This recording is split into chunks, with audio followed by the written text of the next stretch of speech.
Alright, there we go. I'm still not 100% over that cold that I had this past weekend. So I'm hoping the drainage doesn't screw with the voices even worse than my natural ability does. What do you mean, what is this? It's Wednesday, right? This is Phoenix Wright Ace Attorney. I've been doing it every Wednesday. Where have you been?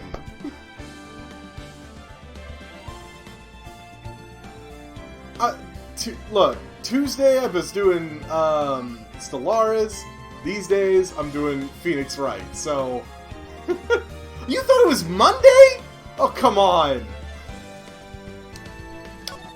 Alright, we're just gonna go right back into,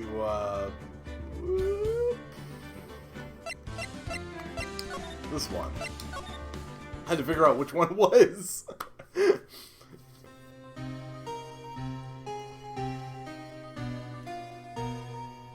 It's been, what, 15 years? About that, yes. 15 years is a long time to wait. You can't imagine how much I've suffered. You've suffered? But now, the perfect opportunity has presented itself. Are you very aware? At last, I shall have my revenge. What? Nani? Merry Christmas. Merry Christmas, you filthy animal. Whoop. Sorry, we're gonna transfer into Edgeworth Assassinations. Forget Edgeworth Investigations. No, that game series didn't pan out.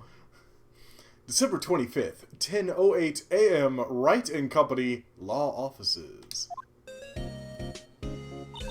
Hey, Nick. Do you know if there are any good waterfalls around here? Waterfalls? Dare I ask why? Duh, Nick. Isn't it obvious? I need a waterfall to stand under, preferably a freezing one. I'm with Phoenix on that one. Just, what? Oh, is that part of your spirit medium training? Of course, except I've been slacking off lately. I need to brave the elements and be forged anew under the rushing spring waters. Okay. I don't know about any falls per se, but, you know, Gorg Lake is pretty close. Oh, darn. Sorry, but them's the breaks. Can you just take a cold shower or something? Good idea. She needs a cold shower. That's horrible, Delta.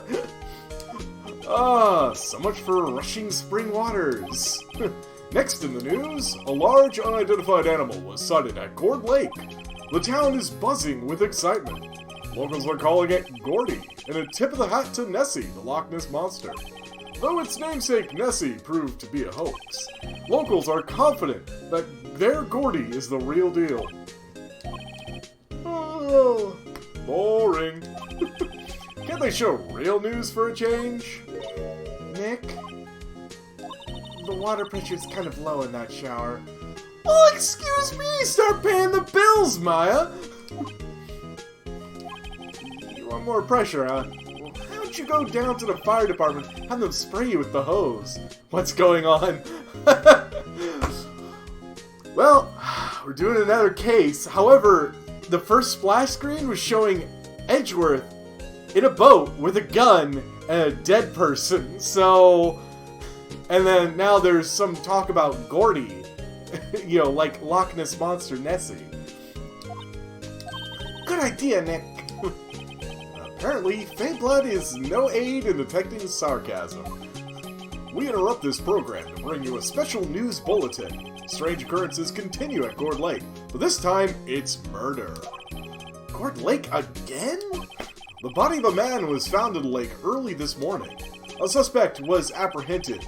Sources inside the police department revealed that the suspect's name is Miles Edgeworth, age 24.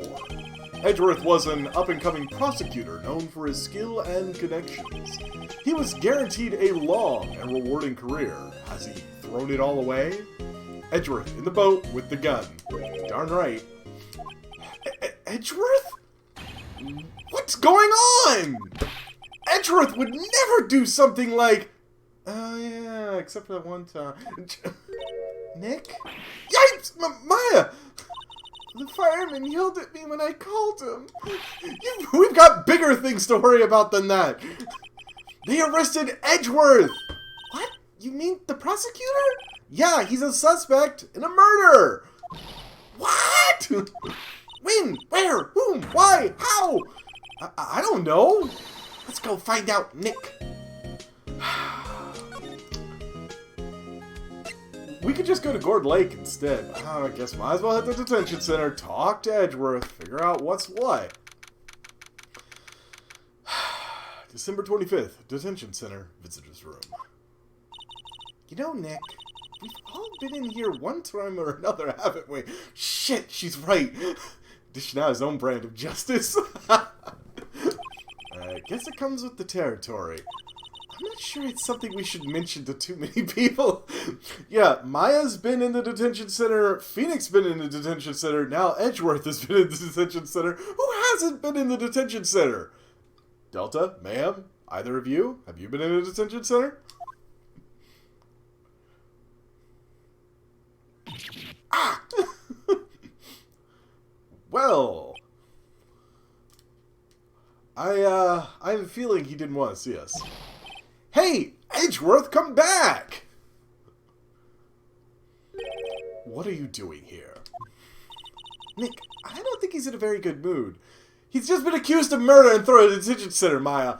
Don't look at me with that smug-ass fucking face. How did you feel when you were arrested for your own sister's murder? That's what I thought. Well, he is in detention. Were you in it? Fuck! Okay, it's been a while since I played this game, but god damn it, I didn't expect Phoenix to say the same thing. Oh god, Delta, you live in a detention center for kids. They call that juvie. Were you in a good mood when you were in here? So you've come to laugh at the fallen attorney. Then laugh. Laugh! Well, why aren't you laughing? Nick, should we be laughing? Nah, it's a trick. Laugh and he'll get mad. Or burst into tears? Edgeworth, we don't have much free time we can spend in coming down here to laugh at you. Yes, you do. Actually, he's kind of right, because we don't have any other cases. I hoped you wouldn't come. I don't want you to see me. Not like this. I don't want to see you like this either, believe me. Alright. Let us talk. What happened? Edgeworth, tell me what happened. Why should I? What are you going to do about it? Duh! We're gonna help you, that's what! Help me? You? Don't be ridiculous. Sorry? You're a novice. You've only been in 3 trials. Fuck, he's got us there. Hey! Sure, you got lucky and won all 3, but your luck's bound to run out someday. You need real skill, Wright. Experience. Nick, he's insulting you! Nick? Why am I always the one who has to get angry? Because he's fucking right. What can I say? Alright, Gourd Lake. The murder took place at Gourd Lake, correct? Yes, late last night. The lake is a long way away from your offices in the courthouse. Why were you down there? I see no need to tell you. But, Mr. Edgeworth, you didn't really... Gordy. Huh? Eh? I went to see Gordy. Gordy? What's that? I'll tell you later. Why won't Edgeworth talk to us? But look, I'm an attorney! Your attorney's badge? Edgeworth? Let me defend you. Ha! Ha ha! Good one, Wright. But I'm not that hard up. Not yet. What do you mean by that? Me? Trust a wet behind-the-ears lawyer with only 3 trials under his belt? Never. What? My case is near hopeless, Wright. Every defense attorney I've talked to has turned me down. What? Simply put, they were afraid they'd lose. It occurred to me that it might be my fault that they lack confidence. Phoenix, nah, I don't need luck, I need a doctorate in bullshittery. You're right. After all, I did get every single one of their clients declared guilty. I don't believe it! Regardless, I don't want you involved in this. You, in particular, I cannot ask to do this. Did you do it? Edgeworth, this is really hard for me to ask. But you didn't do it, right? Right? The entire orphanage of kids? You didn't kill them all, did you? Think what you will. I have only one request. Huh? Stay out of this case. Why? But Nick is trying to help you. I know that. But I don't want your help, okay? Why not? Look, just go away and leave me alone. Nick, Mr. Edgeworth did it, didn't he? Maya, let's go investigate elsewhere. But, Nick... That's it. Fuck it, we're going to Gourd Lake. Only in this game can you force your help on a client. No shit! It's like, where the fuck else are you gonna go? That's what I thought. I'll be charging you for my services you can no longer refuse. To be fair, actually, every client has stiffed me. Or just about every client, I should say. I mean, can you imagine Larry Butts actually freaking paying up? December 25th, Gourd Lake Park entrance. This is where it happened? Yeah, Gourd Lake is in the middle of this park. I can see some police walking around in there. Questioning people, probably. Hey, isn't that Detective Gumshoe over there? Well, pal! There's enough of us here. Anyone found anything? Sorry, sir. Nothing. Idiot! The trial's tomorrow! We need clues on the double! But sir, there weren't any clues. That's why we arrested that attorney, Mr. Edgeworth. It's clear, sir. He's the one who... Shut up! Just you try saying that again. I'll make you sorry if you do. So just get out of my face, pal. Yes, sir. Detective Gumshoe's kind of scary today. Recruits, pah. Ah! Hey, you're that hairy guy, Harry Butts. Right, Phoenix Wright. Really ever learn my name? Just what are you doing here, pal? Investigating? Thank you for those sparks mud rates. Well, yes, I suppose. Well, I'm here to help. Ask me anything you want. Bring it! He seems different than usual. I wonder what's up. Mr. Edgeworth hasn't actually asked us to defend him yet. Huh? Oh, you don't say. Look. Oh, first things first, let's examine. I feel we're as chill for the bare leaves today. What is in the winter that turns people into poets? I don't know, but my toes are starting to feel numb. Yes, my poetry has that effect on some people. Although, in her case, she just needs to wear some, closed-toe shoes. Anyway, so let's just go ahead and talk to him. What happened? Detective Gumshoe, do you know what happened here? Huh? You don't know, pal? No? Wow, okay, Mr. Head in the Fluffy Pink Clouds lawyer. Should have said I'll bust your sorry tail down to private. No. Head in the... Huh? Never mind, I'll tell you. It happened last night, about 15 minutes after midnight. There was a boat out on Gourd Lake. On that boat were 2 men. One of these men shot the other with a pistol. And the shooter was Mr. Edgeworth? A cop who arrived on the scene arrested him. How did they get there so fast? Well, there was a witness. When the report came in, we raced to the lake. A witness? Oh, no! Shit! Okay. I will tell you this right now. Since I am using the Elite controller, they've got metal sticks instead of the plastic ones. If I'm not careful and I just flick it down a little bit, it'll snap back, but with so much weight, it'll just knock the cursor right back up again. Whoops! I gotta remember to use the D-pad.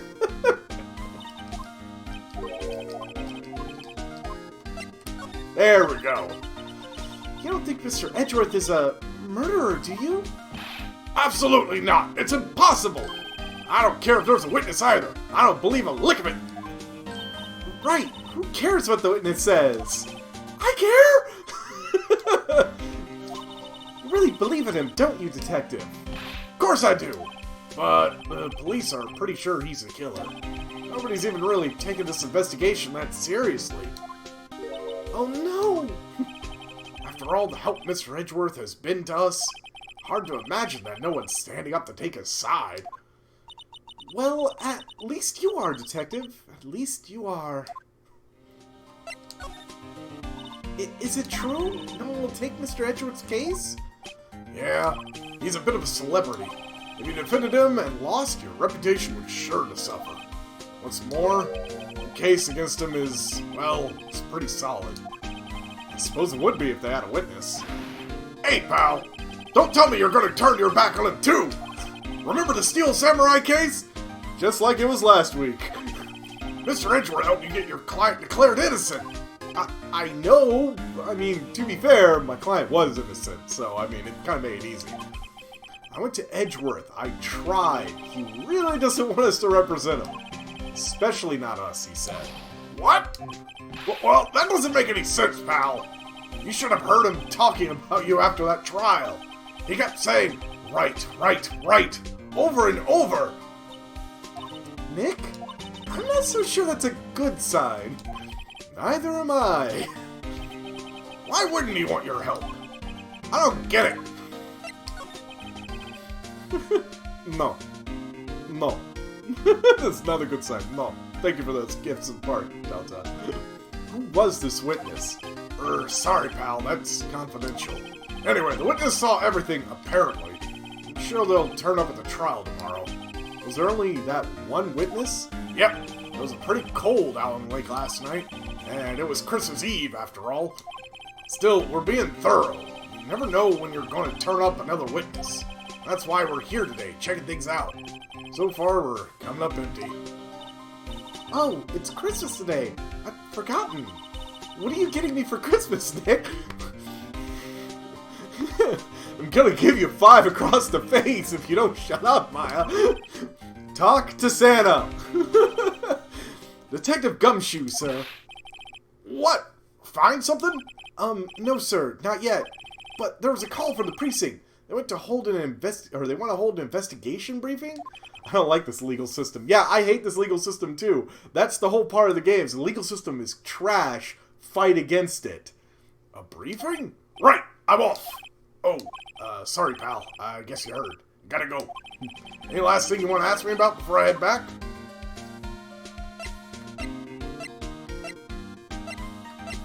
Fuck it, give me the autopsy report.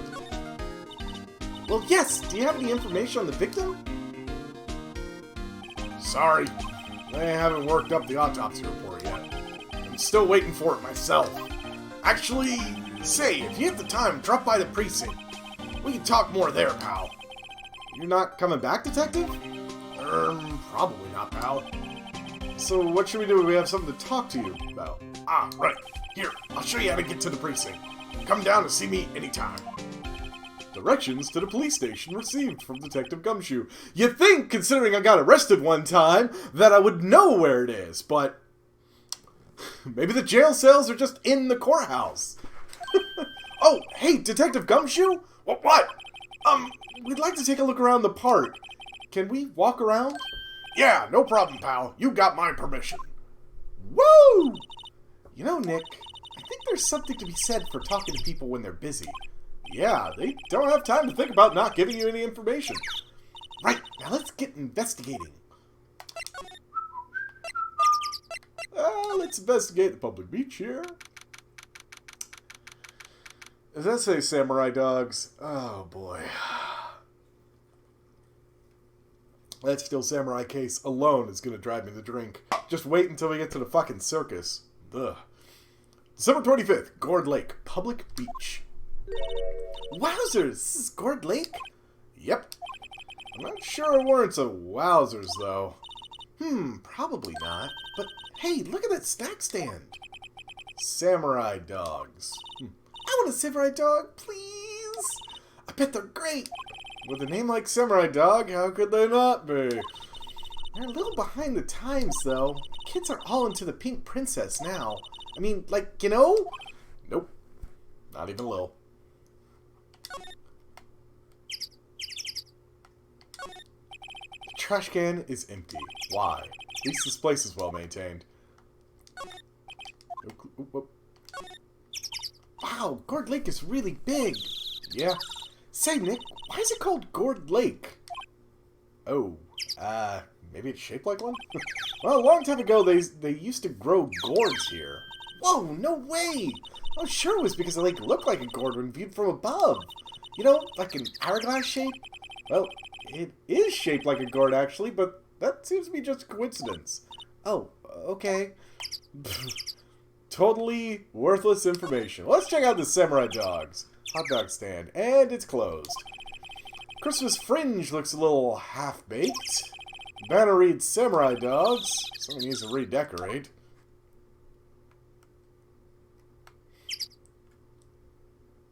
Let's see here. Poppers? Huh. Someone left some poppers here. You know, you pull the string, and it goes pop. Yeah, I know the ones. You see them a lot around New Year's. Actually, I think our courthouse has holding cells on it. Well, that would make sense. That would have holding cells. Good point. Hey, Nick, they might be a clue. Let's take them. Come on, admit it. You just want to pop them, right? Was it that obvious? Poppers. Fuck it, let's take them. I suppose it couldn't hurt. A little bit of thievery. Huh? Where'd they go? Into my pocket. She stole them already. Classic party noisemaker. Pull the string, it goes bang. Not very clue-worthy.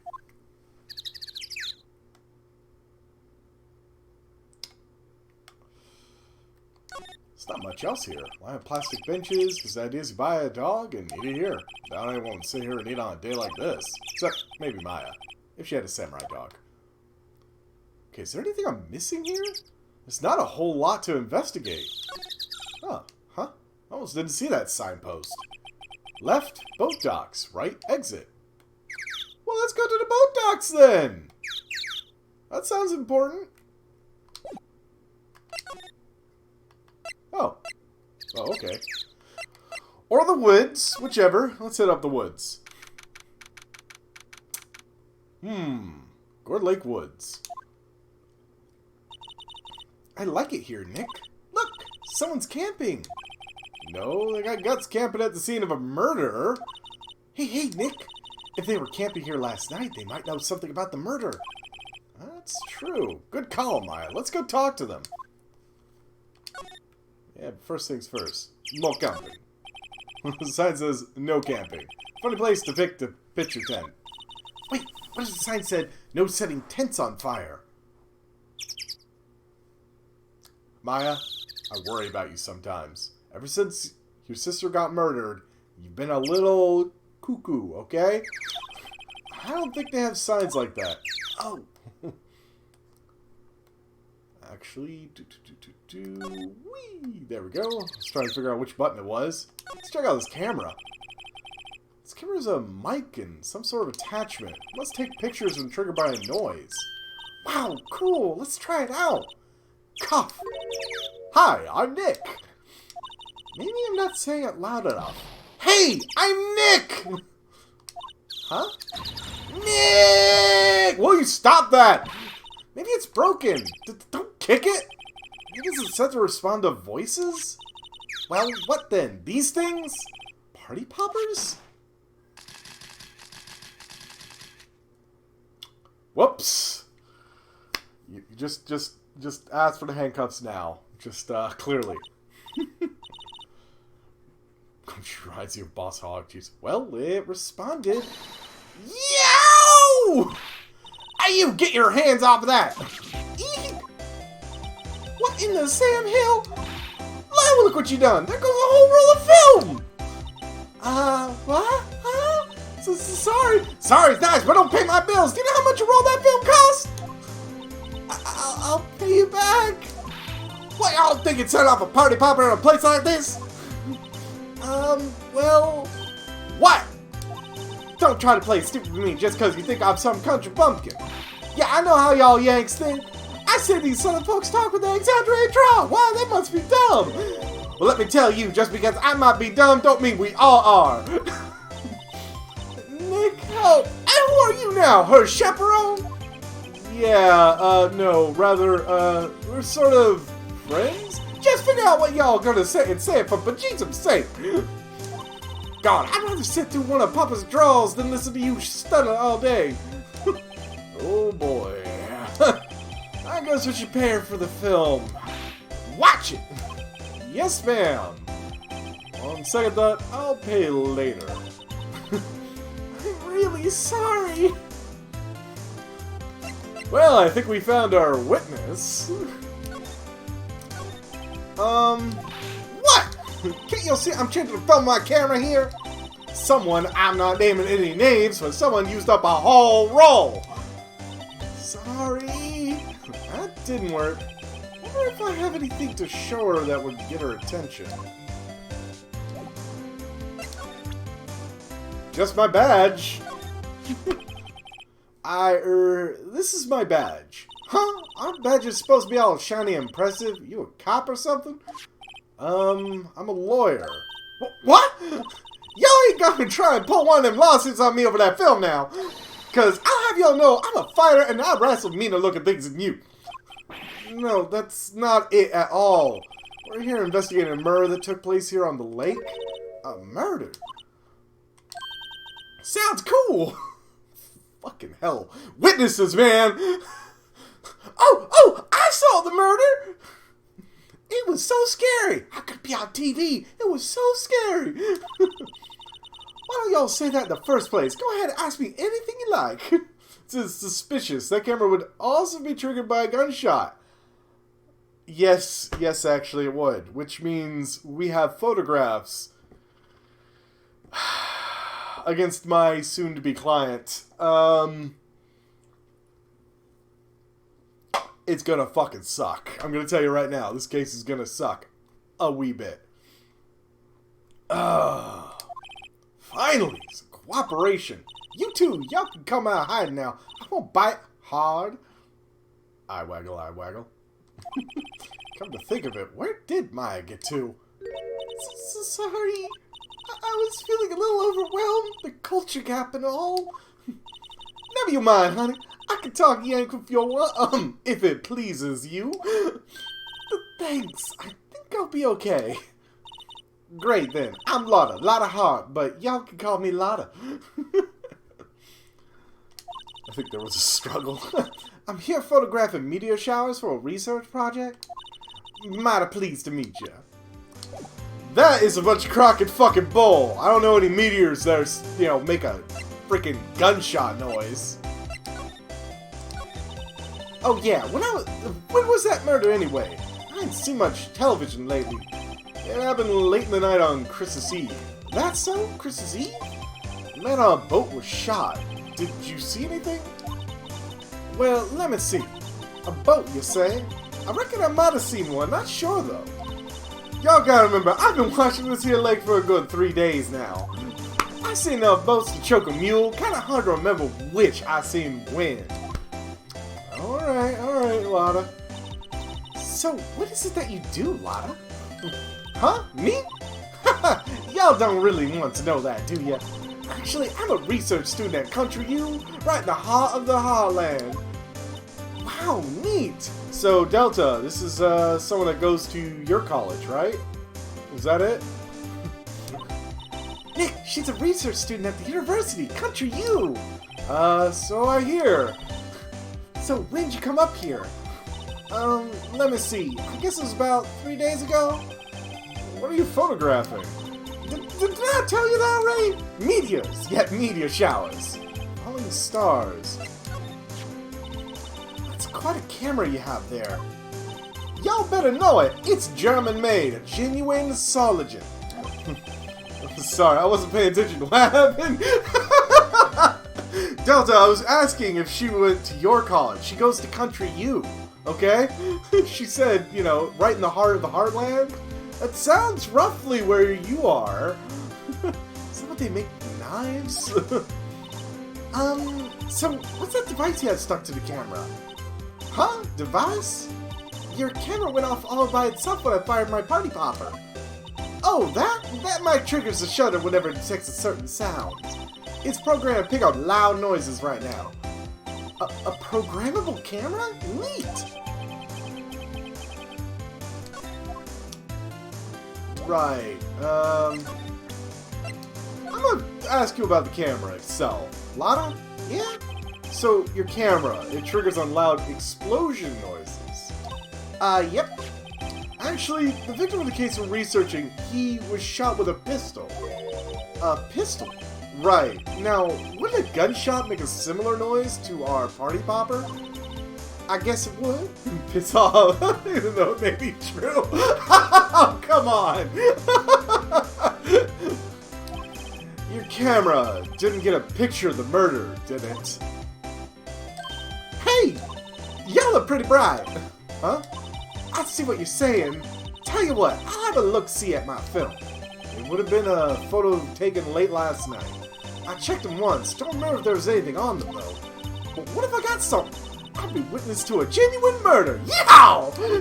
I'll go check that film. You'll come back now, you hear? Oh, boy. She went inside her SUV. I guess we should come back later.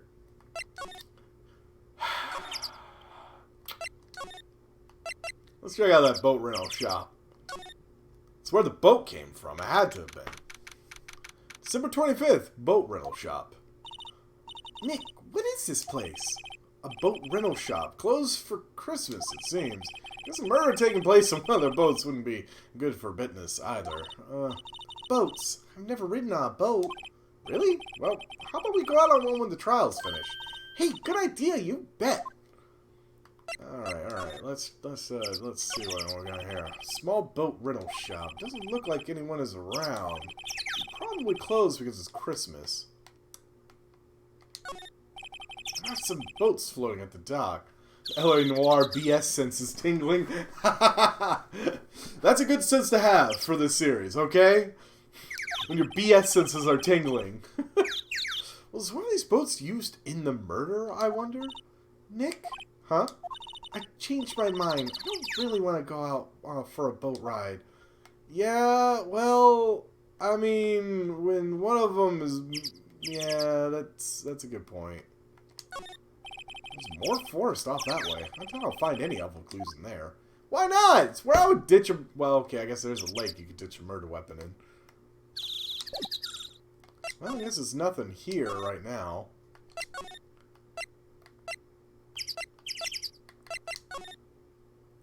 We will be coming back, trust me. Anyways, Criminal Affairs Department.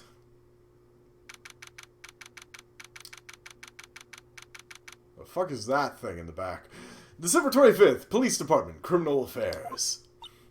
Just go over and look for blood spatter. Oh, God. I guess Detective Gumshoe is still in that meeting. Hey! Thanks for coming down, pal. Detective Gumshoe? We just finished the meeting, for better or for worse. I had a feeling we're in for some bad news. Ooh, actually, first things first. What? This must be the chief of the detectives here. He's glued to his computer screen. What? Gord Lake? Gordy sighted? I don't believe it! Shouldn't he be reading something more important? Hey, is that the police department's mascot? That's the Blue Badger. It was my idea. I made it. It's my mascot. I see. How nice. I'll get him assigned mascot of the Criminal Affairs Department. This is the last thing I do. Good luck. Poster of a female police officer. Wait, no. That's the latest Babes in Uniform calendar. My bad. Sonic ripoff. OC, do not steal. Oh, boy. No reason to look around too much. Alright. Do you know anything about the victim yet? No. Still can't ID him. Has Mr. Edgeworth said anything? Not a word. Well, damn. So, how did the meeting go? Can't tell you, pal. You're a lawyer. True. You know, I don't know what to believe anymore. Sure, Mr. Edgeworth's human like you or me. Still, I get the feeling that if he's done something wrong, he wouldn't go hiding it. That's just the kind of guy he is. Why can't anyone else see that? So they think that Mr. Edgeworth did it? Well, the trial's starting tomorrow as scheduled. I see. Hey, in the end, you did tell... I'm sorry.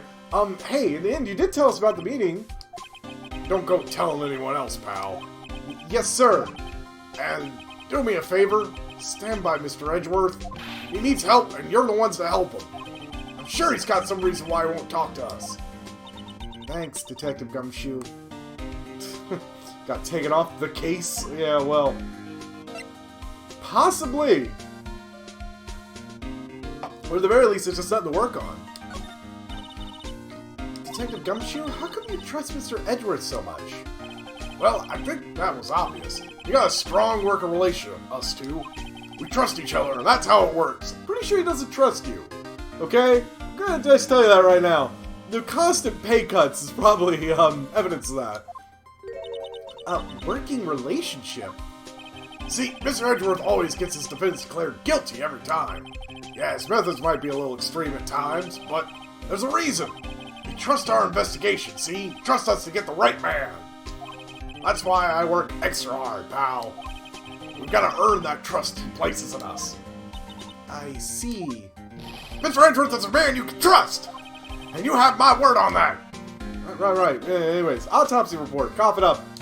I was wondering, did you ever get that autopsy report? Oh, that? Yeah, I made a copy for you. Aha! Sometime on the 24th or 25th.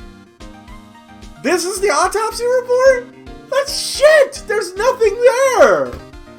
Last 3 cases notwithstanding. Thank you. Nick? Huh? Can you show me that photo of the victim? That face! Someone you know? I don't know. I just have this feeling that I met him somewhere a long time ago.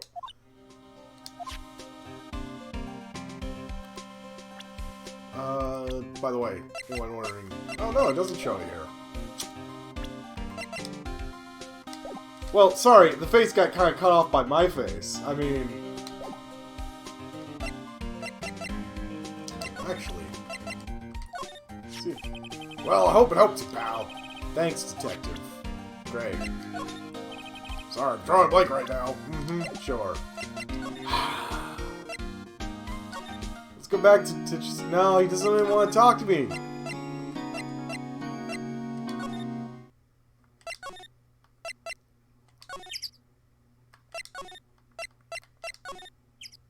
Good. She's got something now.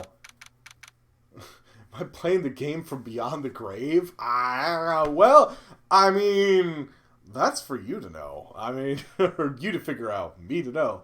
December 25th, Gourd Lake Woods. Hey, y'all! Lada! Wait up a sec. We got bingo. Bingo? My automatic camera took 2 pictures last night. Hey! This is them. Take a look. Wait. See? He's shooting them with that pistol. It looks like that, yes? You can't really tell who that is shooting. Yeah, well, there was enough fog out there last night to strangle a bullfrog. But, you know, seeing these photos reminded me of something. What? I saw the murder happen. I'm a witness. What? Are you serious? Of course. How do you forget to... yeah, never mind. Y'all reckon I should tell the cops? I reckon no. Fuck it, I reckon so. I reckon so. What's that? Now don't y'all gonna be trying to mock my accent. I'm a sensitive lady. Hey, so I'm off to talk to the cops. Y'all can have this photo. Later. Wait, Lotta! What? Can y'all see I'm kind of busy? To tell us what you saw too, please? Nice try, honey, but I wasn't born yesterday. I'm a witness, and that means I'm on the side of justice, and that means the cops. I'd sooner eat the south side of a north-bound skunk than tell you. Oof. Lotta! Don't let it get your skivvies in a bunch. Friends today, enemies tomorrow. Or was that the other way around? No matter, I'm gone. Hey, let me do some testifying. Hot darn! She left. Well, that's one more witness. What do we do now, Nick? Well, if she saw something, there's not much we can do about it. The question is, what exactly did she see? I have a feeling she won't be a very reliable witness. I'm just going to tell you that right now. Legally parked and everything. I mean, I'm going to allow that as permissible evidence in an actual trial? What would they... which piece of evidence? You mean that photograph? I mean, sure. Why not?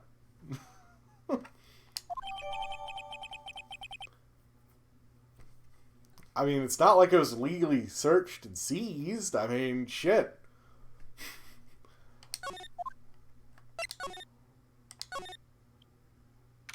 Oh. December 25th, Gore Lake, Public Beach. It looks like the police have given up their interviewing. Hey! Ah! Nick, I think Santa's mad at you! Long time no see, Nick. Nick? You know Santa? Wow, Nick and Saint Nick. Hey, I see the connection. Don't be ridiculous. Dude, it's me. Larry? What are you doing here? Isn't it obvious? I'm working my day job. I sell samurai dogs. Want one? Gotta get money for dates, you know? My girl, Kiance? Is it Kiance or Kiance? No. I gotta just assume it's like Beyonce and say Kiance. Deserves the best. Kiance, not another model, I hope. Oh, Kiance is a fine, fine woman, Nick. It was her idea that I wear this costume. She was like, you go, girlfriend. You know? What? What? What is this fucking game even making me say? She bought this costume for me. That's great, Larry. Wow, a Santa costume. She must be really nice. Whoa, cute. Nick, who's she? She's not your... Not my what? No, she's not. I'm his partner, Maya Fey. I'm, the little sister. Sister? Like that freaking Twitch. Wow, Nick must be tough. Working 9 to 5, had to take care of a little sister. No, I'm not Nick's sister. I'm my older sister's little sister. Huh? Sounds great. Don't worry, Maya. He's totally not listening.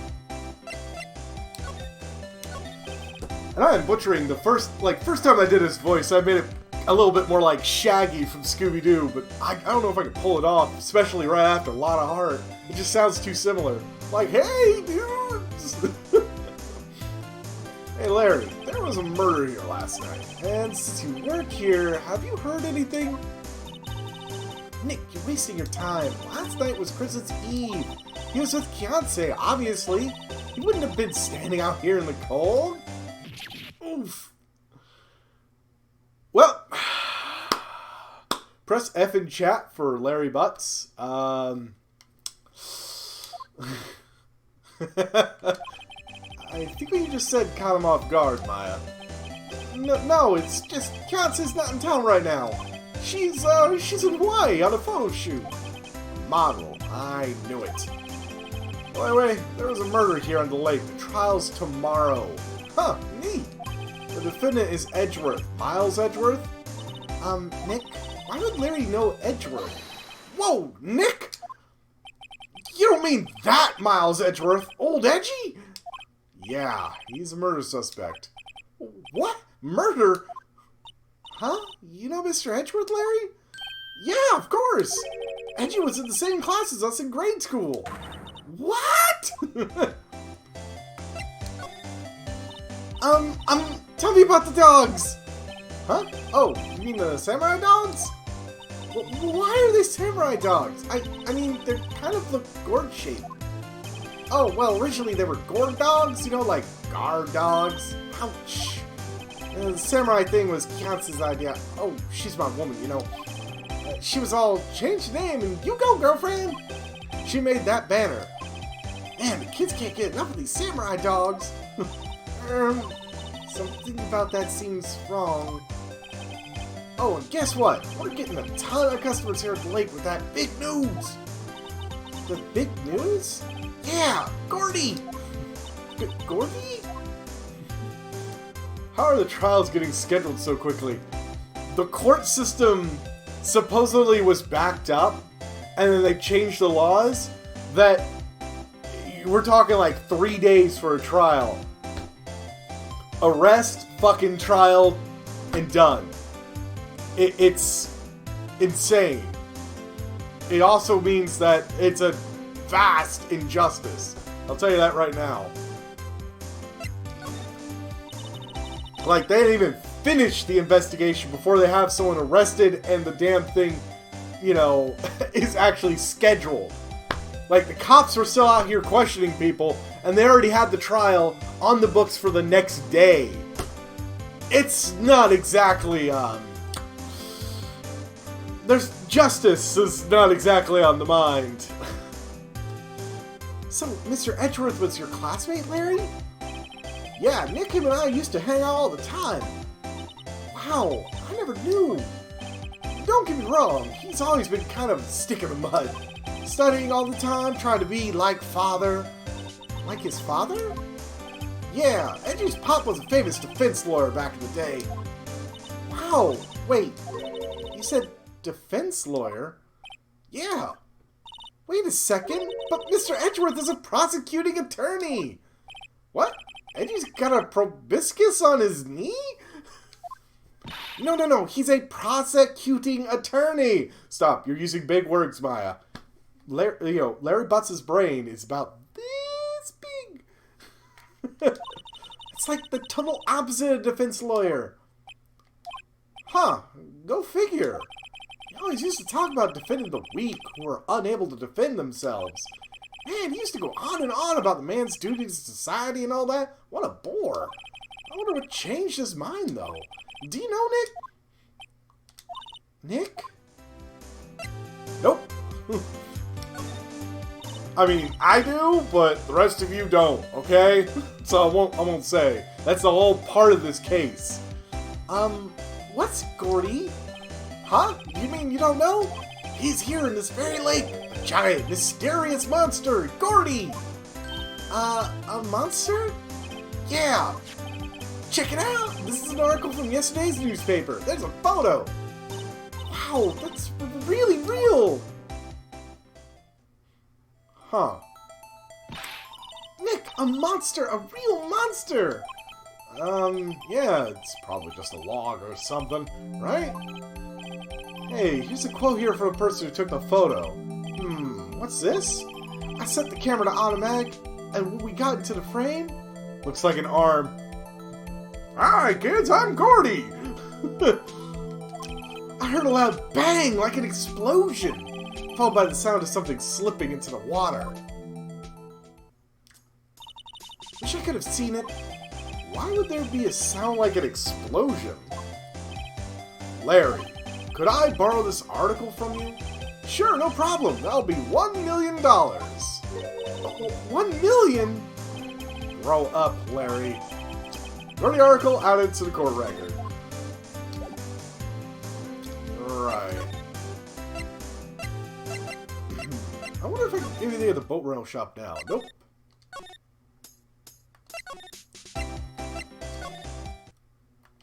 Alright. Let's go to the detention center. No! Still no?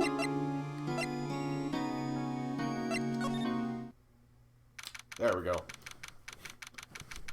I mean, wouldn't that be crazy, though? Just, it's a big arm of something, just kind of going, just waving to the camera.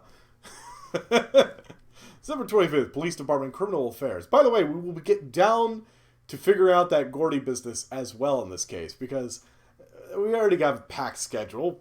Let's just pack more things in it. Also, we are going to figure out the answer to an old case that was brought up a couple of cases ago, let's just say. Not a Gumshoe in sight. If you're looking for Detective Gumshoe, he's in the questioning room. Apparently an important witness turned up. He'll be in there a while. A lot of heart. It's a dead person's arm. That would be a big arm, okay? Let's face it. I mean, we're not expecting to see the corpse of Shaquille O'Neal in there, alright? It would have to be a big arm to be that large in the background of a photo in the middle of a lake. Uh-oh.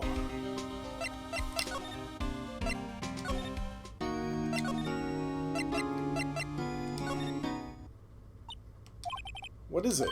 Oh, nothing. Just something's been bothering me. Could you show me that autopsy report once more? Hey! I remember now! This guy! He's a lawyer that was at the office Mia worked at. I met him once when I went there to hang out with Sis.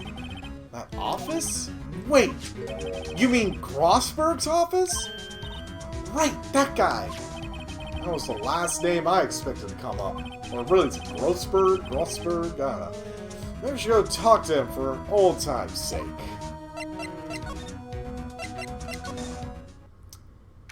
Ah, I see he, did not get back his big painting. Whoops. The Grossberg Law Offices. Ahem! Ah, an old familiar clearing of the throat. Aha! You're Mia's, something, are you not? I was her understudy, yes, Phoenix Wright. Aha! And you're Mia's, something too, are you not? Her little sister, yes. You've grown. You've come to look a lot like your sister, you know. Takes me back. Ah, the days of my youth. Like the scent of fresh lemon, you see. Mr. Grossberg, sir? Hmm? Ah, yes, I beg your pardon. Of course you came here to discuss something. What is it then? Something the matter? There was a murder last night. Is Grossberg Mafia? No. Whoa, camera. What the hell? Why go fuzzy? No, he's not Mafia. If anything, he got taken advantage of. That's why his painting's gone. By a blackmailer. You don't blackmail someone in the Mafia, so that should be evidence enough. He's a lawyer, though, so close enough. There was a murder last night. A murder? You haven't heard? I, just got up, you see. Well, Miles Edgeworth shot someone with a pistol. Edgeworth? What? Who did he shoot? Well, the identity of the victim is still unknown. This is terrible news indeed.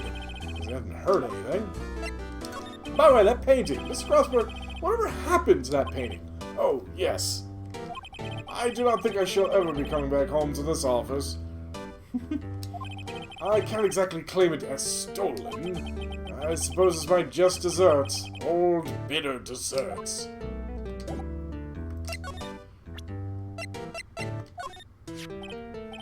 Strange. I feel as though I've seen this man somewhere before. Ah! Do you remember? He was a lawyer here in my office. That's Hammond! Robert Hammond! Mr. Hammond? And you say this is the man Miles Edgeworth shot?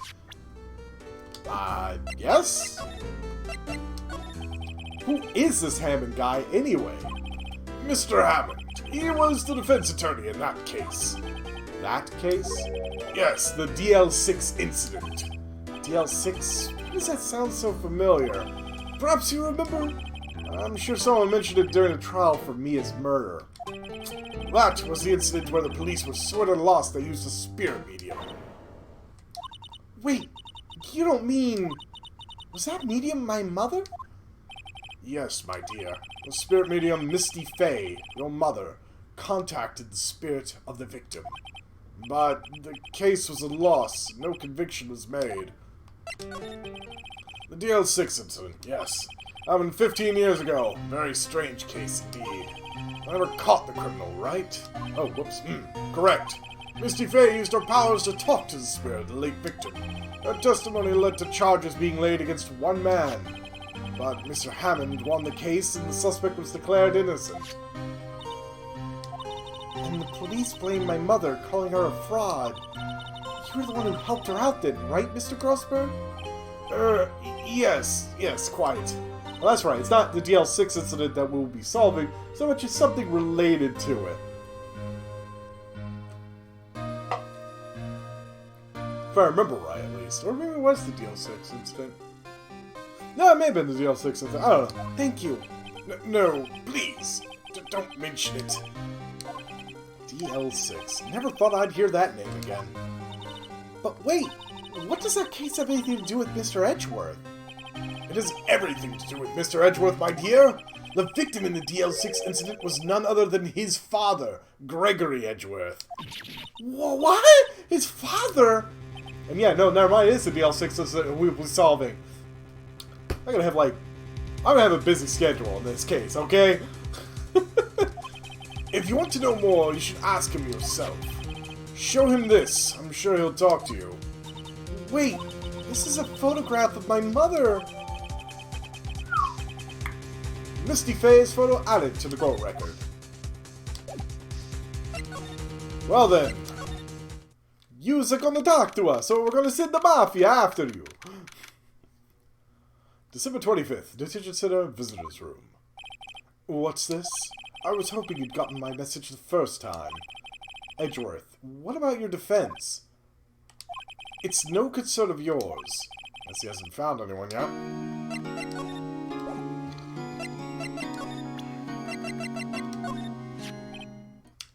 Well, that caused the music to go away. Edgeworth? It's only been a matter of hours since you last visited, yet you've made incredible progress in your investigation. I'll admit it, I'm impressed, Wright. You are always single-minded in your work, though.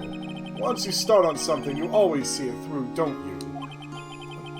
About the DL6 incident. Right, DL6. I don't want you to find out about it. That is why I refused your offer to defend me. I'm sorry if it sounded like I thought you weren't up to the job. Well, you did mention the fact that I was not up to the job. And had 3 cases under my fucking belt, alright? I just wanted to keep you away from DL6. So, do you still think it would have been better for me to stay away? I don't know, but I see no point in hiding anything from you now. Very well, ask whatever you like, and I will answer to the best of my abilities. The DL6 incident was when my father died. Right before my eyes. He was shot and killed. I saw it all. My memories from that time are foggy. I suppose it's a self-defense mechanism. In any case, a suspect was arrested, a man. It's pretty clear he was the only one who could have killed my father. The spirit medium they used to talk to my late father said the same thing. It was an attorney by the name of Robert Hammond that cleared the suspect's name. And Hammond is the victim in the Gourd Lake murder? Correct. That spirit medium, that was my mom. What? You mean your... it's strange. I thought that terrible incident was about to end, and now this?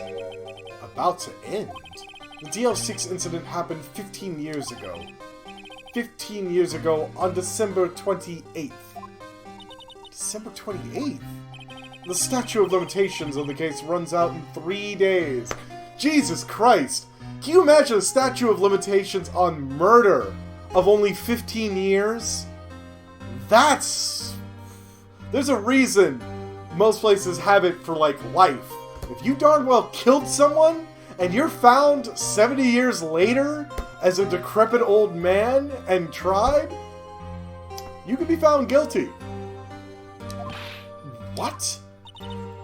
Or at the very least, they're like 50 years, you know, something crazy. Nick, what does that mean? When a case's statute of limitations runs out, legally, the case never happened. 3 days from now, DL6 will be closed forever. What happened to the suspect, the one who got off innocent? I don't know.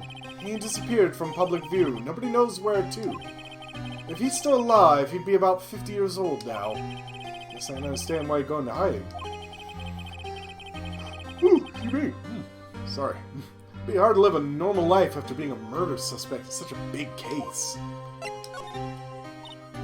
So was your father a lawyer? He was. Gregory Edgeworth. He was quite famous at the time, apparently. So you were sort of trying to follow in his footsteps. I'd rather not talk about it.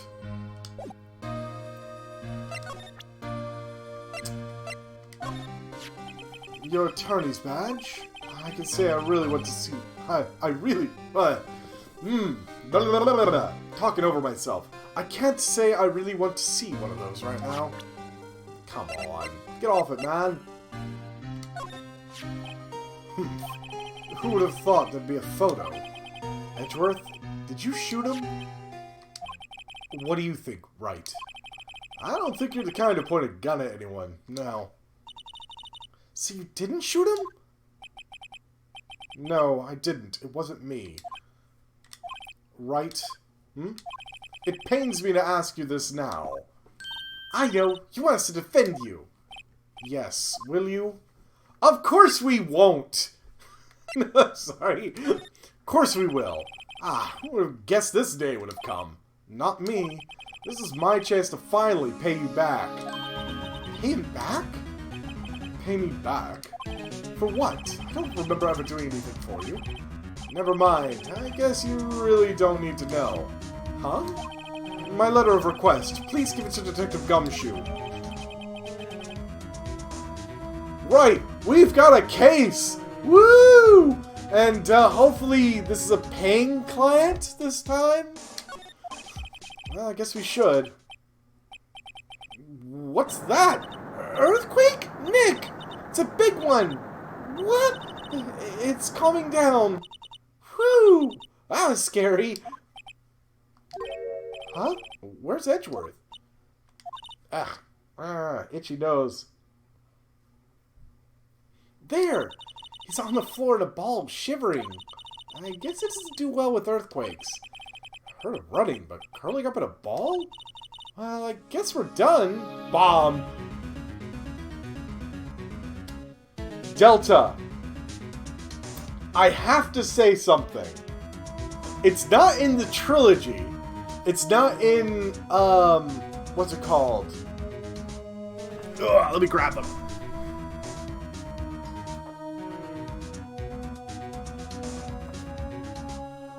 It's not in the trilogy. It's not in this one, the Apollo Justice one, where you're Apollo in Wright's agency. It's not even the one after that was only on 3DS, but the other one that was only after 3DS, that the very first case actually involves the courthouse having a bomb blow up in it. It's, so, you know, it was done in the series much later. But no, this isn't a bomb that happened that time. So Edgeworth doesn't seem like he's going to stand up anytime soon. Let's go, Nick. Of course, it involves Apollo himself being caught in the damn explosion. Right.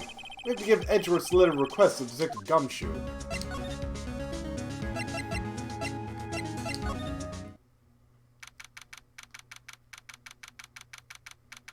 Although that was really interesting because he spends the entire rest of the case with like bandages all over himself, and he just won't give up the damn case and hand it off to Phoenix. December 25th, Police Department, Criminal Affairs. What's going on here? Eek! What's wrong, Detective? This wild lady comes in here just a while ago, said she came to talk to y'all after hearing what Miss Wright had to say. What's this all about, pal? A lot of heart. Why are you going around finding more witnesses? You want to give Mr. Edgeworth the death sentence, pal? No, not at all. Just, I mean, she did see something. There's nothing I could do about that. Can't go around covering up evidence. You trying to say something about the way I do my job? No, sir! Look, take this. Look what I got. Ah. Man, sorry. Hey, you did it, pal. Glad I waited until the last minute to file those papers. I'll rip them up and start new ones for you. Thanks, Detective. I'll see you in court tomorrow, then. Good luck, pal. Hey, you guys feel that earthquake a little while back? I was worried. Worried? We're fine. I lived out here my whole life. Pretty used to it by now. Oh, I wasn't worried about you two. I was worried about Mr. Edgeworth. Oh, right. He did seem to overreact a little now that you mention it. Yeah, well, I'm not surprised. It was a pretty big quake. I'm gonna go check on him. You two go eat and get your rest for tomorrow's trial. Later. I wonder what it is with Mr. Edgeworth and earthquakes. I wonder. He was never that scared of them when he was in school. Then again, I only really got to know him in 4th grade. He transferred to another school after that. I wonder what happened to Edgeworth.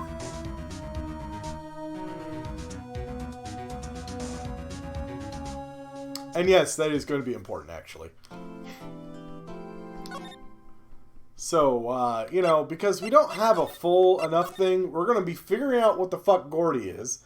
We're going to be making sure Edgeworth is found innocent in this case. You know, Murder Incorporated can't shut her after their first, you know, murder. You know, first assassination. And then we're also going to figure out the DL6 incident, which involved Edgeworth's father being killed.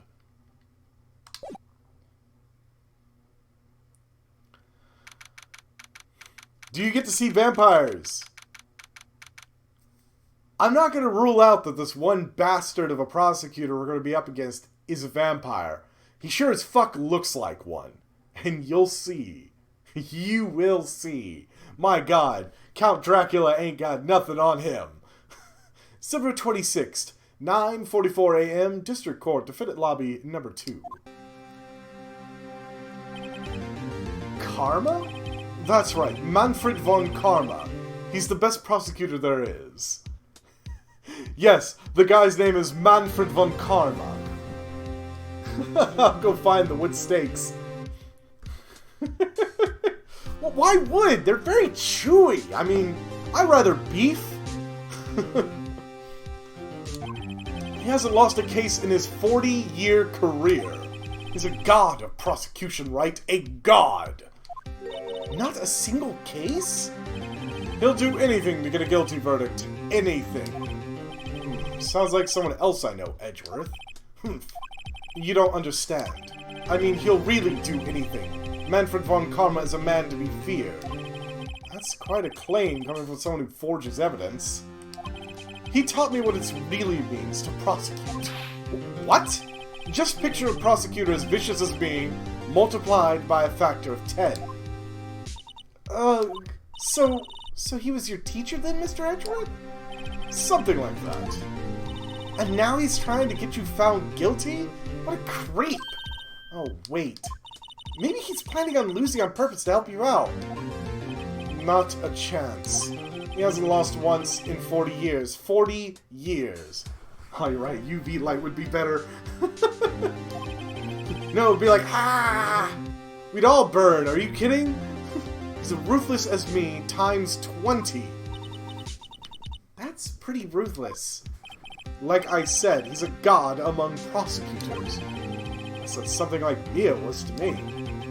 Speaking of Mia, Maya. Uh-huh. We could really be using Mia's help right about now, don't you think? Oh, I can't. Sorry. I tried. I really tried, but I couldn't reach. Couldn't reach? I think it's because I haven't been training. My powers are weak again. Oh man, what a bad timing. I'm really sorry. I'll try my best. I hope so. Jesus Christ. What are you whispering about? Look. Okay, Phoenix, stop whining at her because she just can't conjure up the dead at will. You know, come on. Most people can't. The fact she did it before... oh, it's nothing. Well, it's time. Let's head in.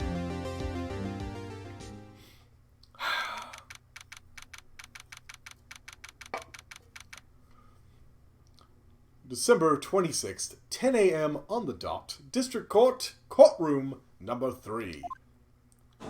All rise! Court is now in session for the trial of Mr. Miles Edgeworth. The defense is ready, Your Honor.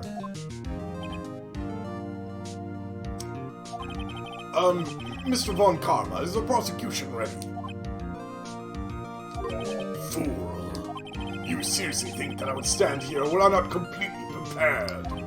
Right, my apologies. We got the judge scared. I'll have to experience a loss. Not if he has anything to say about it. Very well, your opening statements, please. Decisive evidence. A decisive witness. What else could possibly be required? Nothing, of course. That should be fine. The prosecution may call its first witness. What's with this guy? Is he royalty or something? How am I supposed to fight against this? I call the detective in charge of this case, Detective Dick Gumshoe. Okay, Gumshoe's first. Let's see how this goes. Describe the incident, now! Yes, sir! Detective Gumshoe looks nervous. Please take a look at the map. Oh, sorry. The murder happened late Christmas Eve, around midnight. There was one boat in the very middle of the lake. There were 2 men on the boat. Now, there happened to be a woman camping here at the edge of the lake.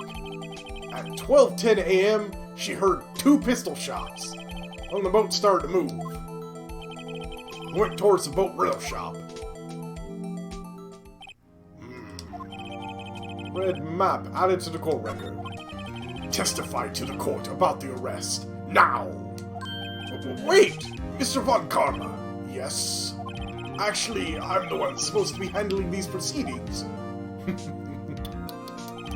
Wrong. There is only one thing you need to do here. You will slam down your gavel and say the word guilty. That is your role. Yes, of course, you're quite right. No, he's not!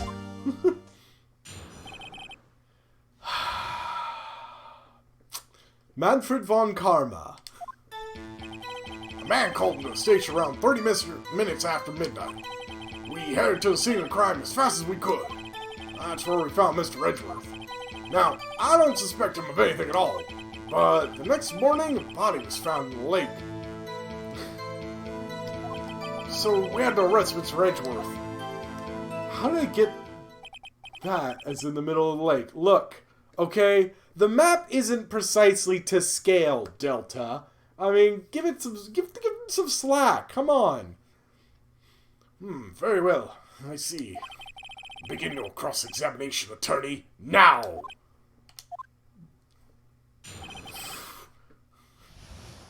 Oh my god, that is an awesome gif! Those are all prosecutors from the series! Awesome, D-Vamp. He even had Manfred von Karma in there. Oh boy. Arrest of Edgeworth. Hold it. You received a call from a man? Yep. But you said there was a woman camping there. She was the one who heard the 2 gunshots, right? By the way, yeah, you heard that. The woman and the man who called in the report are 2 different people, obviously. By the way, yeah, that objection sounds like fucking Satan, and I can't do that voice. But I'm just a civil defense attorney! Yes. Oh god, I can't remember which one that's from. Thank you for all those sparks, Steve Vamp. Different people? There were 2 witnesses. Their testimonies were quite similar, however. Today I've summoned a woman who is camping. One who's camping, a lot of heart. What happened next, detective? Hold it. How long was it between receiving the report and your arrival at the lake? Well, I'd say it was about 3 minutes. That's pretty fast. Our motto for the month is, get there quick! Detective, you will refrain from casually revealing department secrets. Yes, sir. Sorry, sir. I look forward to your next year's salary review. So much to look forward to these days. This is no time for detective daydreaming. Continue. Yes, sir.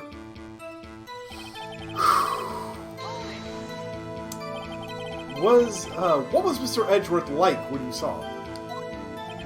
Well, from what I saw, he looked pretty relaxed. Not like a murderer at all, really. Excuse me. Detective, the court requires the facts, not your opinion. How many years have you been on the force? Facts only, detective. Hard, cold, objective facts. Yes, sir. Man, he's got this share of objections. Yeah, he will object to literally everything I do.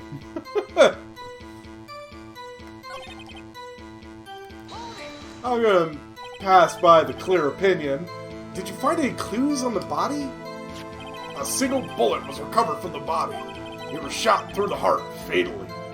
What are the slapping sound out? Ping! It's more like he's snapping, but it's like a ping noise, like it's, you know, a ricocheting bullets. Alright? I mean, that's not like... Shot through the heart, and you're to blame. You give murder a bad name. Clearly. Judge, here's the bullet. It didn't strike bones, so its shape is well preserved. Very well, the court accepts this bullet into evidence. 22 caliber pistol. That's a pretty weak bullet. But from close range, if it doesn't hit a bone, you could kill someone. Not quickly, but you could kill someone. Why is that? Well, we found the murder weapon in the boat. The murder weapon? A pistol. Detective Gumshoe, that is a vital piece of information. Please revise your testimony. Right, sorry, Your Honor. The murder weapon we found in the boat was decisive evidence. Sorry, I didn't give enough gruff. Whoops. What about this pistol made it decisive evidence? He has the same evil laugh as Edgeworth. There were fingerprints on the pistol found in the boat. They were clear prints from Mr. Edgeworth's right hand. What? Order! Order! So, Mr. Edgeworth's fingerprints were found on the murder weapon? Yes, Your Honor. Judge, this is the weapon in question. Accepted into evidence. Fired 3 times. That's interesting. Members of the court, we now have the pistol used in the murder and the bullet found in the body. Detective! Yes, sir? Was the bullet found in the body fired from this pistol? Yes, the ballistic markings on the bullet match the pistol. Hey, Nick? What does he mean, ballistic markings? Shocking! To imagine someone here does not know something as basic as ballistic markings. Nick, he's glaring at me. Very well, I'll explain. Actually, Judge, you do it! Me? Ballistic markings are like the fingerprints of a gun. The barrel leaves distinctive marks on each bullet it fires. You can examine these ballistic fingerprints to see which gun fired the shot. It's quite accurate. Indeed. This leads to one inevitable conclusion. The bullet found the victim's heart was without a doubt fired from this pistol. This pistol, which, as you may recall, was covered with the defendant's own fingerprints. Order, order! This is bad. This makes it look like Edgeworth did it. Well, Judge, I'd say it's almost decisive, yes. Honestly, I could declare a verdict at this point. However... You wish to hear the witness speak, no doubt. Very well. I am somewhat fatigued, and so I'll take a brief break. I will call my witness after the recess, which will last 10 minutes. Judge! Yes?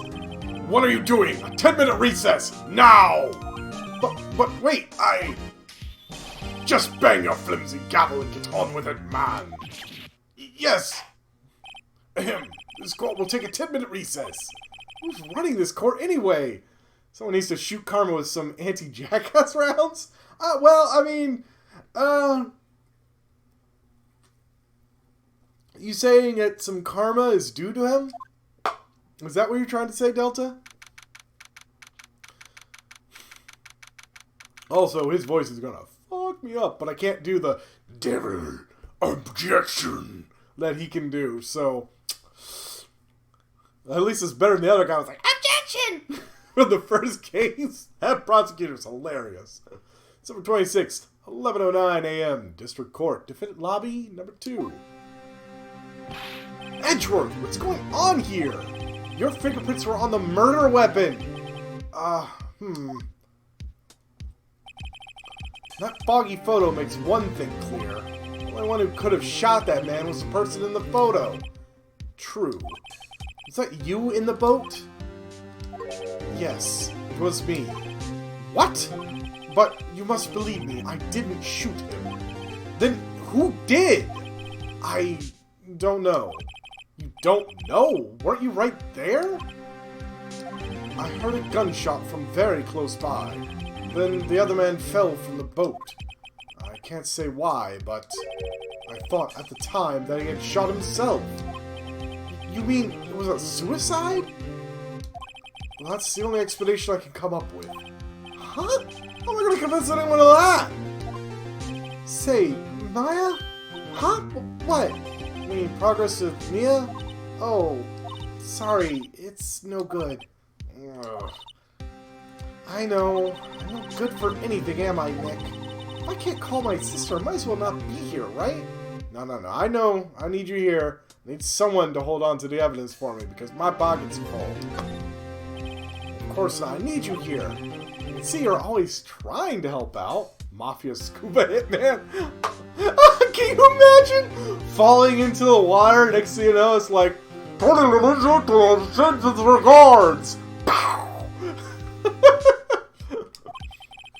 You don't actually help. It's the thought that counts, right? It's okay, Nick. You don't have to make me feel better.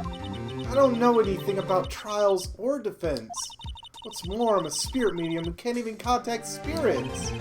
Oh, everyone has their off days. I mean, just been getting lucky lately. You never know when my luck is gonna run out. You should probably not say this in front of your fucking client. Really? Whoa, right! Don't jinx this case any more than it already is. It's bad for my heart. Sorry. Whoops. Court is back in session. Mr. Von Karma, call your witness. Yes. Will Miss Ladderheart take the stand?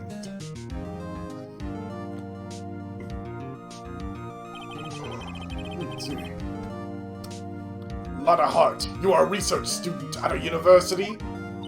That I am. Good. Begin by telling us what you saw the night of the incident. And don't add anything trivial or subjective. Understand? Well, it's kind of getting under her skin. Y'all need to learn some manners. Understand? Wow, Delta, she really must be from your college, because you said the same thing. They need to learn some manners. Yeah, I understand. Very well. Your testimony, please.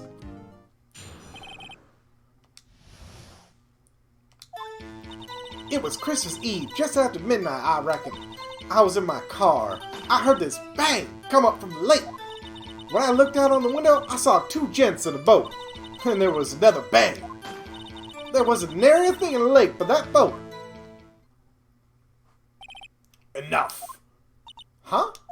Judge, she happened to take a photo of the incident. This is that photo, accepted as evidence. Well, this is a surprise. This looks like the very moment of the murder. Yeah, well... Order! I will remove people from this courtroom if I do not have order immediately. As the witness testified, she looked at the lake when she heard the shot. There were no other boats on the lake. Half the people I know would probably tell them to go screw off. They're probably relatively smart people. A lot of hearts, not one of them. So the man in the boat with the victim must have been the one who shot him. Yes, it was the defendant, Miles Edgeworth. Order, order, order! I will have order! Well, Judge, the evidence is decisive. I have very little doubt about this case. Very well, this court finds the defendant. I'd find the defendant objection! Well, wait, Your Honor, I haven't cross-examined the witness yet. A cross-examination? No. We have photographic proof. What question can there possibly be? This photo is worth 1,000 words, and they all read guilty. You lose.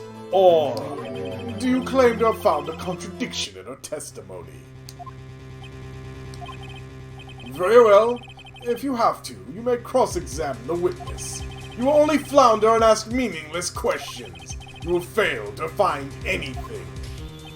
And then I will have you held in contempt of court. Nick?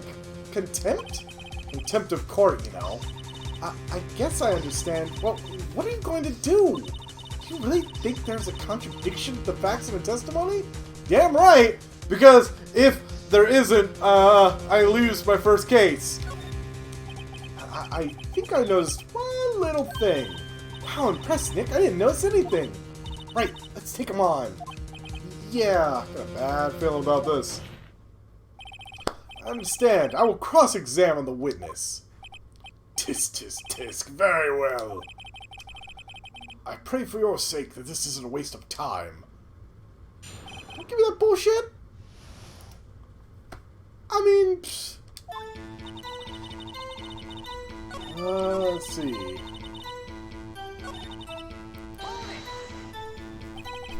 Why were you camping there anyway? I'm a research student at my university. I was taking pictures to use in my research. Research? This all sounds suspicious. Miss Hart, could you be more specific about your research? What does the witness's motive in camping by the lake have to do with this case? The answer is nothing. I object to this line of questioning. Objection sustained. Yeah, he just declared an objection and sustained his own objection, as if he was the judge. Wait now, I'm the one who says that. Well then say it already. Objection sustained. Thanks for nothing, Your Honor. Heard this bang come up from the lake? So, you weren't looking at the lake at the time? Nope. I looked after I heard that noise. She said that already. I asked you to find contradictions, not leisurely chat with the witness. Herc. When I looked out the window, I saw two gents in a boat. Hold on. Could you clearly see the two men? Just look at the picture. Clear enough for you? Uh-oh.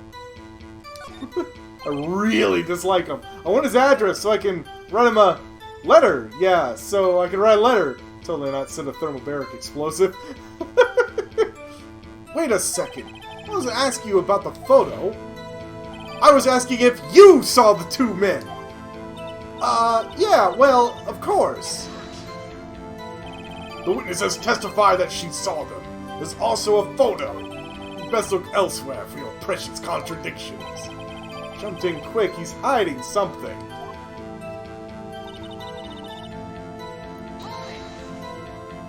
Were you watching the very moment the shot rang out? Well, yeah, sure. You're asking meaningless questions. Meaningless. Contradictions, Mr. Wright, not meaningless babble. On Karma, I think I hate you. He's trying to keep me from talking to the witness. To what end?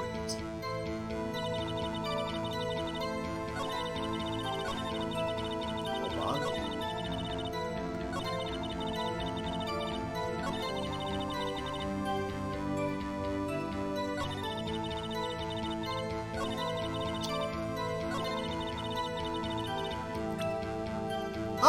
I'ma just, you know, drop a save scum save here just in case that I'm forgetting. But, at least to me, can you tell me, does that look like two men? I mean, they could be women. Who knows?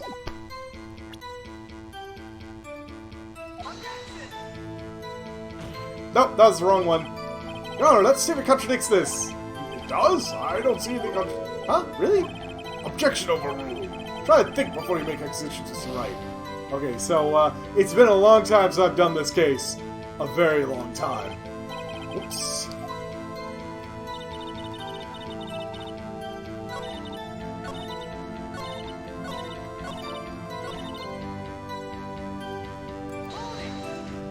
Let's see if there's anything else. Are you sure about that? Yeah, sure as country gal can be. That sounds pretty sure. How come you're so sure? Well, heck, I scanned the whole lake. Scanned the whole lake? Well, sounds like she was more interested in the lake than the boat. Miss Hart, you...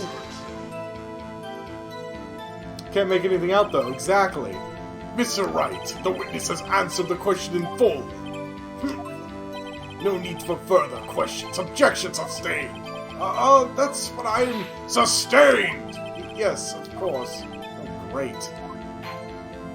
Enough! I think I've heard all we need to hear, Mr. Wright. Seems you are not able to find a contradiction in testimony worth noting. But, Your Honor... You keep your promise. Mr. Wright, I'm afraid that I will have to penalize any further outburst by holding you in contempt of court. And if that happens, you'll have to leave the courtroom immediately. Understood? Uh-huh. Nick! His testimony is fishy, Nick. Real fishy. I know what you mean, but if I can't say anything, what can I do? I believe we've covered the evidence sufficiently to make a decision. Then pass your judgment. Very well. Mr. Miles Edgeworth, please take the stand. Who was that? It was me! Maya? Is something wrong? Do you need to use the facilities? No, I do not! Lotta Hart, your testimony stinks! It's unclear whether you were actually looking at the lake! It's highly doubtful that you actually saw Mr. Edgeworth! Tell us the truth! This is a matter of life or death! Let's see someone try any of that crap Karma is doing in an actual courtroom. It's been tried before, but usually the judge fucking bangs them down and usually has them leave the courtroom. Lotta! Did you really clearly see Mr. Edgeworth that night? Did you see him fire that pistol? You will stand down! The court does not acknowledge the defense's outburst. Answer me, Lotta! What's the big idea? Treat me like some kind of criminal? I saw him, I swear! I saw Edgeworth! Enough! Judge! Declare the defense in contempt of court. Yes, of course. Sorry, but you were warned. Guard, escort Mr. Wright out of the courtroom. He is in contempt of court and must leave. No! Wait! I was the one who made the outburst, Your Honor. Nick is innocent. Ha! What's the difference? All that remains is for the guilty verdict to be declared. Isn't that right, Mr. Phoenix Wright? Wrong. Wrong! What? Did you hear what Miss Hart just said? She said she clearly saw Mr. Edgeworth. That was not in the testimony! That changes her testimony and I have a right to cross-examine her again!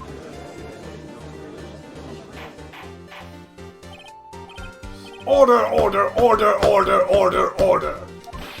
You're in contempt of court! It's too late for wild claims! Judge, sustain my objection!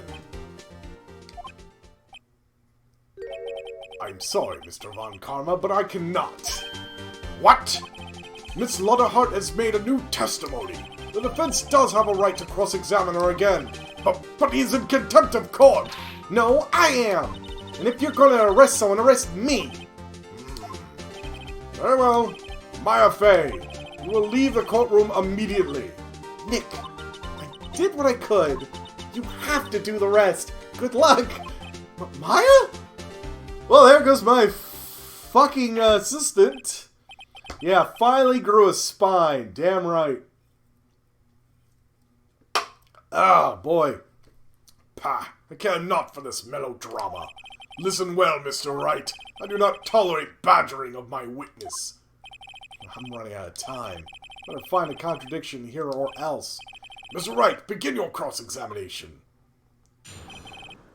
That last statement. I saw it clear as day. The man in the boat was Mr. Edgeworth. That's it? Uh-oh. I don't know if I can find anything like that, but I can't squander Maya's efforts. Yep.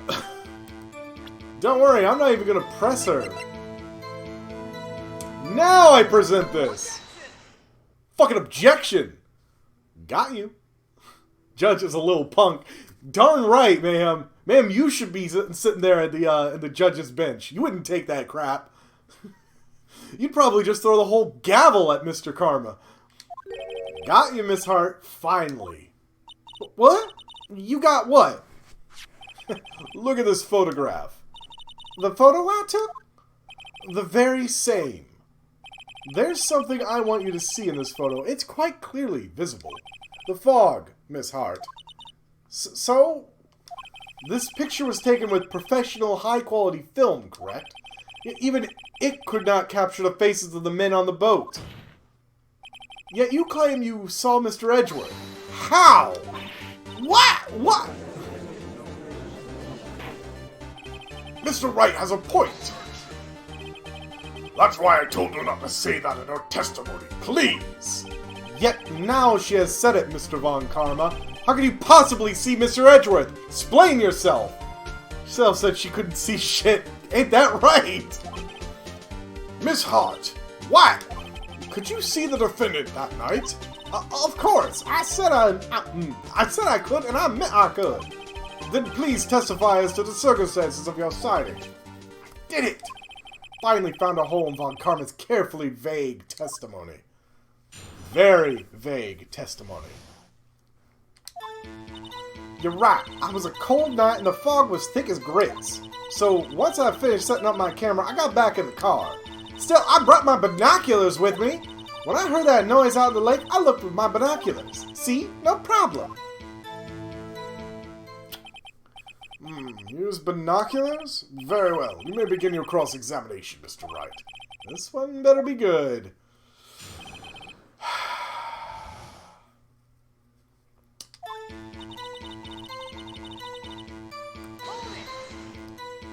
So, how can you see Edgeworth? Now, just hold your horses for a second. You hasty Yankee types never find a gal where I'm from. Defense attorneys have trouble with it as is. Nobody loves me! Ow! Just ow! Got back in the car. Alright. So, your camera. Yeah, it's got an automatic... The issue we are concerned with here, Miss Hart, seeing Mr. Edgeworth. The camera has nothing to do with this at all. Really? Objection sustained? He's not letting her answer any of my questions. Yeah, no kidding. That would have to be some hellaciously powerful binos. Considering you saw the zoom lens on her fucking camera. Still, I brought my binoculars with me. Well, hold on. Hold it. Binoculars? Yeah, binoculars. Yesterday, you mentioned that you were out looking for shooting stars, correct? Well, yeah. Wouldn't you need a telescope, not binoculars, for that? I've got doubts about your camera, too. Was it really to take pictures of meteor showers? The camera is irrelevant to this case. You can't say that for certain. Mr. Wright, is the camera really relevant to this case? If you believe it is, you may continue with this line of questioning. But know this, you find nothing with this, there will be consequences. Well, Mr. Wright, you wish to press further about the camera. Yeah, let's do it. This is make it or break it time. The camera is of utmost importance, Your Honor. It is perhaps the key to this entire case. Therefore, I will continue my line of questioning. Wow, maybe I went a little overboard there. Very well, Miss Hart, you testify to the court about the camera. Yeah, I hear you. The camera was set up to take pictures of a meteor shower.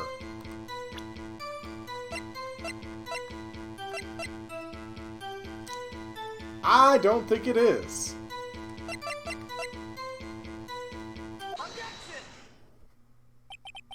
You were photographing shooting stars?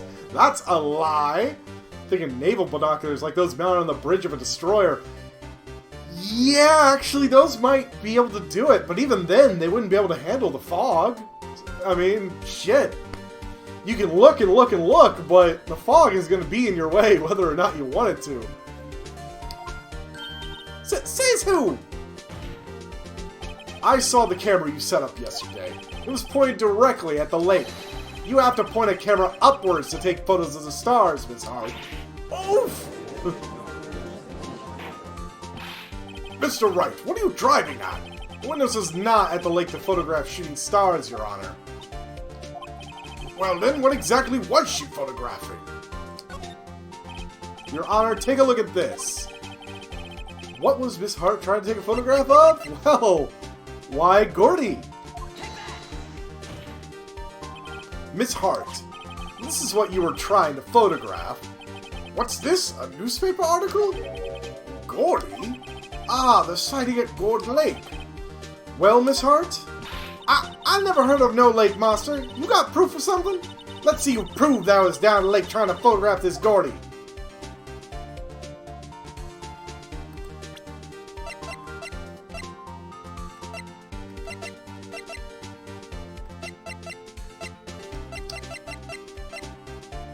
Well, the camera, I guess. I have it. Proof. Intriguing. Very well, let's see it. And no joking around this time, please. What is the proof that the witness was trying to photograph Gordy the lake monster? The proof, Miss Hart, is your own camera. Your camera was set to take photos in response to loud noises, correct? Thus, this photograph here taken when the gun fired on the lake. And here, this article about Gordy. According to this article, Gordy made a loud noise when it emerged. Well, you were trying to photograph Gordy, weren't you? That's why you had set up your camera to respond to loud noises. Order, order! I see. I, too, thought it was a little strange. Well, duh. Well, Miss Hart, you were camping there to try and take a photo of Gordy, weren't you? Yeah, not bad. Are all you lawyers that smart? So smart, boy. I was down there trying to photograph Gordy. You got me. So what? Huh?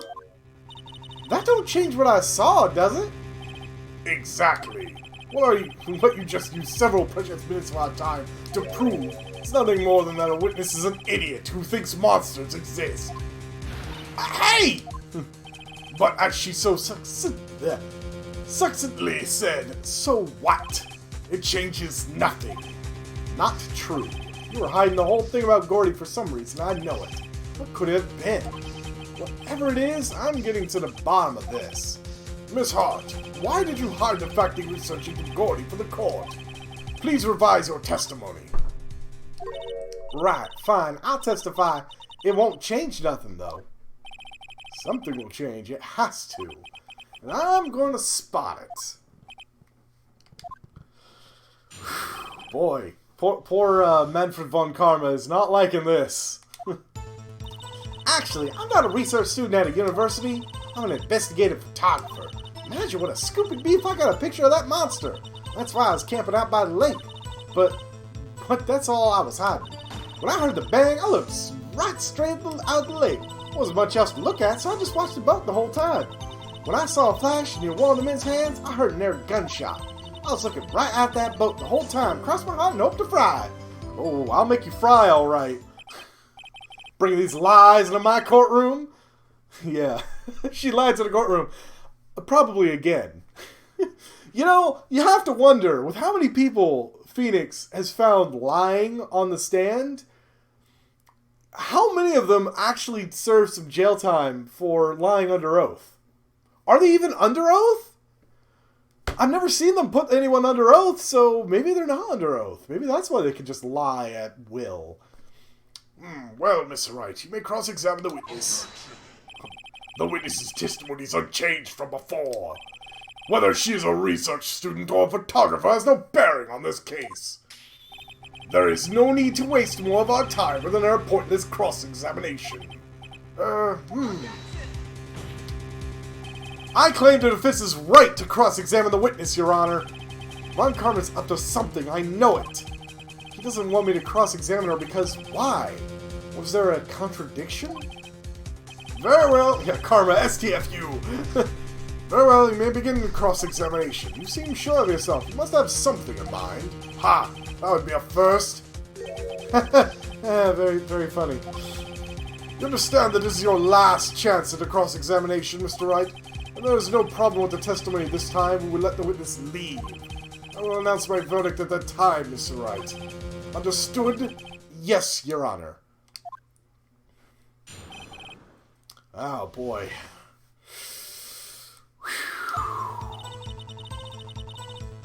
You know, I'm just gonna, you know, just in case save right here in case I screw this up horribly.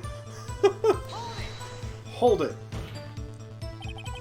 Then what manner of person are you? I'm not sure I'm high-faultin' enough to be called a manner of anything. Investigative photographer. Yep, you gotta get your photo and sell it to the press. It's that kind of business. Hey, I was taking pictures of my sister's graduation last year. Guess what? What? There was a UFO. UFO? UFO? Oh, wait a second. I think she's trying to say UFO, but UFO, just a hanging in the sky. A UFO? You know, an unidentified flying object, a UFO? That's when I had a sort of revelation. I knew I should become an investigative photographer. I see. Kind of a shaky basis for a career. Imagine what a scoop I'd be if I got a picture of that monster. Hold it. Is Gordy really all that newsworthy? Heck yeah! They even had him up on the TV. I'm not sure that appearing on the local news Rumor of the Month segment qualifies. Last month's segment was Bigfoot sighted on Acorn Hill, I believe. Hey, they also had a picture of him in the newspaper, for real! Mr. Wright, this is one fight I do believe you can not believe you can win. Well, let's keep moving, shall we? Yes, Your Honor. That's why I was camping out by the lake. That's why you put that automatic sensor on your camera? Yep, borrowed it from a university professor. It analyzes every sound it picks up, and when it gets a bang, snaps a shot. Yep, so someone took a shot, and the camera took a shot. Alright, everyone here's got alcohol, take a shot. No, I'm kidding. So how many pictures has it taken so far? The only time the camera triggered was that night. That's all I was hiding. No. I think it's time you told us why you felt you had to hide your true purpose at the lake. Hey, if word got out that I was up to, the lake would be swarming with competitors. Competitors? Yeah, second-rate shutterbugs trying to steal my scoop. Ah, is that the only reason you were hiding the truth? Well, actually... Mr. Wright, I'm not having you asking questions with no relevance to this case! He's the reason why she didn't, say. What do you say, Von Karma? I know you told her to keep quiet. When I heard the bang, I looked right straight at the lake. Exactly what sort of sound was it? Well, I never heard one before, so I can't say for sure, but it sounded like a gunshot. It was a lot sharper a sound than I would have expected. There wasn't much else to look at, so I just watched the boat the whole time. There wasn't much else to look at? Yep. I don't know. She heard a bang and she thought Gordy was out there? I kind of doubt she'd waste any time looking at a boat. What? What do I do now? What are you giving me that look for? Definitely suspicious. Maybe it's time for some evidence. Witness, continue. So Edgeworth was a victim too. He was shot through the heart. No, no, Edgeworth was not shot. Hold your hush puppies, Pops. I'm getting there.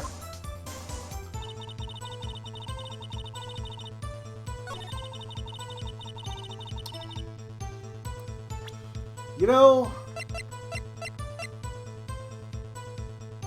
YOLO. Holy shit, I think I was the right answer. It has been way too long since I've done this game. So I can't remember all the right answers. Miss Hart, were you really looking at that boat? What's with you? Of course I was looking at it. It was the only thing out there. Any normal person would be looking at it. I agree, any normal person would. But you are far from normal. What? Y'all want to step over here and say that? Go catch hands. You were camping at the lake to take a picture of Gordy. Think about it. What would you do if you heard a loud noise? You'd scan the lake for any sign of Gordy. That's what. You wouldn't give the boat a second thought. Ah! Order! Continue, Mr. Wright. You testified that you were watching the boat through binoculars. You wouldn't need binoculars to watch that boat. You needed them to search for Gordy, and that's what you were doing.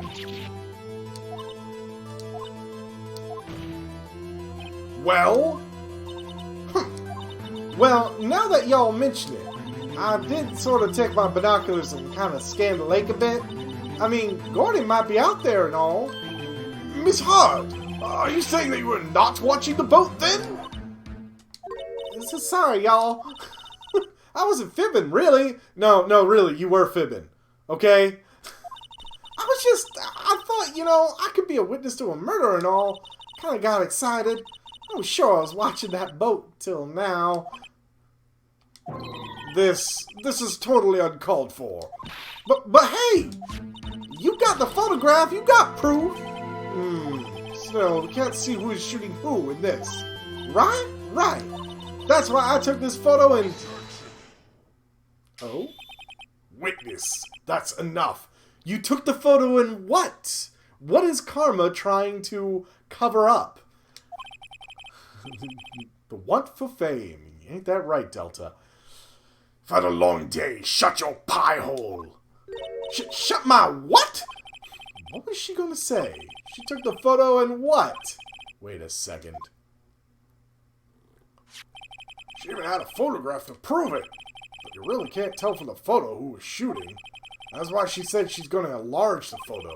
Said it'll drop the quality I might, but she'll let us see who's who. She enlarged that photo? Why won't Von Karma let her show it? I've got a hunch. I bet that enlarged photo shows something bad for Von Karma. This is my chance. If I'm wrong, though, it'll mean prison for Edgeworth, or worse. What should I do? Make her show the enlargement, of course. It's the only thing I have to work on. Otherwise, my client is guilty. Miss Hart, look at this photograph. You enlarged this photograph, did you not? Yeah, I did. Why has that enlargement not been presented to the court? But because it does not exist. Y'all, what are y'all talking about?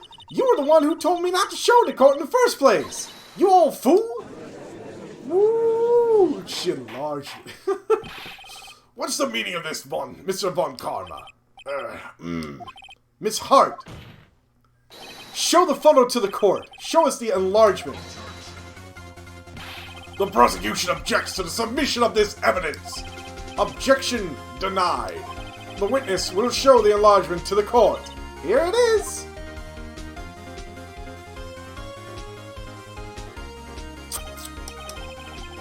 We still cannot see who is firing in this. It could be the defendant, or maybe it's not. Regardless, I'll accept this as evidence. I know exactly what's wrong. Remember, it was Edgeworth's right hand. His fingerprints that were on the gun. That is being fired in the left hand. Happy now, Mr. Wright? There has to be something. You asked for the enlargement, you got the enlargement. And little good has it done any of us. That's why I requested she not show it. Go judge! Damn right! I suppose this means the cross-examination is over, obviously. Then I would like to close the cross-examination of Miss Lotta Hart. And none too soon. That was a flagrant waste of my time. Mr. Von Kalma, do you have anything to add? I stated everything I needed to when this trial began. Decisive evidence. A decisive witness. What else could possibly be required? Nothing, of course. But I believe it is time for me to declare my verdict. Wait, it's not supposed to go like this. There has to be a clue in this photo somewhere. This is bad, real bad. What should I do?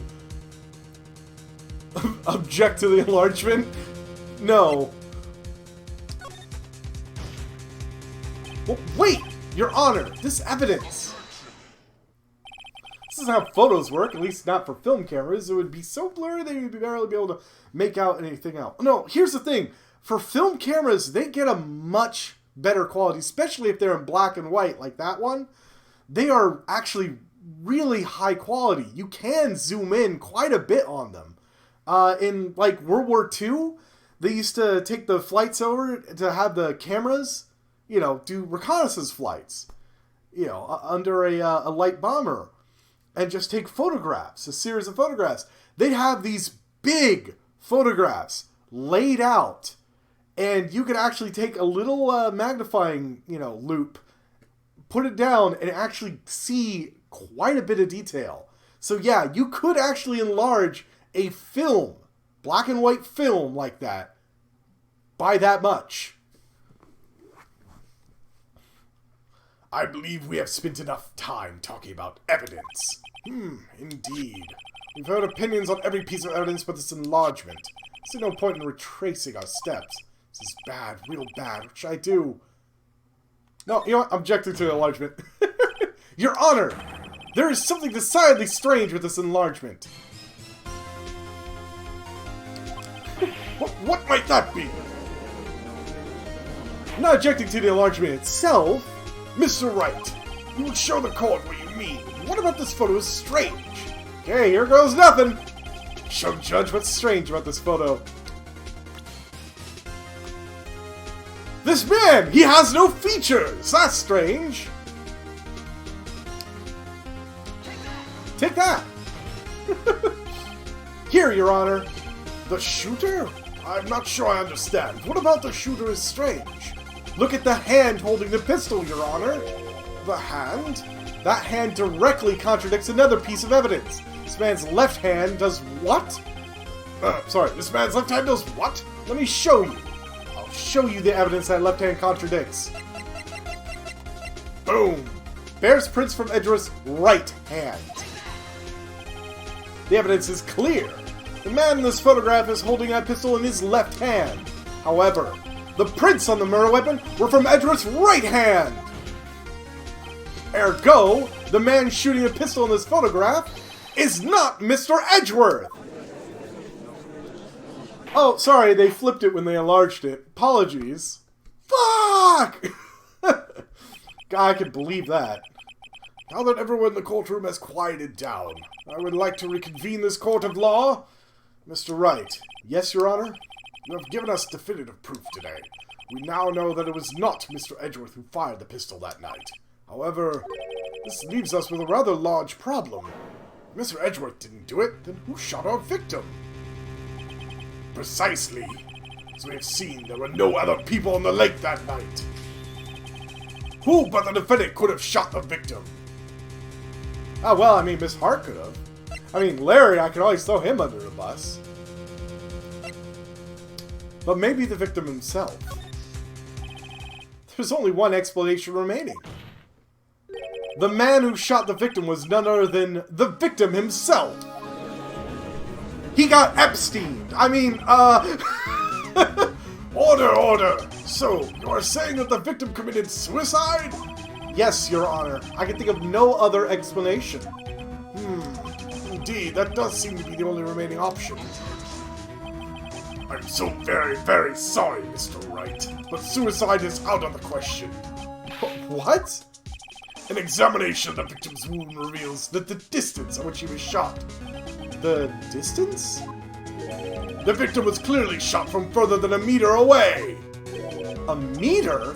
That's 3 feet. Well, not exactly. There's no way it could have been suicide.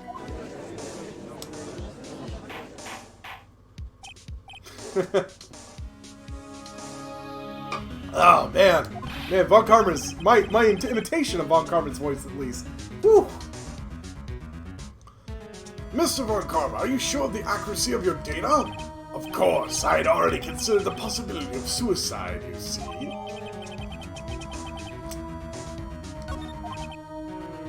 Well, wait a second. A meter away? Then Edgeworth really couldn't have shot him. I see. Very well, allow me to state my opinion. Considering the situation, the shooter had to be the defendant, Mr. Edgeworth. However, the prints on the gun revealed that the shooter was not Mr. Edgeworth. This is a conundrum. Therefore, I would like to suspend proceedings for the trial for the day. The court orders the defense and prosecution to further investigate this matter. Understood? Yes, Your Honor. That is all. This court is adjourned. I need a gavel here. December 26, 1:15 p.m. District Court, Defendant Lobby, number 2. Whew, that was a close one. Hey, don't you have anything to say? No, I have yet to be declared innocent, Wright. Well, yeah, but what happened out there on the lake anyway? If you didn't commit suicide, then who? Sure, was about a meter away, too. What? Don't give me that book. I did not kill him. I'm just kidding around. Look, I'm gonna go check on Maya. Oh, right. What? Tell her something for me. What? Tell her to watch what she says in court. That's all. Would it kill you to just state how you really feel with a thanks, Edgeworth? I requisition a transcript of Lada's entire testimony. I thought it might give me some ammunition for the trial tomorrow.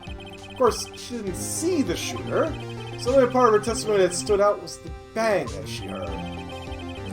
2 sounds like gunshots just after midnight. To be continued, but really, we're going to continue it anyways because I'm not taking a break here. Yeah, save my progress. Save over my save scums that I didn't use. I've yet to use a save scum. I've made several saves, but I've yet to use them. Okay? Just want that to be clear. Although, if it's your first time through, feel free. If you ever play this game, feel free to save scum. You're probably going to need it a few times. December 26th, Detention Center Visitors Room. Maya! Hey, Nick, it's you! I'm glad Mr. Edgeworth made it through the day, okay? It's a relief. Hey, why'd you do that anyway? I don't know. I just knew I had to do something. No, I'm not the lawyer my sister was. I'm sorry. Well, you did save the trial. Just behave from now on, okay? Oh, okay. Right. Have you been questioned yet? No, not yet. Detective Gumshoe was here just now. He said, "Sir, this is your first offense. We'll let you go after questioning." phew. Oh, and he wanted me to get bail money ready. You can pay for me, okay? Huh? How much? I don't know. I guess they'll send you a bill or something. Why do I picture giant bales of money every time I hear the word bail? I'd rip Von Karma's finger off if you're like, no! Ah! Ah! Ah! My wagging finger! No!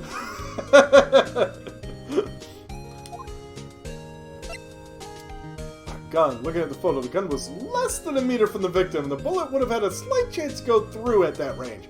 No, Delta. It was a 22. It probably had no chance of going through. I mean, let's face it. It's a 22. And it's probably not even a 22 long rifle round, so... Any luck with Mia? None. I can't get through to her at all. I mean, even if it was a 22 LR, it's not a lot of power to those. I mean, you can kill a person, but passing through a person? Tried, I really did. I don't know what to do. I think I probably shouldn't have stopped my training. She sounds like she really did do her best. Should check and see if there are any waterfalls in the local area. I wonder if I'll ever see my sister again.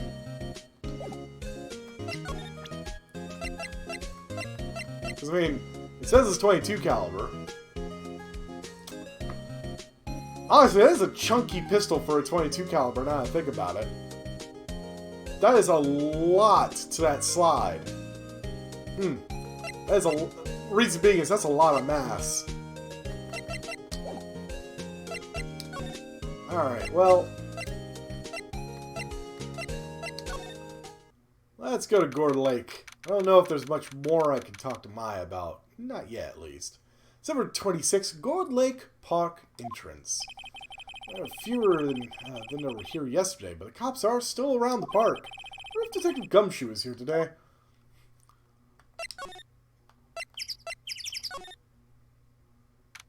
December 26, Gourd Lake Public Beach. I haven't seen Lara around today at all. Probably off paying through the nose on a date with a lovely kid. Fiancé. I keep screwing that up. December 26, boat rental shop. Looks like the boat rental shop is closed today too. Say it ain't so. Doesn't look like anyone is around. Probably closed because of a murder.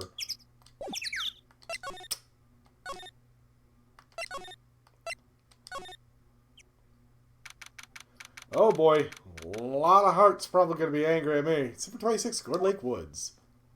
Nope, hey, Gumshoe. Hey, Detective Gumshoe. Hey, pal. Trial today, Yes? What about the trial? Well, I was gonna say good show, but it wasn't really all that. Oh, you did save Miss Redgeworth, I guess. I just wasn't sure how to thank you, you know? Thanks? Detective Gumshoe, any idea what strategy Von Karma is playing for tomorrow? It sounds like he's bringing in their witness. Another witness? Oh, right. He said something about that in the trial today.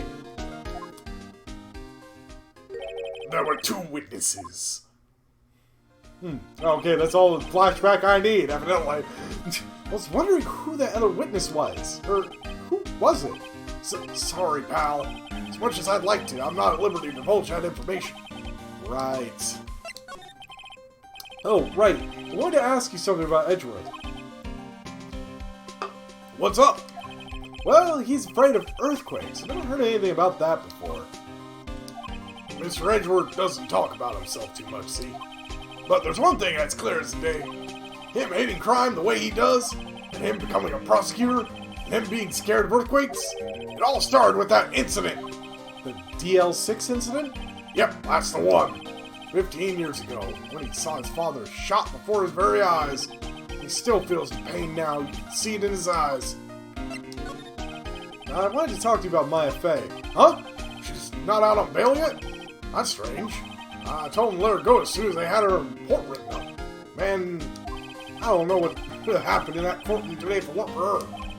Seeing her getting dragged out by the bailiff, I'll be honest with you, pal, I shed a tear or two. Manly tears. Mr. Edgeworth, he was so moved, I saw his lip trembling.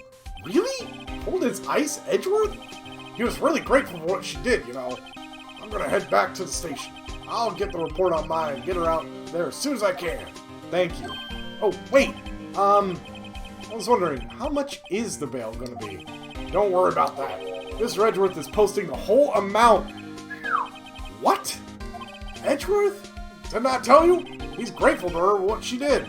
Alright, pal? Well, don't forget to go pick her up, okay? Maybe I could get Edgeworth to pay this month's rent, too. Had to go all the way there. Actually, hold on one second. Let me double check. No, nothing else in a boat rental. Luckily, you know if there's someone to talk to, because it'll pop up the time and all that.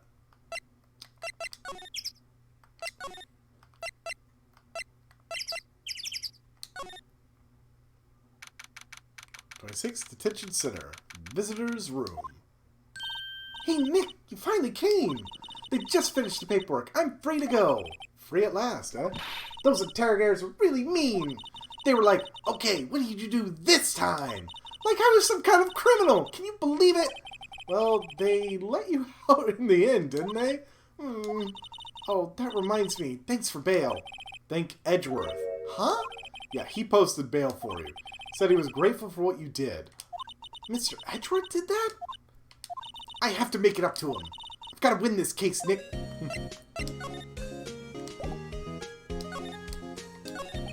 What do you think we should do next? We're kind of lacking in the clues department. We could go to the park and look for Gordy. I was kidding. Still, if there are any clues out there, yeah, well, park's as good as any. Should head down there? Sure. Oh, not present. Now we gotta go back to the Gordy Lake. Luckily, in the later ones, we don't have to keep going to each individual chain of ones. We could just, like, skip directly to, like, say, the Forest of Gordy Lake.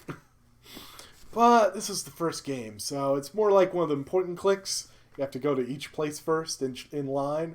Number 26, Gordy Lake Park entrance. There aren't many cops around today, are there? They're probably back in the precinct working up the case against Edgeworth. Hey, y'all! Hey, it's Lotta. Y'all really did it today. What did we do now? Nah, I'm not complaining. See, I did a little thinking. A little self-reflection, you might say. I realize that being a witness is a mighty big responsibility. But I just went up there and started blabbing any old thing that came to mind. Lotta. So you see, I want to make it up to y'all. Make it up? What did you think of the trial? To be honest, I was doing it half just to say I'd been a witness, even though I didn't really see anything. Kinda convinced myself I had, though. I'm sorry, I know I caused y'all a lot of trouble. Well, memory is a tricky, vague little thing. Yeah, I sure know that now. I'll be fine the next time I witness a murder. God, I hope that's not a... hope that's not prophetic.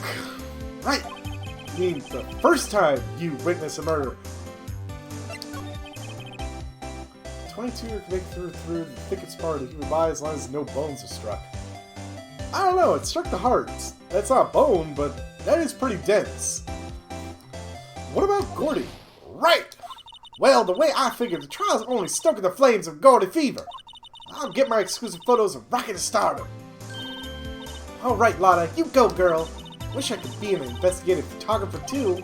Finish your spirit medium training first. Lotta, what do you mean by making it up to us? Well, you see, actually, I got a bit of information for you. What? That Von Karma didn't want me to say nothing about it. What information? Now we're getting to the heart of it. See, I reckon we might be able to do ourselves a little exchange. Exchange? I thought this was to make it up to us?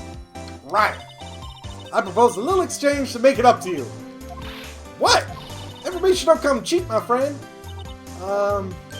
Hey, I see you thinking, my, how unsophisticated these southern folks are. It's written all over your face. Let me tell you, most southerners are way more sophisticated than you. I'm just the exception, okay? Well, what'll it be? We gonna deal or not? What do we do, Nick? Fine, deal. What do you want?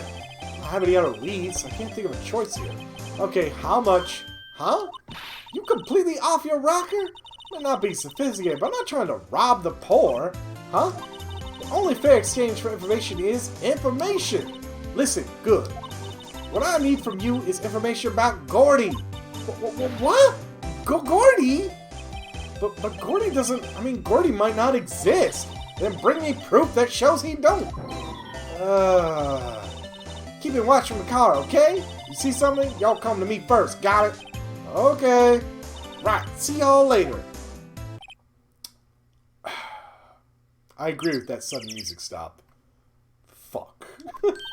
Okay, Nick, let's get hunting. Hunting? You don't seriously mean Gordy? I sure do. What about Edgeworth? We're searching for Gordy for him, Nick. Don't you get it? Okay, and how exactly are we supposed to search for a make-believe monster? Maybe you can find a monster myth specialist? Actually, that might be the case. Okay. What's that? The Steel Samurai, Nick!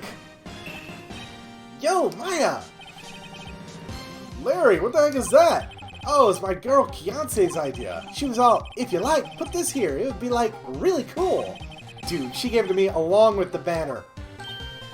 Wow, that's real impressive. She can find these for you. Well, she knows a lot of people. And that's just... and the show's finished now, so she's got it for free. Right? Right. Oh, boy, I hate talking to Larry. Yo, Nick, what happened with Edgy? Well, we made it through the first day in court, all right. I don't know what good our prospects are from here on, though. Huh? Hey, Larry, do you know Mr. Edgeworth's secret weakness? He's terrified of earthquakes. He acts like a little boy. Huh? Well, that's weird. I don't think he was ever like that in school. No? Really? Well, we were only in the same class for a little bit. Transferred schools pretty quickly. Transferred? Right, when the DL6 incident happened, aka his damn father got murdered in front of him, and of course he transferred schools. Look like Larry knows about it, though. Hey, Larry, when did you get that big thing? Huh? Oh, the big guy? I've had that for about a month, yeah. It's a big hit with the kids. Why wasn't it here yesterday? Huh? Huh? Oh, right. The compressor was busted. Compressor? Yeah, it's that little unit by my hot dog stand. That's what I used to put air in Steel Samurai. It broke a little while ago, so I sent in for repairs. Oh, and here I thought you'd inflate it by yourself.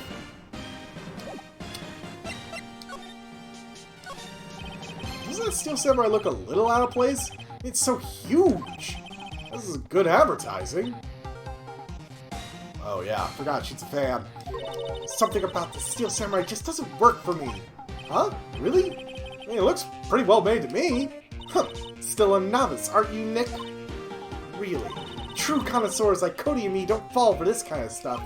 These Steel Samurai fans are obviously in a league of their own. That compressor, though. What's this machine? That's a compressor. I use it to fill up that balloon over there with air. Huh, neat. Just got it repaired yesterday. Man, what a drag that was.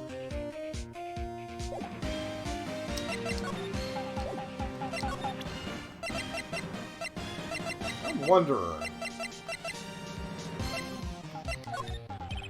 Sorry, Nick. I don't know much about that. I'm a mere seller of hot dogs. Look at this. Ah. That's the guy that's selling my dogs faster than I can cook them. Do you think Gordy really exists? Nah, I think somebody probably saw something else that they just thought was Gordy. But I'll keep selling samurai dogs until the truth's out.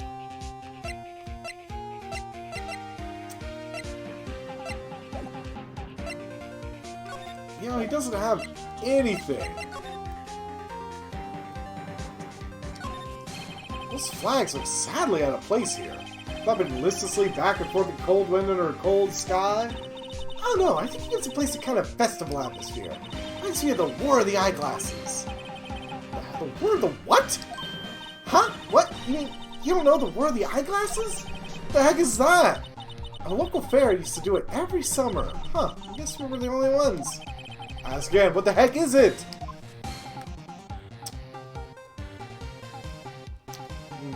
I think I need to move off. Aha! Number 26, boat rental shop. It's always so quiet here. I wonder if the boat shop is closed for good. Well, with the murder on the lake and all, I'm probably just taking a vacation until it blows over. I get it.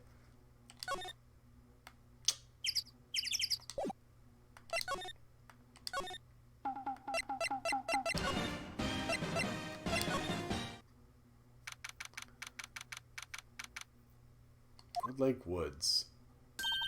Hey, y'all! Well, y'all find anything about Gordy? No, nothing. Well, keep moving. It gets cold out here at nighttime. It is a little chilly. I think I have to sneeze. Well, whoa! No, you don't! No sneezing! Achoo!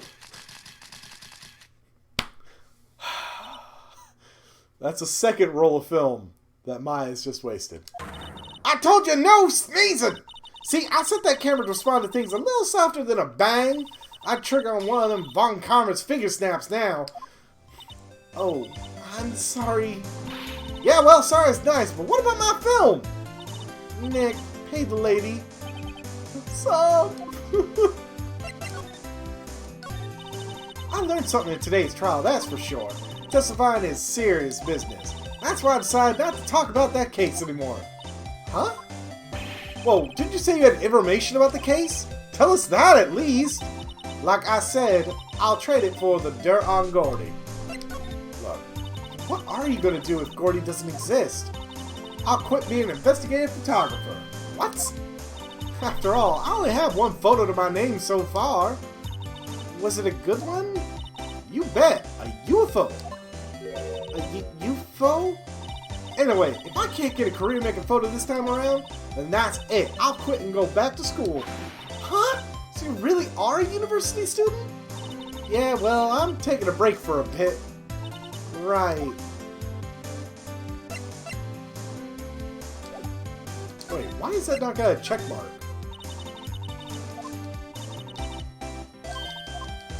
Strange.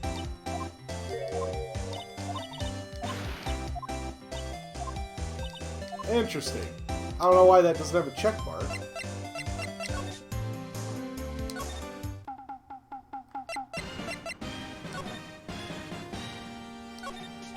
Huh? Oh, it's the inside boat. Left boat docks, right exit. Let's see here. I must be missing something.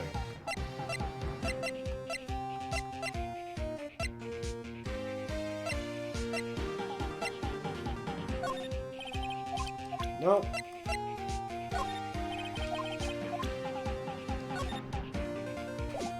Definitely missing something here.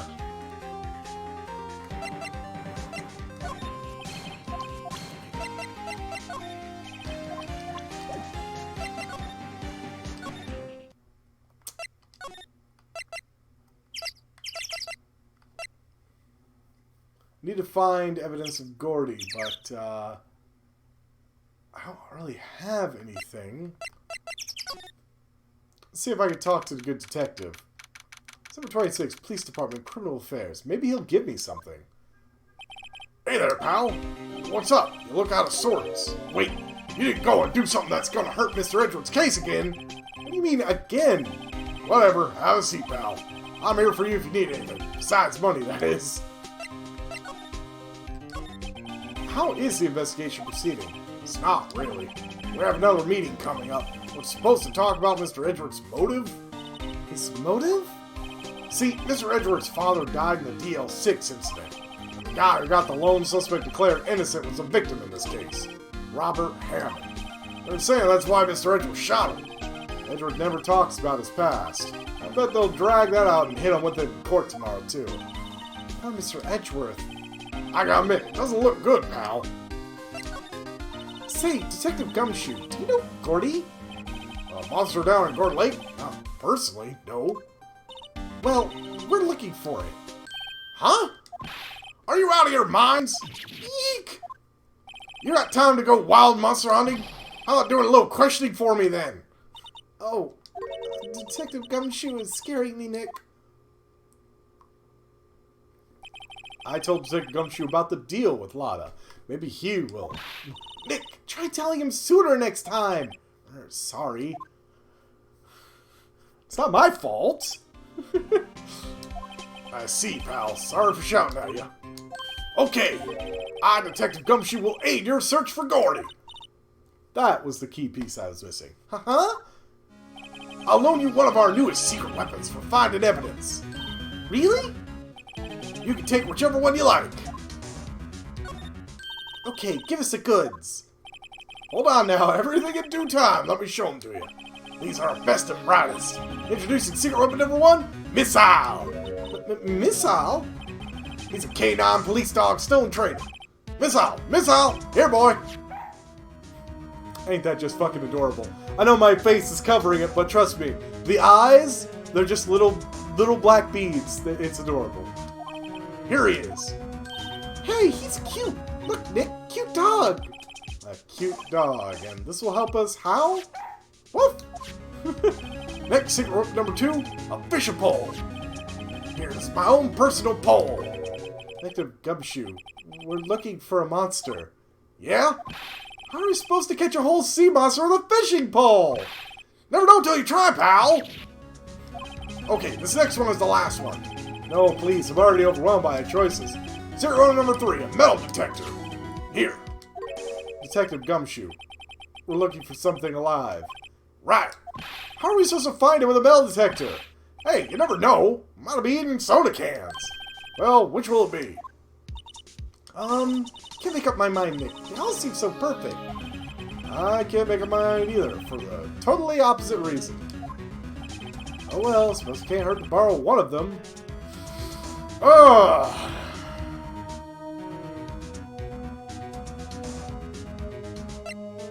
I'll start with the fishing pole. Can you borrow that flimsy-looking fishing pole? Sure thing, pal. Oh, if it breaks, be sure to dispose of it properly, okay? Right. Detective Gumshoe's personal fishing pole. Sadly flimsy and of dubious utility. That's what I needed. A police dog in training. Pretty much.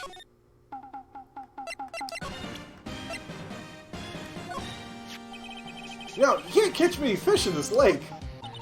I'm not after small fry, I'm after the biggest fry of them all, Gordy!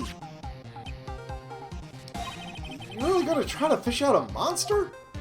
To save Edgerith? Yes! Brings a tear to my eye in more ways than one!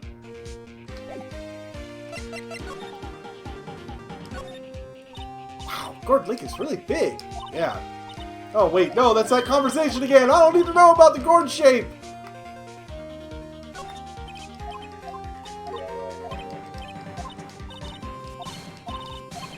Nope. Oh boy.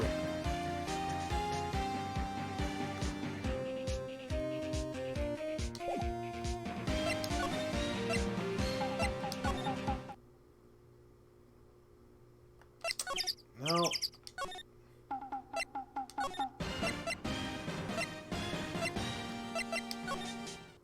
I have a feeling that I need the police dog in training first. Boop, boop, boop, boop, boop, boop.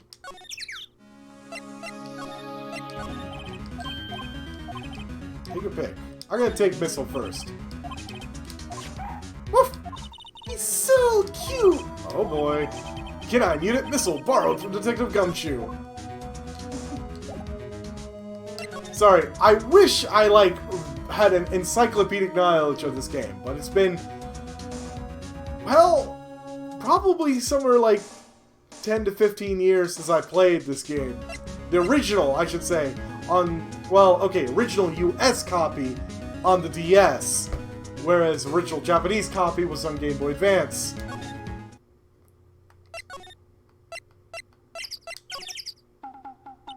Hey, Nick? Hmm? This has been acting strangely. Missile. Oh, right. That little creature of the detectives. Hey, I love little doggies. Good boy, good boy. Damn! But what's wrong, Missile?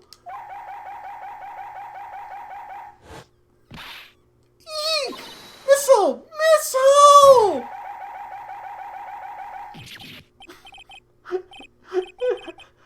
Whoa, stop that thing! Cannibal! It's eating my dog! Oh, god damn! Fucking hell! I went Jeffrey Dahmer on the fucking hot dogs! They got pissed off and killed them all! My samurai dogs! Wow, he ate every single one. I'm sorry, Larry. Sorry! Sorry, don't pay my bills, Nick! It's going to have to this time. Jesus Christ. Very cute with shiny eyes. Hey, Larry, look, it's Missile. Isn't he cute? Get that mutt away from me! What am I going to tell the big boss? There's a big boss in charge of your hot dog stand? Nick, maybe the stand is a front for mafia money laundering scheme. Delta, you were probably onto something. You just had the wrong person in mind. Maya, I think you should probably try to look a little sorry about what happened. Oh, right. My poor dogs.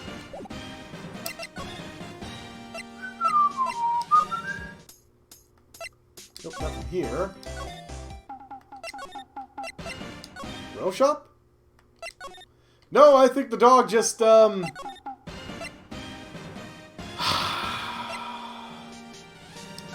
think that dog was only good for eating all the fucking hot dogs.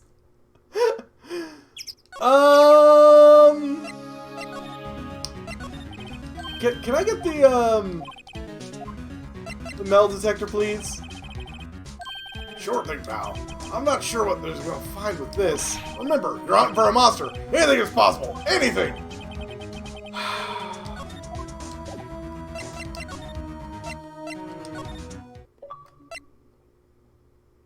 Secret Weapons 3. Borrow all of Gumshoe's secret weapons! Look, it's not my fucking fault! Look, I meant to present the metal detector. Nope, nope, you got no clue. Ah, here we go. Now we're getting somewhere. Nick! It's beeping! The metal detector's found something! Sure was loud enough about it. Whatever it is, it must be in those bushes. Go check it out, Maya. Why do I have to check it out? Nick! Look! Huh? An air tank? Huh, the valve looks broken. I thought it was Gordy. Maya, first of all, why would Gordy be in the bushes? And second of all, why would a metal detector react to a sea monster? Oh. Huh? There's something wrapped around this air tank. At least Larry doesn't own a mattress store. Then I might agree with the mafia money laundering scheme. At my old job, I used to monitor the alarm systems for a big mattress chain. So, I'm not saying nothing.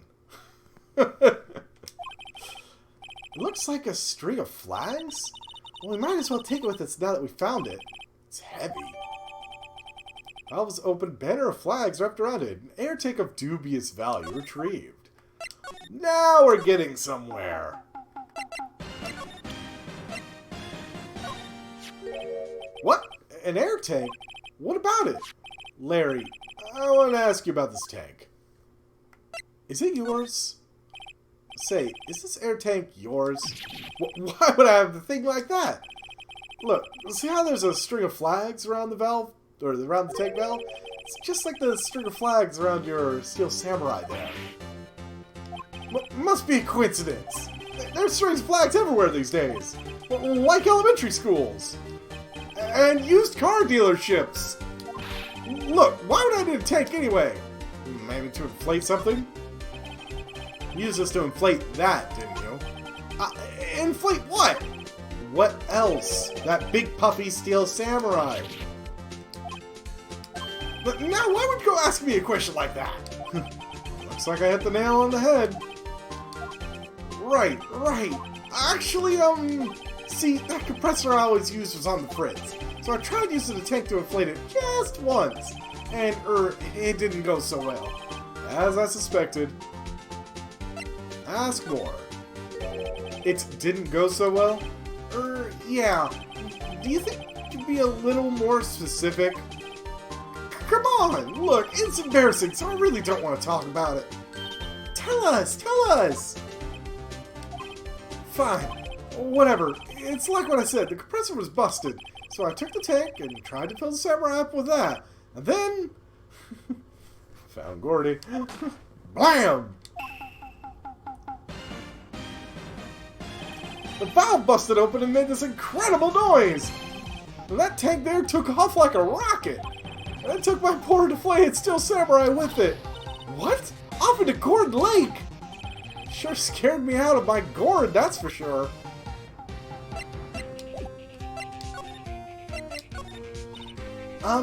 So the tank of the steel samurai you were trying to fill up flew away? What happened next? Well, all that happened to the 20th or so. 20th, a week ago. Now, as far as I can see, the tank went flying out into the lake. Hold on. Was this on the 20th? So I went out every night in a boat looking for it. I mean, Yancey gave me the steel samurai after all. And when did you find it? Just the night before last. Flew way out there. It took me 4 whole days to find it. Night before last? On the night of the murder? Sorry for not telling you, Nick. Actually, I was here on the night of the murder, but you see, I went home before midnight. So, you don't know about what happened? No? That's too bad. It's not all bad. We've solved one mystery at least. A mystery? Maybe we should go tell her.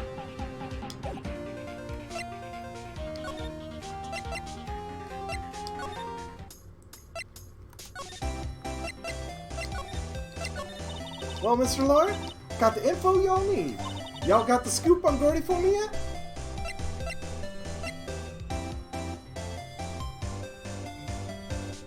We found him. Huh? Gordy? Oh, we found him already. What? I haven't seen any monsters yet. Y'all for real? Gordy really exists? Wait, I need proof. You got a photo? I have proof. Of course I have proof. No fair, Nick. It was when I went to the bathroom, wasn't it? That's when you made contact with Gordy. Enough jabbering already. Let's see your proof. Take that! Just throw a whole tank in her face. Get it? Tank that? Oh, please don't leave. It was a bad joke, I know. Mary's air tank? What y'all doing with an air tank? This is Gordy. Excuse me? What exactly are you saying, Nick? There's a stand near here, a hot dog stand. There's a giant inflatable samurai doll there. About a week ago, an idiot who happens to be a friend of mine tried to fill it. Oh, don't give me that, Delta. He used this air tank. When the valve blew, the tank flew into the lake. Apparently, it made a pretty loud bang when it flew. A bang? The tank, along with the still deflated samurai, fell into the lake. At the same time, a couple was taking a photograph of the lake. This photo. Wait, so you're saying that Gordy is really the steel samurai?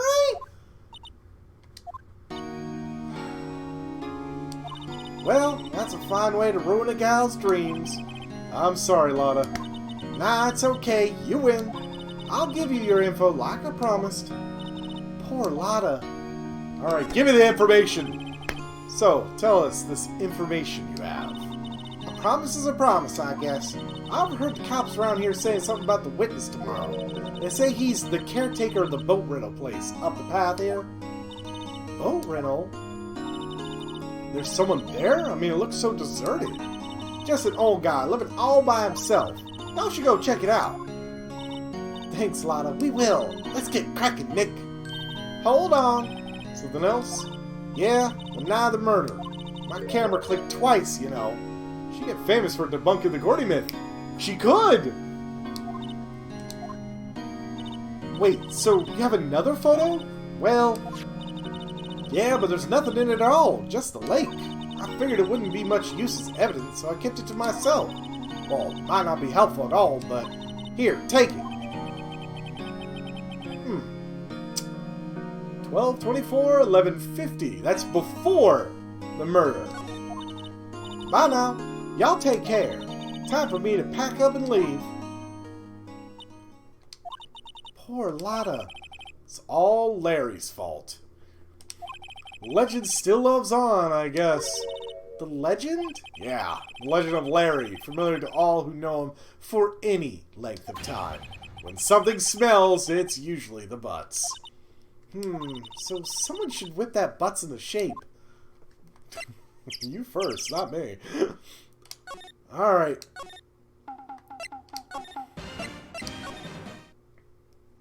Let's go talk to this witness. The witness that, you notice that Von Karma never called. Hey, Nick?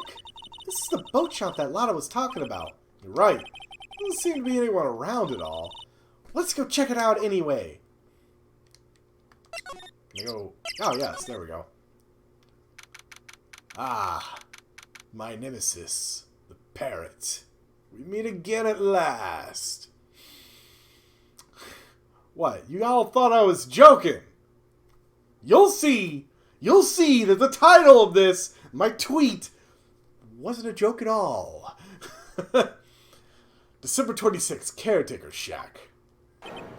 Meg, that you? Eek. Hey, is that Keith with you? Where have you two been? I've been worried sick. Nick, you handle this. I think I'll leave this one up to you, Maya. Meg! Yes? Finally made up your mind, have you? My mind? You'll run the pasta shop when I'm gone. Pasta? Glad to hear it. Glad to hear it. You drunk? You make your old man proud. When you kids left the house, I didn't know what to think. How am I supposed to keep this place running? Old man like me? Ollie, the kids are home. Hello, hello, quack. Nick, what was that? A parrot. The one on the perch. Keith! Yes? I'll leave the wet noodle in your capable hands, Sonny. Wait a second, the wet noodle? Oh shit, do you own the wet noodle? Oh fuck, that comes up in a later game. Nick, what's the wet noodle? Based on the available evidence, I'd say it's the name of his pasta shop. That's a relief, isn't it, Polly? Hello, hello, squawk. Yep.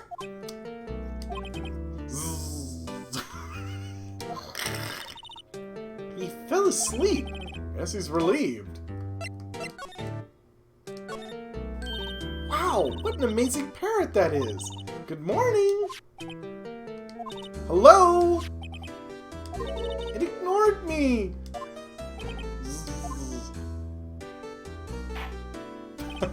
What? You forgot, Meg? You gotta call her name first. Her name? Polly, how you been? Hello, hello, squawk. See? Neat, so the parrot's name is Polly? Erstwhile companion of the boat shop caretaker. Answers to the name Polly. Too bad all she could say is hello. Ha ha ha! Well, Polly can say lots of things. You just need to know the secret words. The secret words? Polly, Polly, what's your name? Polly, squawk. Cute. I just found a new friend. Looks like a kitchen here. It's pretty clean. Really? Because that backsplash is dirty as fuck. Funny, he doesn't look like the type to keep things tidy like that. You're forgetting, Nick. He's running a pasta shop here. Oh, look, droppings. No, is that a fishing pole? Fishing pole looks expensive. Look, a little safe. It's locked. Well, duh. Wow, there's lots of various fish or lake, aren't there? Something's funny, Nick. All these fish are saltwater fish. Well, shit. In any case, let's talk to our... Oh, shit, he's asleep again.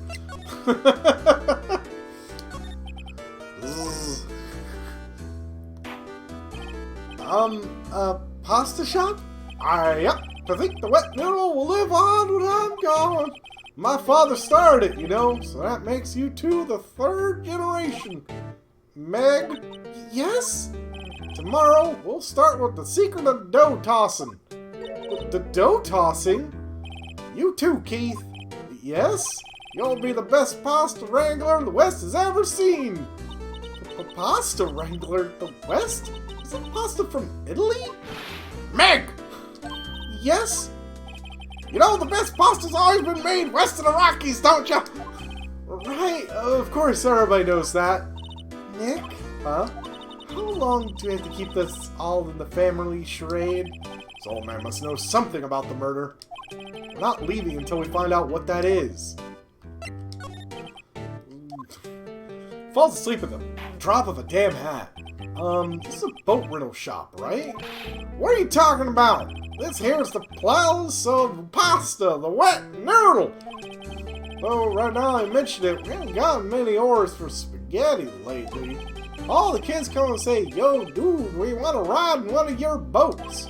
That's why I keep them boats out there. Youngsters these days, darned if I understand them. I'm really confused myself.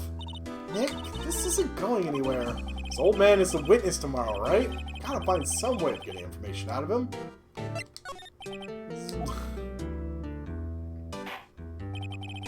My memory's gotten worse of late. That's why I just tell everything important to old Polly here. Everything important? Ah, now you're seeing why I'm to call it up to stand. I wonder, Polly, what's the number on the safe? 1228, squawk! Is it really old man or the other caretaker? What do you mean? What other Are you saying Polly is the other caretaker? Oh, right! Hey, Polly, watch it, will ya? See, Nick? All it takes is a little clever thinking. And a criminal mind. Quick, Nick, write that number down. Hey, don't get me involved in your little heist schemes.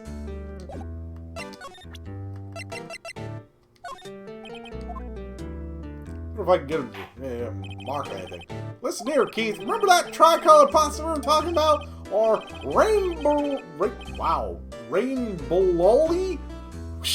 Rainbow-lolly, I figured out the last color we should use. Indigo blue. Indigo blue? That didn't seem to work the way I thought it might.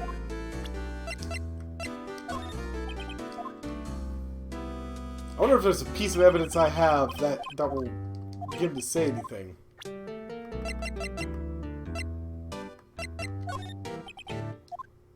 Can I even present his own damn bird to him? Oh, come on. Something's gotta give.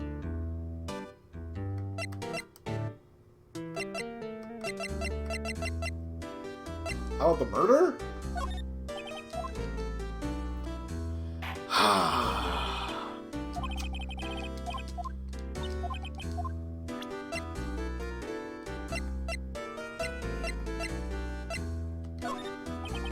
Nope. Nothing is getting to this guy.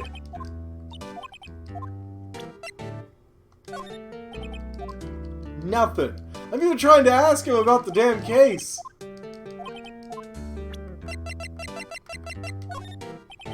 Look, my badge? Oh, fuck. That got a reaction.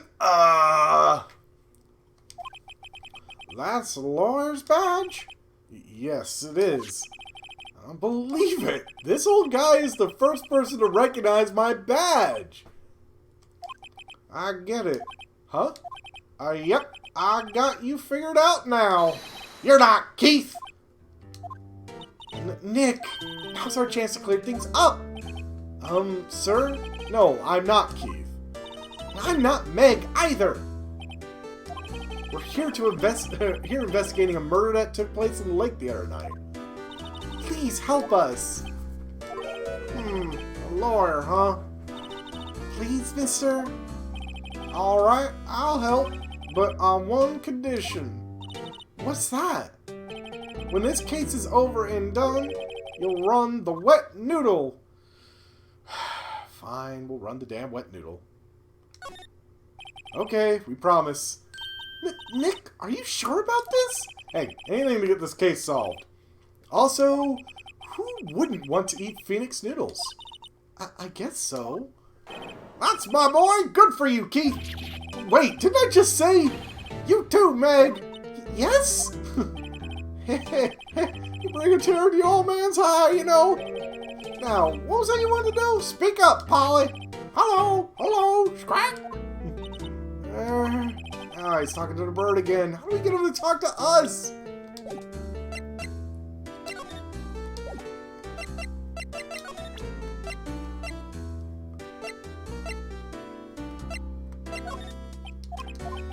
Fell asleep.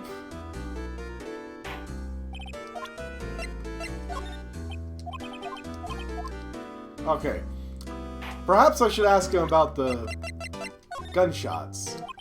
Nope. Photographs? Anything?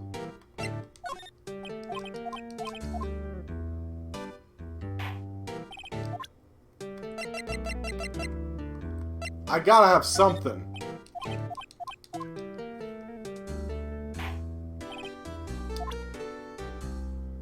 You think his memory is failing? So's mine! Polly here's my only friend in the world. Isn't that right, Polly? Hello? Hello? Scott? Yep. Well, that's good to know. I think my memory's failing. I can't remember what the correct answer is. Luckily, I could just brute force this shit.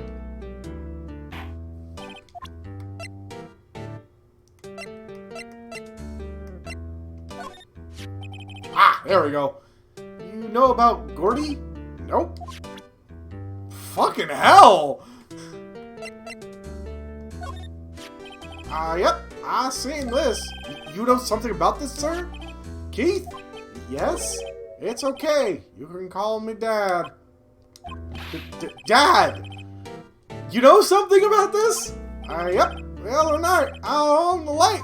Yes? Yes? I know all about that. I seen it. What? Tell us what you saw. Well, I suppose, since you're taking over the shop and all. Now we're talking. I forget the time, but it was pretty dark outside. Probably night. Yep. It was after midnight, but, well, okay. I heard this bang, so I looked outside. I heard another one. Bang!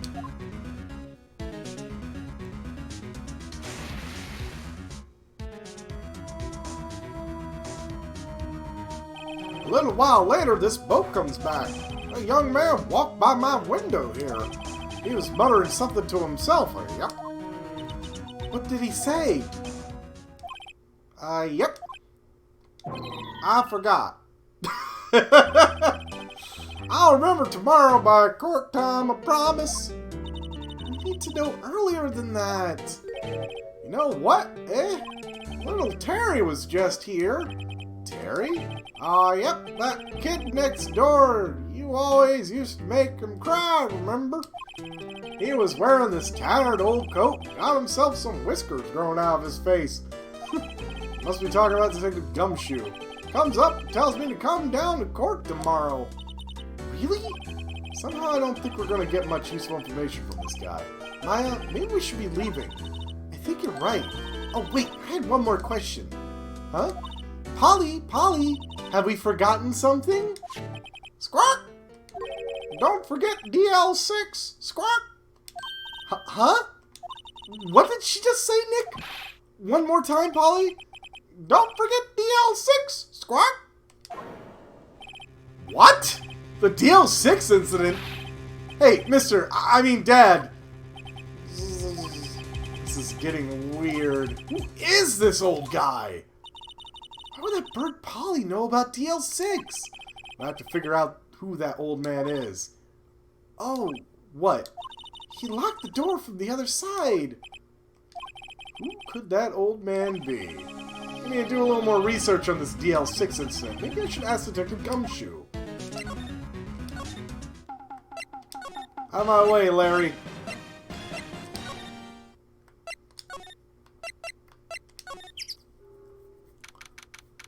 Now we're hot on the trail. Hey, pal. Long time no see. You don't look so happy. What's wrong this time? Actually, we wanted to ask you something. Yeah? You know the boat rental shop down at Gourd Lake? Oh, yeah. The old man who runs it is appearing as a witness in court tomorrow, right? Huh? How'd you... that was supposed to be top secret. Are you saying the defendant? We'll have to find out. Do you know who that old man is, Detective? Actually, I don't. He's a bit of an odd bird. I haven't been able to get a straight answer out of him. See me. I decided first that he wasn't persuasive enough to stand and testify as a witness. That's why we called Miss Lotta Hart yesterday. As for who he is, we have absolutely no idea. Sounds suspicious.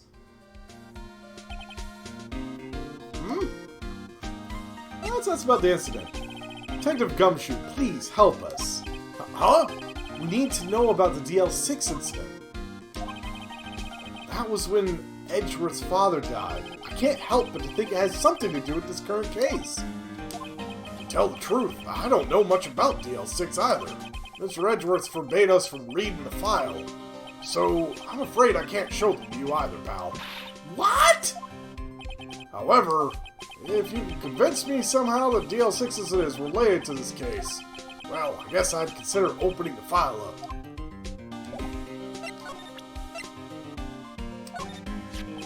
What's that? A parrot? The old man at the boat's rental shop's parrot. The parrot knew about that incident. That incident? DL6. What? Polly, have we forgotten something? Squawk? Don't forget DL6, Squawk. Huh? I'm pretty sure that old man must have taught her that word.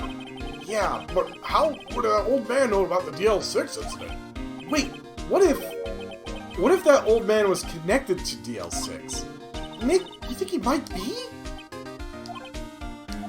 I get you. Sounds like you need information on DL6 incident. Through there is the station's records room. I'll give you special permission to go in and find what you need. All right, way to go, Detective Gumshoe. Okay, Nick, to the records room. I guess it's time we faced Edgeworth's past. Oh, there we go. Yeah! An open records room. Perfect. December 26th, Police Department Records Room. Wow! It's amazingly dusty. 10 years of files and 10 years of dust, I guess.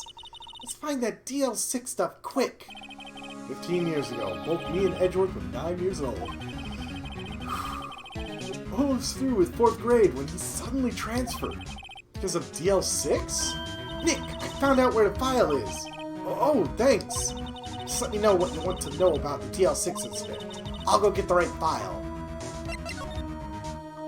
Let's get the case summary. First, I have to get a handle on the main facts, like a summary. Right. Summary. Found it. Here you go. December 28th, 2001. Well, that kind of dates this a little bit.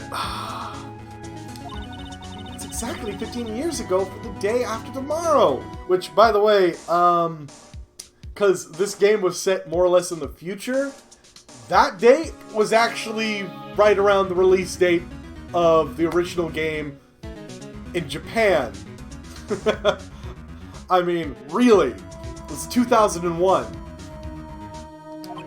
So in 2 days, the case is closed. It took place in the elevator of the district courthouse. What? Is this the same district courthouse where we're holding the trial now? Looks like it.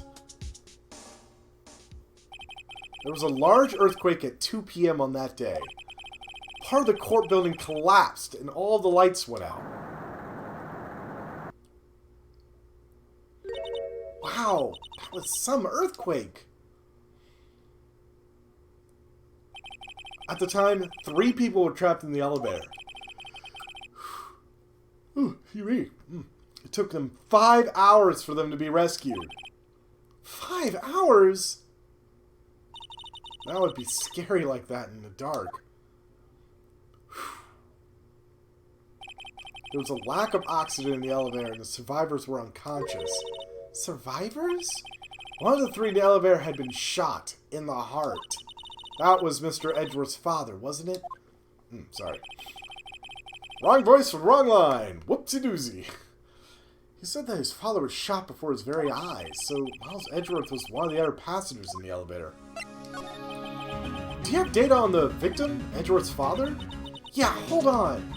Victim. Here, found it. Gregory Edgeworth, 35, defense attorney. If he were still alive, he'd be 50. Why is his hair graying? I'm 32. My hair's not graying. He had lost that day's case. He had lost that day's case in court and got in the elevator with his son, Miles. Miles? Miles Edgeworth, of course. So he was in the elevator with his father. From the angle of the bullet and the other evidence, not had been a suicide. Murder weapon, a pistol, was found in the elevator. The pistol had been fired 2 times. Where have I heard that before? Huh? Sounds just like the current case. What's going on? Got any data on the suspect in there? That would be the guy that my mom got arrested. Hold on, this is it. The man arrested was a suspect of DL6 was Yanni Yogi? DL6 said to a Yanni Yogi? He was a clerk in the court, apparently. He must have been the 3rd person in the elevator. Well, then he had to have done it. But he was found innocent, thanks to his defense lawyer, Robert Hammond. Hammond? The victim in our case? Right. The suspect, Mr. Yogi, was oxygen deprived, so much so they had brain damage. He lost all memory of being in the elevator. After he was declared innocent, he disappeared. Where could Yogi have gone to, I wonder? Maybe closer than we think. I guess I know generally what happened to DL6 now, so I don't know what sort of impact the whole thing had on Edgeworth. Nick, are we going to take the whole file? There's too much. We'll never get it out. You're right. How about we just take what we think we'll need? Case file. Right. That's probably all we'll need. All we'll be able to find here. Now all that's left is trial tomorrow. I wonder how Dad will do testifying in court.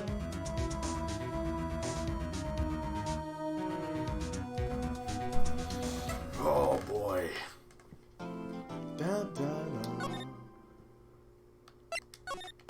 Yeah, let's see how dear old Dad does.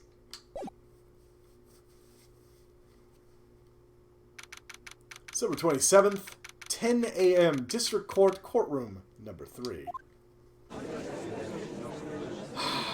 Manfred von Karma. Court is now in session for the trial of Mr. Miles Edgeworth. The defense is ready, Your Honor. Very well. Apparently the prosecution is also ready. Who is the judge here anyways? Mr. von Karma, your opening statement. Very well. No opening statement, so... Not so fast, Judge. I was taking a meaningful pause before speaking. Right, of course. A prediction. Today's trial will end 3 minutes from now. That's one hell of a... Anyone want to time him? Order, order! Mr. von Karma, what is the meaning of your statement just now? Bah! Must you question everything? We'll be over in 3 minutes. We have no time to waste. I'll call my witness now. Right. Call my witness, my decisive witness, to the stand. Is that mysterious boat shop owner? Very decisive. Much wow. Witness, state your profession.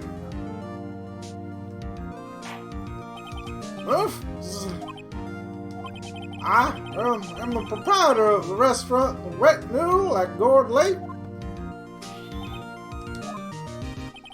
I also rent boats.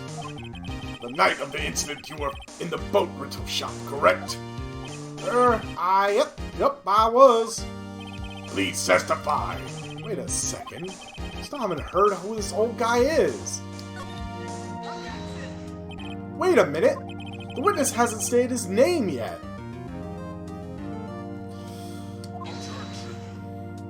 Because I did not ask him, Mr. Wright. Bah! I have predicted this trial will end in 3 minutes. Stop asking trivial questions. Cooperate. Yeah, right. The witness will state his name.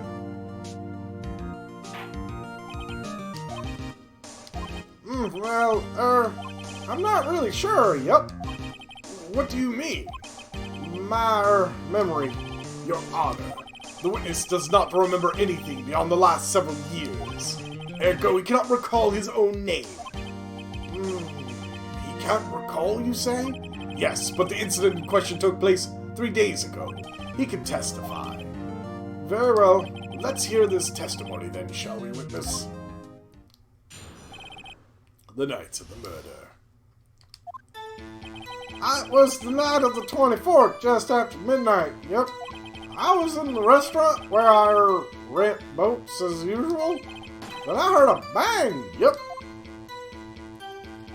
When I looked out on the window, I saw a boat just floating on the lake. Then I heard another bang. Just about then, the boat comes back to shore and a man walks by my window. Very well. I'd like to begin the cross-examination. Objection to cross-examination. Wow, there's nothing to question in my witness's testimony. Ergo, no need for cross-examination. Besides, there are only 10 seconds left before our 3 minutes are up. Judge, your verdict now! Yes, Mr. Wright. Damn right I'm gonna cross-examine him! What are you saying? Of course I'll cross-examine the witness. Very well, you may begin. Roar! Excuse me, Mr. Von Karma? 3 minutes just passed! I see. Well then, let's just take our time. You may cross-examine the witness. Roar! Gotta love that. It was the night of the 24th, just after midnight. Yep. Oh, wait a second. Hold on. Hold on. Just after midnight, you say? Yep, just around then. Are you sure? Pretty sure, yep. When I talked to you yesterday, you were rather vague about the time. Surprised you seemed so sure of it about today. I asked him and he remembered. Isn't that right? Don't glare at me like that. I remembered it clearly, I did. Yep. You see? Continue. I was in a restaurant where I rent boats as usual.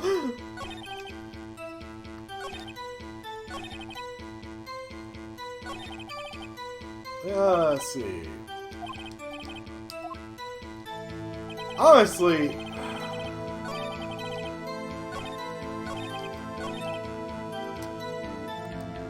part of me wants to present now. You see, exactly the photo at 11:50. Wait a second. Where is the photo? Ah, shoot. I don't see anything contrary. Oh yeah. Whoops. All right, that may not be the right part of the testimony. So that is one thing with this game. You can have the right idea. You could know. It's like, God, I want to throw this objection out, but you kind of have to edge it in at the right place. They will penalize you, obviously.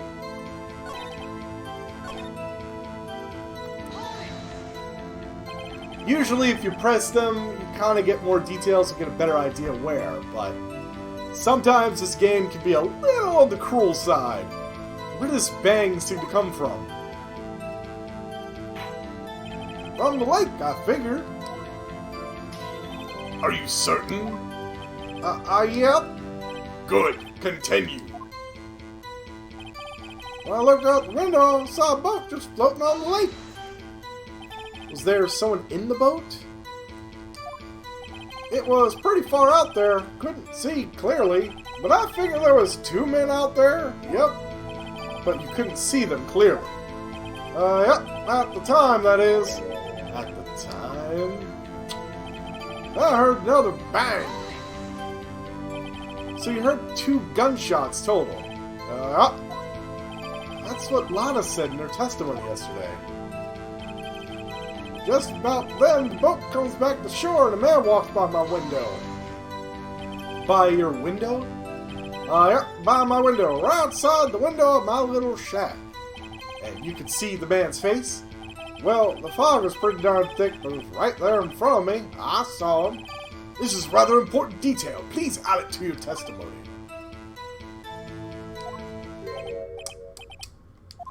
I have a bad feeling about this. That man was the defendant. He was saying, I can't believe he's dead. Are you sure? Uh-oh. Dad! Dead certain, Keith!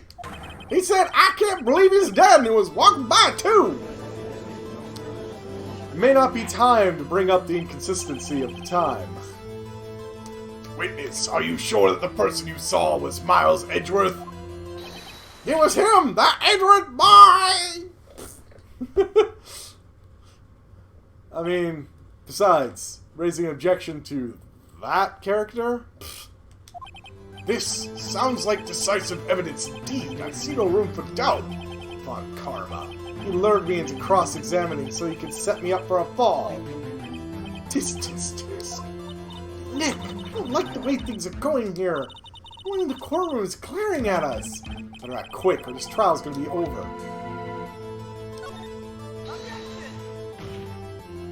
Your Honor, you proved in yesterday's trial that it could not have been Edgeworth who fired that gun. Mr. Wright, Are you referring to the fingerprints from Edgeworth's right hand found on the gun, and a photograph showing a man firing with his left hand? Exactly. That is easily explainable. He could have wiped his prints after he fired. You are ignoring the truth on the matter here. Everything in this witness's testimony is true. I get lost in thought. What should I do? Your Honor, this witness claims that Edgeworth said, I can't believe he's dead, but his word is all we have. If he were telling a lie... Mr. Wright, In a court of law, the evidence tells all. Apparently you have yet to realize even this basic fact. If you were to say his testimony is a lie, show us proof! Nick, do we have evidence? It's no good. There's nothing I can do. Are you sure? To be honest, I don't know what to do anymore. Please. Can you hear me, sis? Please. We need your help. Nick needs you. 3 minutes was perhaps too high an expectation. However, 15 minutes isn't bad. This must be a new record. Enough. The witness may leave the stand. This court sees no reason to further prolong the trial, nor is there any need for more time to decide the case against the defendant. This case is extremely clear. I say no room for misinterpretation of the facts. What? No! Humph. This court finds the defendant, Mr. Miles Edgeworth. Whoops. Guilty. The accused will surrender to the court immediately. Be held pending trial at higher court within a month from today's date. That is all. This court is adjourned. Wait! Who was that just now? Me! Huh? What? Larry? What are you doing here? Listen, you gotta listen to me. I was there in the park the night of the murder. I wasn't sure about it until just yesterday, but today I remembered it. Remembered what? The gunshot! I heard it too! Order! What is the meaning of this? The verdict has been decided. I call for an adjournment. One moment, Mr. Von Karma. So, you say you heard a gunshot? Yeah, I did. A gunshot that night.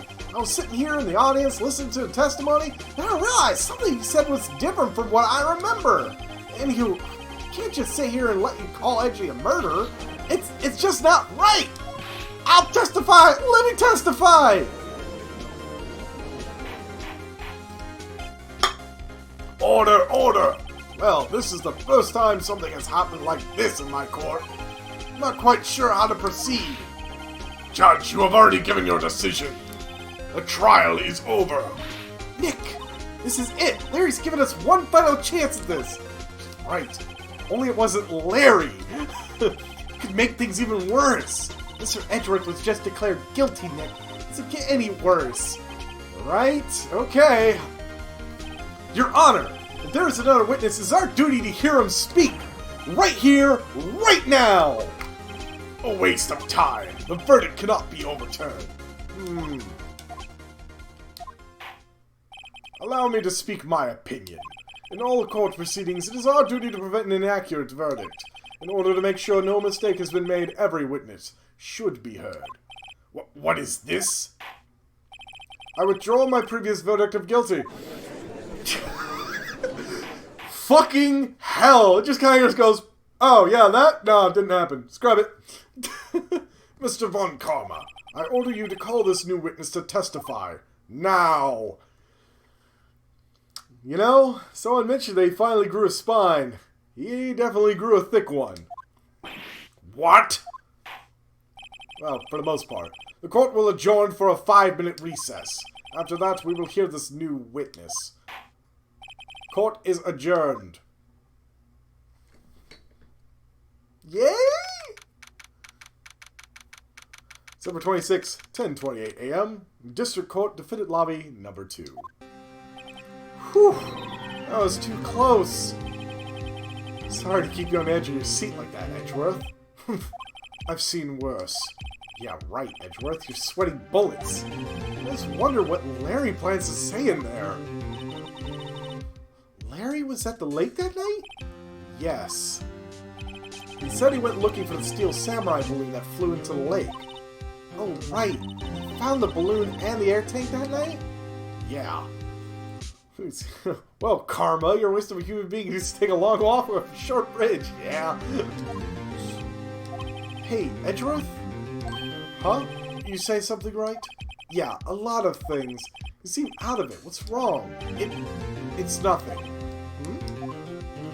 Mr. Edgeworth, there's something I've been meaning to ask you.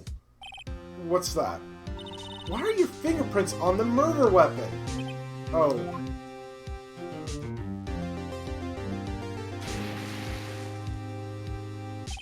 When he fell into the lake, I went into a daze. I couldn't understand what had happened. I couldn't think straight. When I saw the pistol lying on the floor of the boat in front of me, I picked it up without thinking. I didn't have a reason, really. I see. Right. Yeah? This might be our chance. Our chance? Von Karma has only ever run perfect trials. Perfect trials? Perfectly prepared witnesses, perfectly complete evidence. That's the secret to his success. This is the first time he's ever had to deal with something unexpected. He has to let someone he hasn't even talked to testify before the court. And that someone is Larry. What are you getting at? It's likely his testimony will be full of holes, right? That's right, Nick. No 10-minute trial this time. We'll milk this one for all it's worth. Hey, it was 15 minutes. 15! It's on Larry now. Oh boy, so how many bets do you think will last with Larry in there? I mean, come on, it can't get much worse. Our client was declared guilty. It got reversed, but, I mean, really. Court is now back in session. Witness, please testify to the court about everything that you saw on the night of December 24th. Right, leave it to me. Please, Larry, don't mess this one up. I hate to admit it, but you're our last chance. Von Karma didn't even have time to prep his witness. I just hope Edgeworth is right about this being our big break.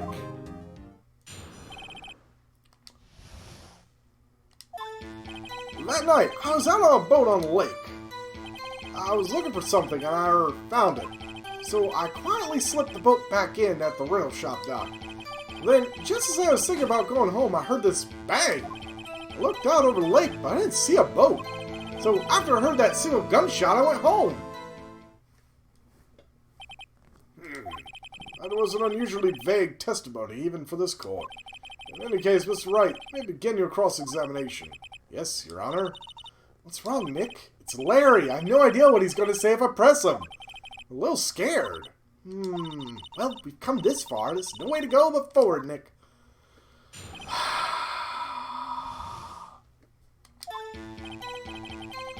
Oh, I'm... Yeah. Hold it. About this bang. Where did the sound come from? Yeah, well, I wasn't too sure about that. I looked around, you know. Did you look at the lake? Yeah, I looked. Looked out over the lake, but I didn't see a boat. Wasn't there a boat on the lake? Order! Well, Mr. Butts? Whoa! Everybody just calm down, okay? I mean, it was real foggy that night. Not sure whether there was a boat out or not. Oh, okay, no problem. That's just the most important part of this case! Humph.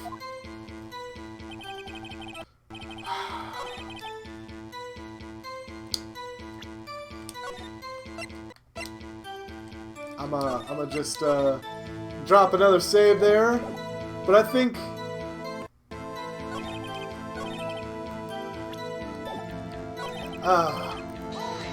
I think this might be the time to present that that photograph of the first shot. Yeah. Huh. Well, Nick, it's a pretty wishy-washy testament, wasn't it? So just start working on the contradictions. Sorry, should be more helpful. You can call my sister. See, no contradiction. Ugh. I think this is the time.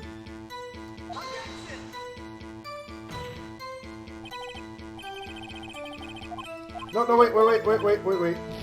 That's not the one. I need to use Lana's testimony. That's gotta be it.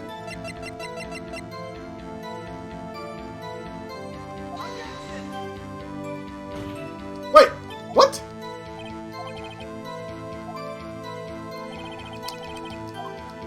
Well, I'm about to lose.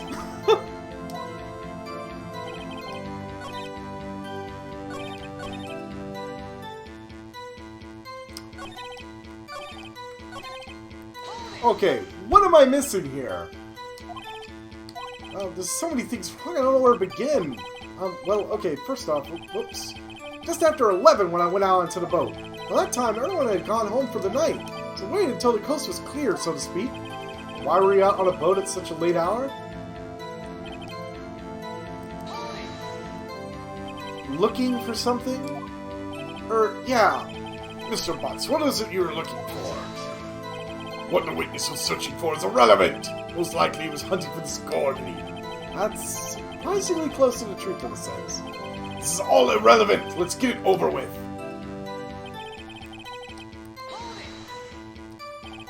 Around what time was that? Well, let's see. I figure I was out searching for about an hour. This was around 12? Yeah? You're not sure? Hey, don't give me that face! Not some sort of human sundial, okay? People use watches these days, Larry? Alright, I must be missing something on where to present that evidence. And it was a good thing I dropped that save, because I'm about to lose the fucking case already. Where did the sound come from? Yeah, does it know? Look around, look right.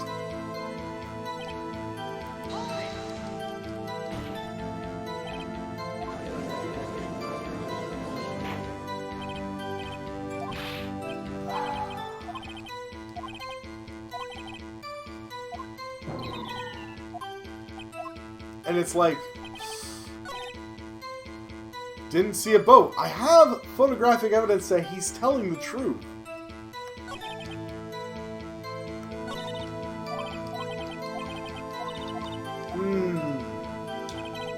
I don't know which is the right one. Anyone else have ideas?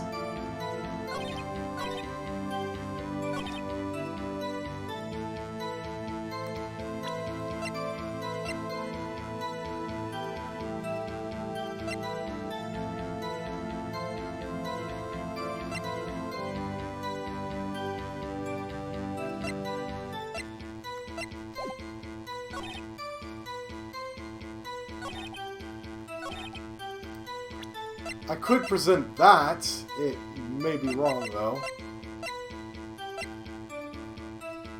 You want me to save scum? Yeah, I mean, I probably should.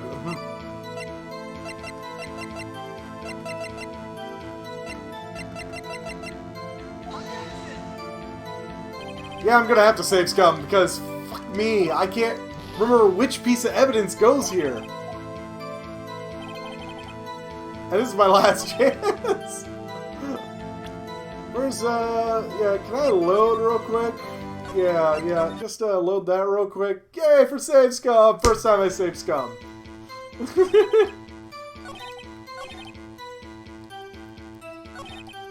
Well, that's the thing. I don't have a photo of the boat anymore. Now the lake photo is that zoomed in one.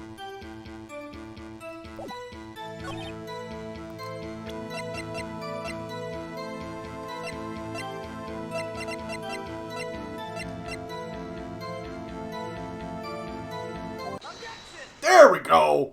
I was just presenting on the wrong piece. Like I said, it's been a long time since I've done this. And you don't want to do trial and error, but wait a sec, Larry. What? You only heard one bang, you're sure? That's what I said. But Miss Lotta Hart testified yesterday that she heard 2 bangs. And the old man just now said the same thing. They both heard 2 gunshots that night. Huh? Were you even listening? Were you paying attention at all to what they said? Yo, Nick, please. Huh? You know, something's been bothering me. I'm a witness, see? I'm like a customer here. So you gotta treat me nice and stuff, okay? Mr. Butts, What? you only heard 1 gunshot, are you sure? Well, to tell you the truth, I'm not sure. Eh? Not sure? How can you not be sure? Yeah, well, I, might have missed the other gunshot. I was, listening to something else? Something else? My radio, dude, with my headphones. What? Order, and stop that booing. Mr. Butts, you were listening to the radio with your headphones? Yeah, so what? That a crime? I listen to my radio. Everybody listens to a radio. What's the big deal? Mr. Von Karma, your opinion. Waste of time. I do not accept this witness nor his shoddy testimony. Well, Mr. Wright, should he continue the testimony? Yeah? Sure, continue. Your Honor, please allow this witness to continue his testimony. Bah! Nothing is more pitiful than a lawyer who doesn't know when he's lost. Cheers, thank you. Very well, Mr. Butts. Please give your testimony and be sure to include details like your radio. Right, leave it to me. I wouldn't if there were any other way out of this, believe me.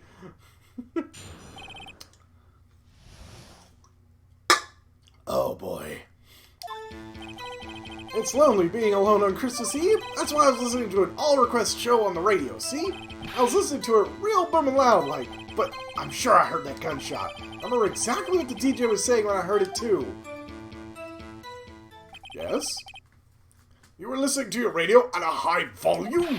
Yeah, what's the big problem? Can't a man listen to his radio in peace? Isn't it a free country? I truly believe Larry has no idea what the problem here is. Judge, can you believe a word this witness says? What he heard was probably nothing more than a drum beat from the radio. True enough, it is difficult to believe this testimony. Objection! Sorry. Objection! Wait, Your Honor. The witness said he remembers exactly what the DJ said when he heard the gunshot. Excuse me? DJ? An announcer, the guy who says things on the radio. Anyway, what this means is when he heard the sound, no music was playing. The DJ only talks between that's not entirely true these days. Anyways, so I could have heard the gunshot from the lake.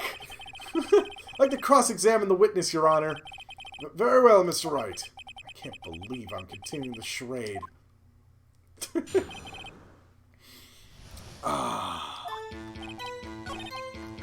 Anyways,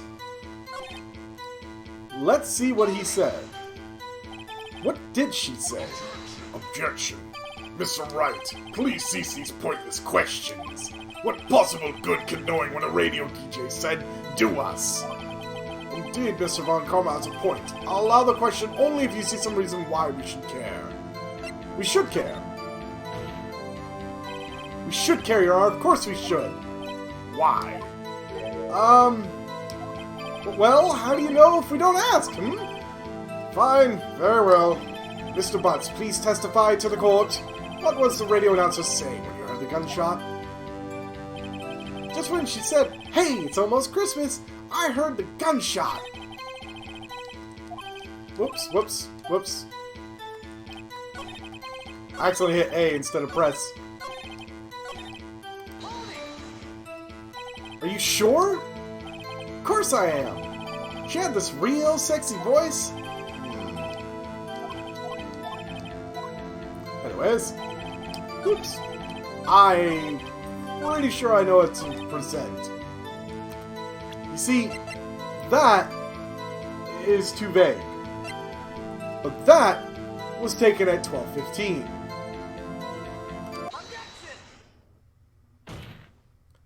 Larry, are you absolutely sure what you're saying is correct? It does provide a timeline, Delta. You are correct. A timeline that Mr. Von Karma doesn't want us to find out about. Huh? What's that face? You look scary, dude. Hey, if you're trying to scare me, you better know I don't scare that easy. As he's sweating bullets. Is something the matter, Mr. Wright? Your Honor, did you hear what that witness just said? The DJ said, "Hey, it's almost Christmas," when he heard the gunshot. Indeed, and? Almost Christmas means it wasn't Christmas. Do you realize what this means? When he heard the gunshot, it was still Christmas Eve. That would seem to be the case, yes. But he should have heard that gunshot after midnight. This photograph is irrefutable proof of this fact. Let's see what the time of this photo... let's see. What the time of this photo taken when the gun triggered Miss Card's camera. 12:25:00:15. 15 minutes after midnight? On Christmas Day? Oh, dark 15. This is a clear contradiction, Your Honor. Order, order! What does this mean? The two prior witnesses heard gunshots after midnight. Or this witness says he heard a gunshot before midnight. Judge, the answer is simple. The current witness is plainly mistaken. Just look at him. Suspicious. What? Well, Mr. Wright, what do you think about Mr. Butt's claim he heard the gunshot before midnight? Larry's right. Larry's not mistaken, Your Honor. He heard that gunshot before midnight. Intriguing. I'm assuming you have evidence for this wild claim. Show me evidence there was a gunshot before midnight. Whoops, went too far. This is the one. Now we know when to present it. Shove that into his smarmy ass face. Look at this photograph. This was taken by our witness yesterday, Miss Lotta Hart, with her automatic camera. The timestamp of the photo reads December 24th, 11:50 p.m. Oh. But there's nothing on the lake in this picture. Your Honor, the real issue here is not why nothing is shown in this photograph. It is why this photograph exists at all. What do you mean?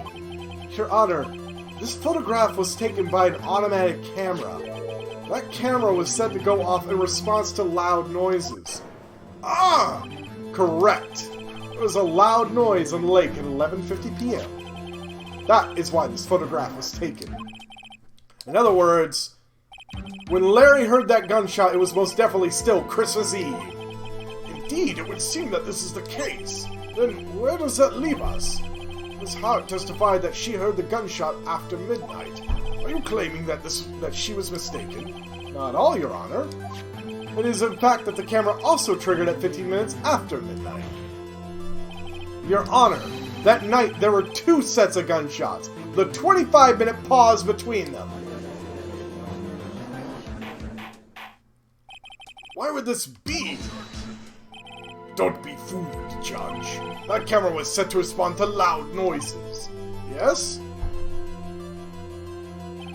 There is no proof that the loud noise at 11:50 was a gunshot. Why, the witness could have sneezed, triggering the camera. Hey, my nose was clear that night, man. Clear! Well, Mr. Wright, there's no turning back now. Can you prove that the loud noise at 11:50 p.m. was indeed a gunshot? Please show the court evidence if you have any.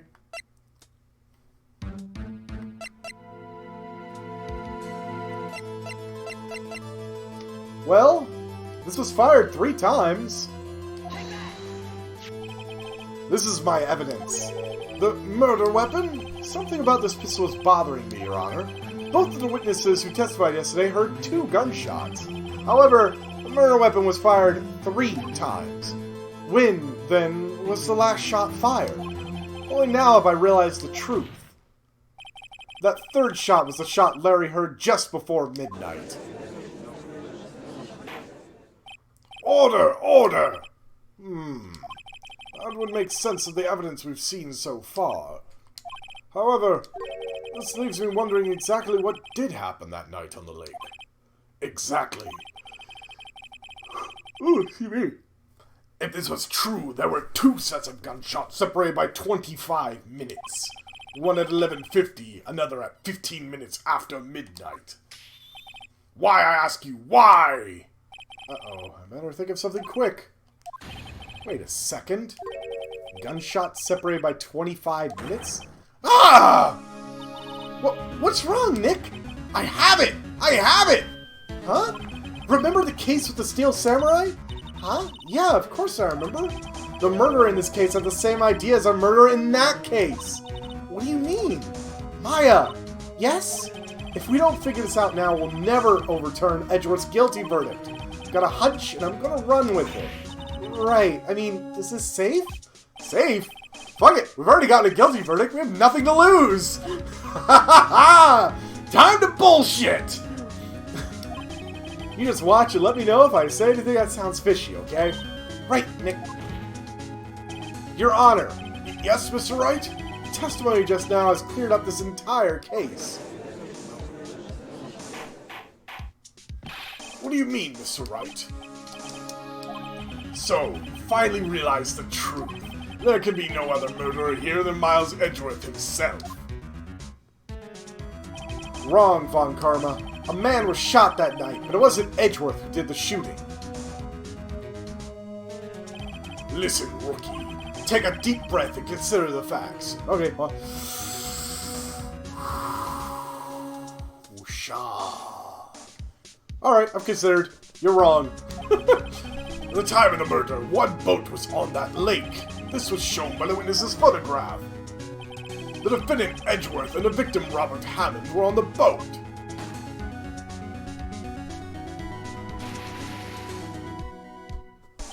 There was a gunshot fired on the boat and Robert Hammond fell into the lake. The distance of the shooting was 1 meter. It couldn't have been suicide. Well, the guilty party has to be the other man on the boat. I admit, this is hard to imagine any other possibility. Yes, but this assumes that the victim was shot at 15 minutes after midnight. Well, what do you mean by that, Mr. Wright? We have photographic evidence of the time of the shooting. The timestamp on the photo says, 15 minutes after midnight. 00:15. But Larry heard a gunshot 25 minutes before that. Robert Hammond was killed then, 25 minutes before the shot on the lake. Shut up, Karma Von Hag. You're hiding crap. No. Leave Karma Von leave Von Hag for later. Trust me. Just trust me. Next game. Mr. Wright, are you quite mad? Explain who the two men on the boat are.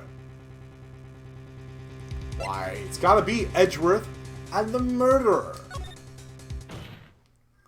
Of course, it was Edgeworth and the murderer. After the murderer killed Robert Hammond at 11:50. He assumed the guise of Mr. Hammond and met Edgeworth. What? Are you serious? Yes, Edgeworth won't tell us why he went to the lake that night. Or I have a hunch. That night, Robert Hammond called Edgeworth to the lake. Now, Edgeworth didn't know Robert Hammond's face that well. That's why he didn't suspect anything when the murderer took Robert Hammond's place. I'm not sure what to make of all this. Ludicrous! Mr. Wright, tell us the name of the murderer then. The murderer's name? Wright. It's... well, I don't know. Actually, I don't know the murderer's name. You don't know? Bah! Again you waste my time. I don't know because he never told us. The murderer is the caretaker of the boat shop, that old man. At 11:50, he was the one who killed Robert Hammond. The caretaker of the boat shop? Where did he do this? There weren't any boats on the lake then. Why would he have to go all the way out on the lake just to shoot someone? May I suggest that the real scene of the crime was not on a boat? What? Well then, where did the murder take place? Show the judge where the murder really took place. Whoop. How about right here? In the boat shack! Here, of course, the boat shop, where he lives. That way he could meet with the victim without anyone seeing. Do you have proof the boat shop was the scene of the crime? Recall Larry's testimony, if you will. Yeah, that seems like Larry. All meandering out there. That night he was out on the lake in the boat searching for something. He finds it and returns the boat. Then, just as he's starting to head for home, he hears a gunshot. He heard a gunshot, Your Honor, even though he was wearing headphones at the time. In other words, the gunshot was very, very close by. And where would that be if he had just returned a boat? The boat shop. The judge is on my side. Mr. Wright, what happened that night on Gourd Lake? Please tell the court from the beginning. Yes, Your Honor. Nick, are you sure about this? Not really. But I think if I start at the very beginning, and I take it slow, I might be able to figure this out.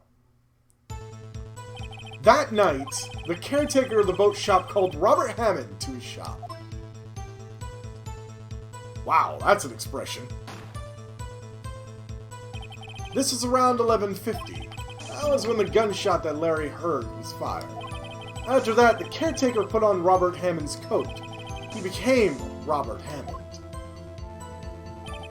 And then he got in the boat with Edgeworth and went out onto the middle of the lake. Then who fired the pistol on the boat, Mr. Wright? Why, it's the caretaker, of course. Of course, it was the murderer who shot the pistol. He shot twice. Both missed Edgeworth on purpose. Wait a minute. Yes? Why would he shoot twice if he didn't mean to hit anyone? Details. Know this, Mr. Wright. The moment you run out of explanations, the moment you lose. Tell us why the murderer had to fire twice. To create a witness. I believe he shot twice to create a witness, Your Honor.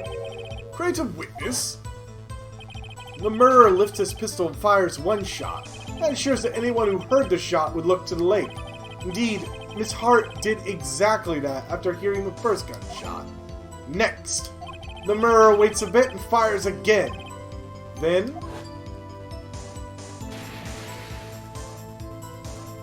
the murderer jumps from the boat himself, leaving the pistol in the boat behind him. That's a cold swim. Ugh. I see. Someone looking from the edge of the lake. It would appear that one of the men on the boat had shot the other. The murderer didn't know about the automatic camera, of course. That's why he shot twice to draw attention to the boat. Once you realize that, everything falls into place. Boat shop caretaker swam back to his shop, and he put Mr. Hammond's wet coat back on the body, and threw the body into the lake. This is what happened, Your Honor. These are the events that transpired the night on Gourd Lake. What? Y'all think I'm making it up, aren't you? Bailiff! Bring out the witness from before! Bookshop caretaker, quickly!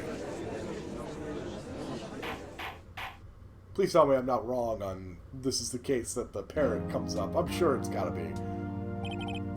Very well. While we're waiting for the caretaker, I'd like to ask the defendant Miles Edgeworth a few questions. Sir Edgeworth, please take the stand. Mr. Edgeworth, you heard what the defense has said? Yes. Well, why did you go to the lake that night? What Wright has said was mostly correct. Astonishingly so, actually. Yes. Several days ago I received a letter. The letter was signed Robert Hammond. He asked me to come to the boat shop by the lake at midnight on Christmas Eve. He said he had something very important to discuss with me. Something important? I'm sorry, I can't say what it was. Your Honor, sir. Bailiff, we are conducting a trial here. I ask that you maintain quiet. The witness has disappeared. He isn't at the boat shop either. What? What should I do? But find him, quickly! We cannot allow him to get away!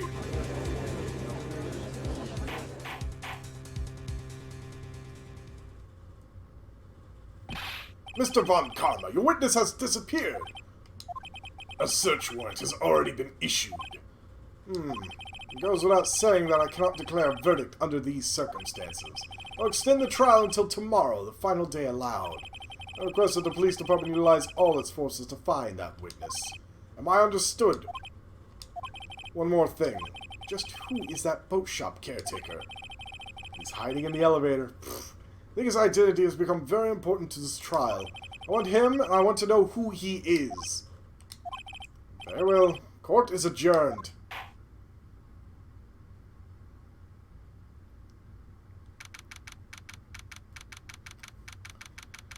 December 27th, 1:22 p.m. District Court, Defendant Lobby number 2. On to the third day! Oh my god. This is taking longer than I was... Well, considering how much last week's trial took, I'm not too surprised how long this is taking. Yay, Nick, you did it! Yeah, well, at least we got out from under that guilty verdict. What about Larry? That was something else! Even Von Karma didn't know what to do with his testimony. Larry really helped us out. Sure, once I sifted through his unique testimony. Still, he did save us. Let's wish our cases weren't so down to the wire all the time. I know what you mean. Sometimes I feel like it's us on trial instead of our clients. Hey, Edgeworth? Mr. Edgeworth? Did you say something? You don't look so pained. I mean, it looks like you're probably gonna get off the hook. You could try to smile just a little, relax. I'm sorry, but I fear it's not over for me yet. What do you mean? Right, there's something that's been troubling me for a long time now, and I don't know whether or not to tell you. Edgeworth? No, there's so little time left to tell you, to get it off my chest, but... can't make up my mind. What is it about, Edgeworth? It's a nightmare I've had. A memory of a crime that I committed. A crime you committed? A memory of a murder.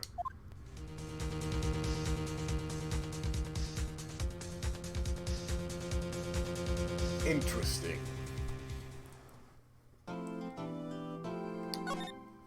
Interesting. Very interesting. Very interesting. Let's get to the bottom of this. Oof, man. December 27th, 2:11 p.m., Wright and Company Law Offices. What was Mr. Edgeworth talking about? memory of a crime that I committed. A memory of a murder. Do you really think Mr. Edgeworth killed? I don't believe it. Not Edgeworth. Some painful memory has been troubling him recently, but he never takes someone's life. Never. Nick? Yo, how's everyone doing? What do you think of my performance today? I had him swooning in the aisles, huh, Maya? Swooning? Me? Oh, yes, I do remember feeling faint. Right on, tell me about the truth. It was like love at first sight, right? Right, Nick? Huh? Me? Well, maybe my heart skipped a beat or two. I think you could do better than that. Come on, I saved Edgeworth in there, dude. Edgy! You guys should be bowing before me. Yeah, bow before your hero. Larry, you really helped out in the trial today. You did! If you weren't there, Larry, I'm sure Mr. Edgeworth would have been found guilty. But seriously, Nick, that boat shop caretaker guy is pretty suspicious. But Edgy ain't off the hook yet. I mean to spoil the mood, Larry. Hey, I'm just a guy sitting in the audience, you know? But from where I was sitting, Edgy seemed pretty, edgy. I mean, can you really know he's telling the truth about that night? Nick? I don't know. But what I do know is, I'm gonna believe in you two until the end. Us two? Boy. Wow. Edgeworth and who else? You mean me, right? Nah, he means me, right, Nick? Yeah, you, Larry. Not me? But why you, Larry? Huh?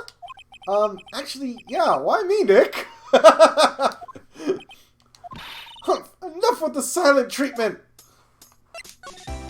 Nick, why do you trust Mr. Edgeworth so much? I mean, he's changed recently, true, but when we first met him, he was kind of a jerk, don't you think? You didn't know him back then. Back when he wanted to become a defense attorney. Wait, was that when you two were classmates? Yes, in grade school. They saved me, Miles, and Larry. They saved me, and I'll never forget it. That's why I became a defense attorney, you know? What? Hey, Larry, what's he talking about? Huh? Sorry, I kind of forgot. Oh. Okay, Nick, out with it. I'm gonna hear this story today, and that's final. Okay. It's kind of a long story, so hang in there. It was the very end of 3rd grade. This lady walked in, tall glass of water. She could have walked into any class, but she walked into mine. She had legs up to here, and her, oh wait, that was the teacher. Never mind. I was on trial. A class trial. A class trial? Yeah. You remember Larry? Spring, end of 3rd grade? The kid in our class got his lunch money stolen. Lunch money? Our school is really small. Every month, kids would bring in an envelope with money for lunch from home. Ooh, excuse me. Boy, I'm going to be running this late. Sorry about that. Huh, I see. Anyway, this kid's envelope disappeared with $38 still inside. Oh, yeah, now you mention it, I do remember that. I can see why you'd forget, though. You were out of school that day. Anyway, the envelope had been stolen during PE class. I was coming down with a cold, so I skipped PE that day. I was the only one not in class. So, they thought you did it? Yeah. Kids in class said I should be put on trial. Trial? So the next day, we held a classroom trial with me as the defendant. I didn't do it! Guilty! He did it! Guilty! It was you! Thief! Give the money back! You're such a meanie! No one will play with him! Just admit you did it! You can't hide the truth! Tell us the truth! I'm not gonna play with you anymore! Yeah, no borrowing my eraser! You shouldn't be allowed to realize! I'm the library queen! Give me back my 50 cents I loaned you! Hey, did you rob the bank the other day? Damn. Now, Phoenix, you know you shouldn't steal people's money. It's not right. And even the teacher thought I'd done it. Go over and apologize, Phoenix. What the hell's up with that shirt? Yeesh. I didn't know what was happening. was so sad, I couldn't stop crying. He was staring at me like I'd done it. I tried to apologize, which where the boy's money had been stolen was sitting. That's when it happened. Objection! He shouldn't have to apologize. Only thing that belongs in a trial is evidence. Anything else has no place. You should all be ashamed, amateurs. Miles? Yeah, wore a fucking bow tie to school. You know this kid got picked on. A lot. Wasn't you who stole my money, was it? Wow, Edgeworth's money was stolen, by the way. I should specify. No. Then you shouldn't apologize. Everyone's been shouting you did it, but no one has any proof. That is why, Your Honor, this boy is innocent. But Miles, it was your money that was stolen. Yeah, he did it. He's the one. You don't need proof. Make him say he's sorry. Why don't you all just shut up? Wow, that was Larry for you. This is how it all. This is always how it is. Everyone's ganging up and picking on one person. Just think about how he feels. He said he didn't do it, so he didn't do it.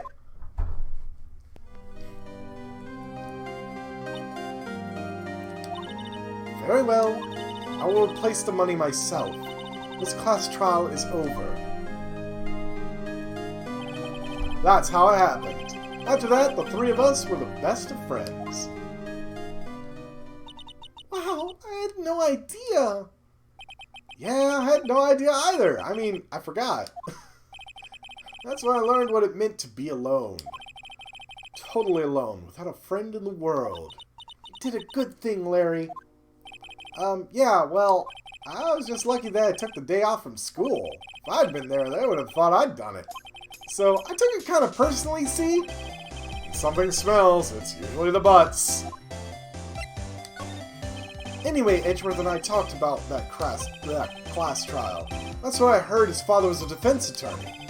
I remember his eyes would shine when he talked about his father. I'm going to become a defense attorney just like my father. A famous defense attorney. Then, a few months later, he suddenly transferred to another school. The DL6 incident. Right. I'm not sure, but the transfer probably had to do with his father's death. That's so sad. It was several years later that I heard Edgeworth's name again. There was an article about him in the newspaper. The headline was something like, Dark Suspicions of a Demon Attorney. Oh, wait! They're talking about me! That's me! Oh, wait, no, they're talking about Edgeworth. Fabricating evidence, manipulating testimonies, covering up facts. Doesn't sound like me. Usually I just bullshit my way through the cases. The article said he'd do anything to get a guilty verdict. Anything. But why? What happened? I mean, that's not the Edgy I used to know at all. That's what I thought too. I tried to get in touch with him. I didn't know how many times. Never replied. I guess he didn't want to see his old friends. He couldn't just drop in, though. Wanted to meet him, to learn why he had become who he became. That's why I decided. Wait, you don't mean... That's why? That's why you became a defense attorney? To meet Edgeworth? Well, if I was a defense attorney, I knew he'd have to meet me whether he wanted to or not. In court. Edgeworth believed in me, and I believed in him. He's in pain, and no one's on his side. I'm the only one who knows the real Edgeworth. I'm the only one who can help him. Whoa, Nick! So is that why you helped me out for free? Yes?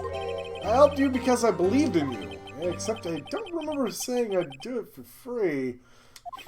Oh, Nick! We have to save Mr. Edgeworth. It is the last thing we do, okay? Alright, very well may be. First, there's that rental boat shop caretaker. We need to find out who or what he is. I'd sell for who. Guess I can clean out some of this evidence I no longer need. Okay, let's go.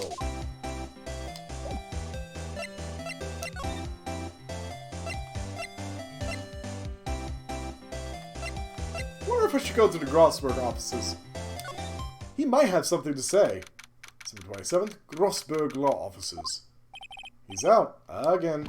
When does he work anyway? Now, don't be harsh.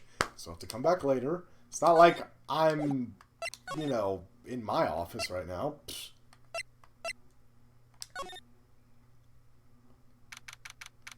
Ah, December 27th. Detention Center Visitors Room. You look as grim as always. Mr. Edgeworth, I heard the story about the class trial. Class trial? What do you mean? You don't remember? No, I don't. Your lunch money was stolen, wasn't it, in 3rd grade? Lunch money? Oh, right. Yes, I seem to remember something like that. Nick, I think you're the only one who really remembers. Well, it probably only mattered to me anyways. Mr. Edgeworth, didn't you know?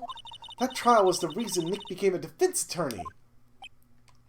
Ridiculous! Gee, thanks. That said, it does sound like the kind of thing you'd do. You haven't changed a bit, have you, Wright? So simple. To a fault, even. Well, maybe yeah, but I think you changed too much, Edward. Blah. Perhaps. Why prosecute? Hey, Edward, why did you become a prosecutor anyway?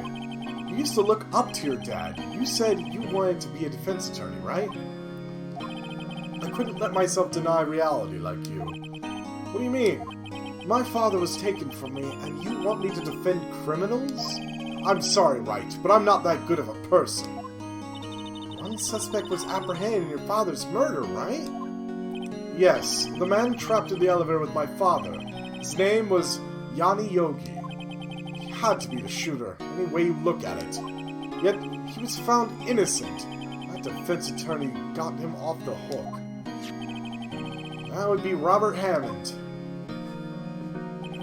That day 15 years ago, 3 of us were trapped in the elevator for 5 hours. When we were rescued, we all suffered oxygen deprivation. I lost all memory of the murder. Lost your memory? No, lost your memory? Even now, I can't recall what happened in that elevator. That was the crux of Yogi's attorney argument in court. Claimed Yanni Yogi had been not of sound mind due to oxygen deprivation. Yogi was released due to a lack of evidence. Innocent. That's when I changed my mind. I started to hate defense attorneys. What's your relationship with Von Karma? He's my teacher, and a man who deserves respect. I learned everything I know of courtroom techniques from him. So he's like my sister was to you, Nick? He is a perfectionist in all things.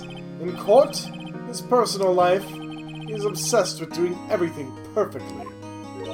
Perfectly, huh? In all the cases he has taken on, none were left unsolved.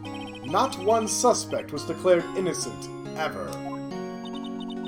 But that's... I know. It's possible some of the suspects were indeed innocent. However, it's impossible for us to accurately determine that in every case. All Von Karma does is his job, to find the suspect guilty, perfectly. And in any case, that's nigh well impossible to find weakness in him. Should weakness appear, he would do everything in his power to make it go away. Edgeworth? What you're saying is true. You're headed for a guilty sentence tomorrow. He's right! There's no time to praise the enemy, Mr. Edgeworth. It's a strange situation in which I find myself, I'll admit. No kidding.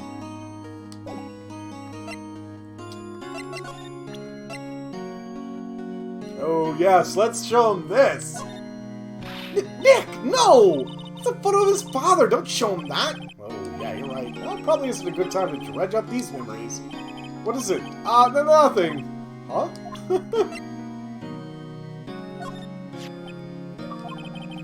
It was that case that changed my life. And tomorrow, on December 28th, its statute of limitations runs out.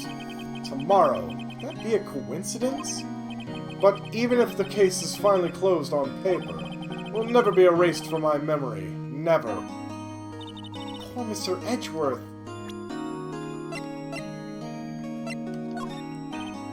Oh.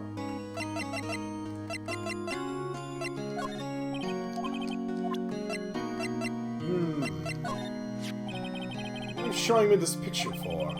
No reason. You know, I was impressed by your deduction in the trial today. Granted, you were at the end of your rope, but still. Nick, he noticed. Ha ha ha.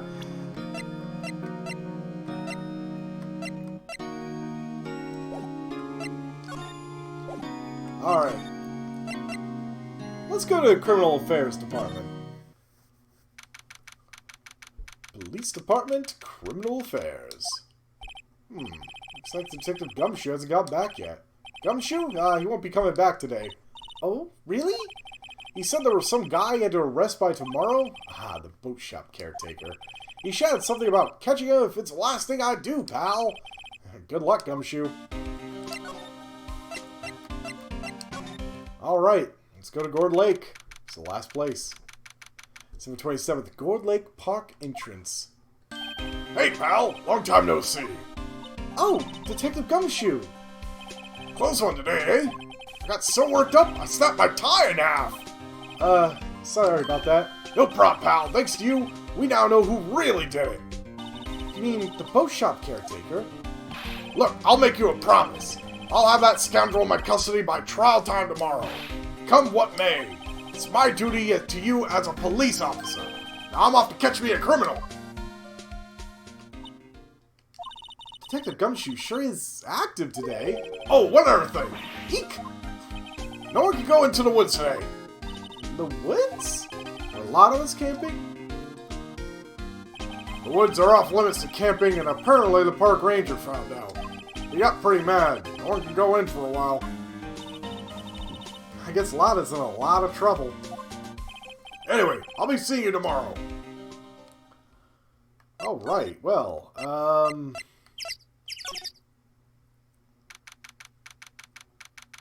wait a second. Where's the inflatable? Huh? The steel eyesore is missing. Eyesore? Looks like the hot dog stand is closed, too. I guess Larry's too busy worrying about Mr. Edgeworth to show up for work.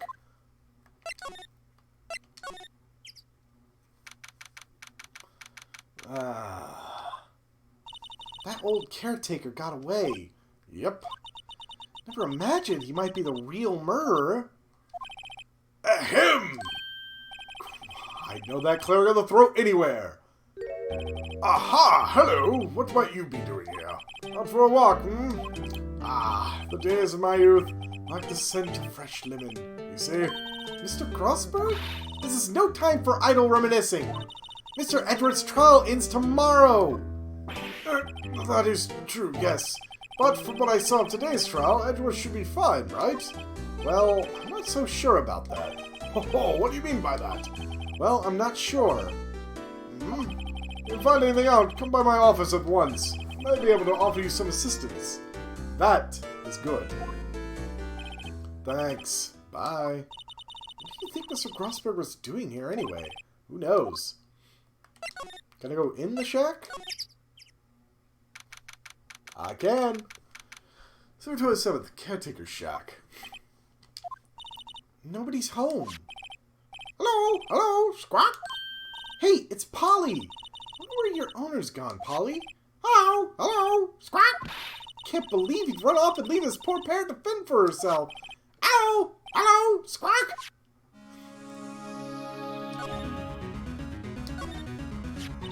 Maybe I should take care of Polly, Nick. Probably shouldn't just kidnap her.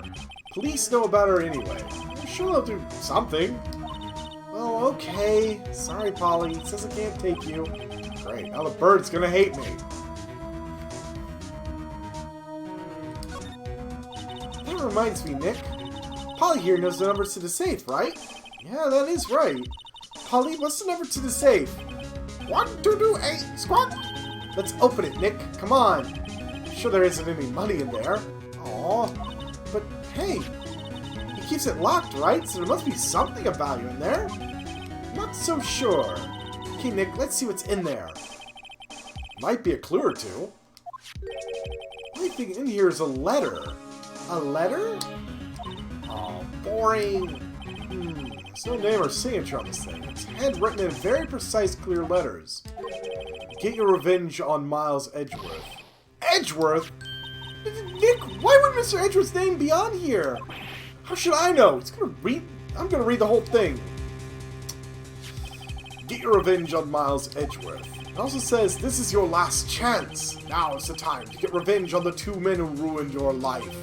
The rest of the letter goes on to describe the murder plot in detail, how to kill Robert Hammond and frame Edgeworth, calling Edgeworth out to the lake, getting onto the boat, firing twice? This is exactly what I figured out today in court. It's all here in perfect detail. What do you think it means, Nick? I don't know, but it looks like these are instructions for the caretaker.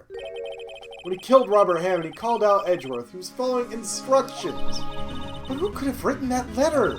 And what does it mean to get revenge on Miles Edgeworth? Look, I don't know, okay? But one thing's for certain. This letter is an amazing clue.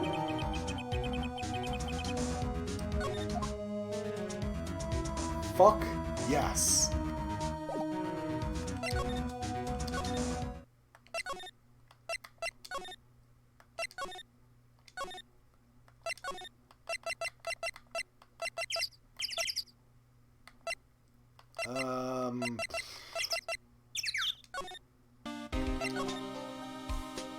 I'll get to the Grossberg offices. 1 day left, Nick. Yeah, I know. Well, no time to waste. Let's go get going. Ah, there it is. Wait, he's not here? No!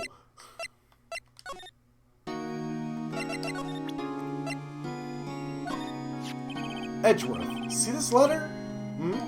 This came out of the safe in the shack where the boat rental caretaker lives. I see. Yeah. Revenge on me? Who is that old guy anyway? I don't know. Could he be an innocent defendant who got declared guilty or something? Nice, Wright, but I don't remember that old man. Not at all. So, he was following this letter then? Which means there was someone else behind it. Now is the time to get revenge on the 2 men who ruined your life. 2 men, meaning myself and Robert Hammond? It also says this is your last chance. Last chance. Wait, maybe. Maybe he's talking about the statute of limitations on the DL6 incident.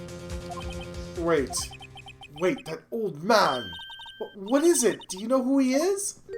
Yogi. Could he be Yogi? Yogi? The suspect in the DL6 incident, the one who was found innocent.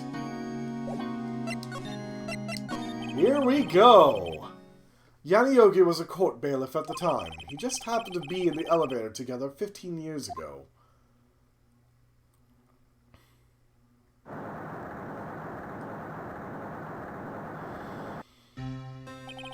Quake was incredibly strong. Before I knew it, everything was dark. We were there for so long, it felt like forever. The air thinned, and the darkness closed in on us in that little box. We became unsettled. Help! I can't breathe! Quiet. I said quiet. You're not making us any easier. I want to get out! Help! Get us out! Don't shout. You'll just use up more oxygen.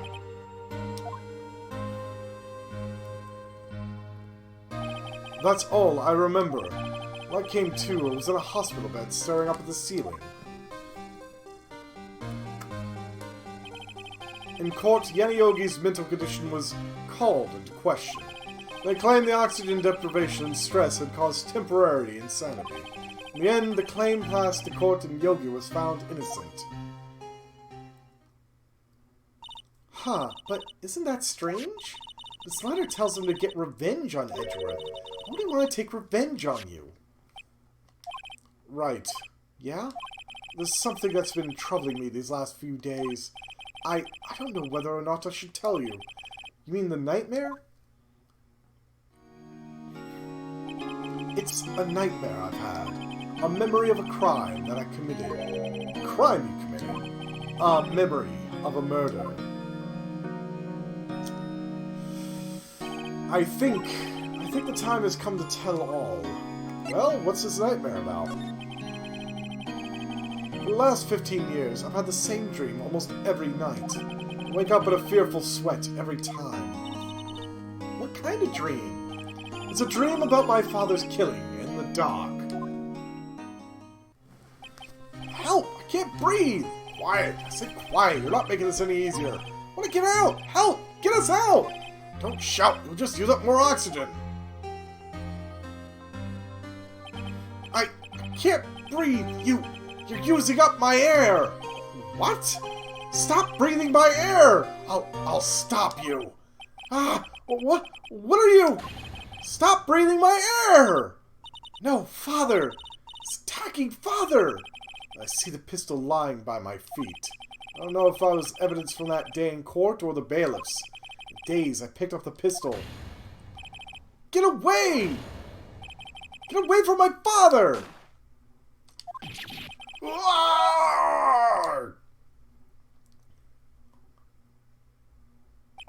And with that scream, I wake. It's a bone-chilling scream. A scream that has rung in my ears for the past 15 years. But that's just a dream, right? Right? That thought is the only thing that's kept me sane for the last 15 years. But what if I'm wrong? What if it's real? They say that sometimes people shut out memories in self-defense. Maybe it was I who killed my father. Stupid hair. What? If you think about it that way, this letter makes sense. You get your revenge on Miles Edgeworth. Think about it. Yogi was really innocent.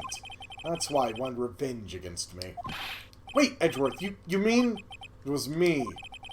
I was the true criminal of DL6. I shot my father. This is bad. What are we gonna do, Nick? What can we do? I don't know. I don't think there is anything we can do, like it or not. If there's someone else who knows a lot about the DL6, maybe. There is, Nick! There is someone else who knows about DL6.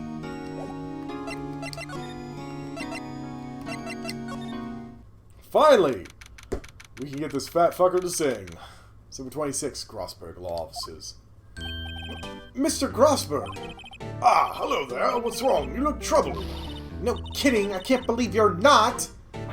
My. Just calm down and tell me what happened. It's Mr. Edgeworth. He...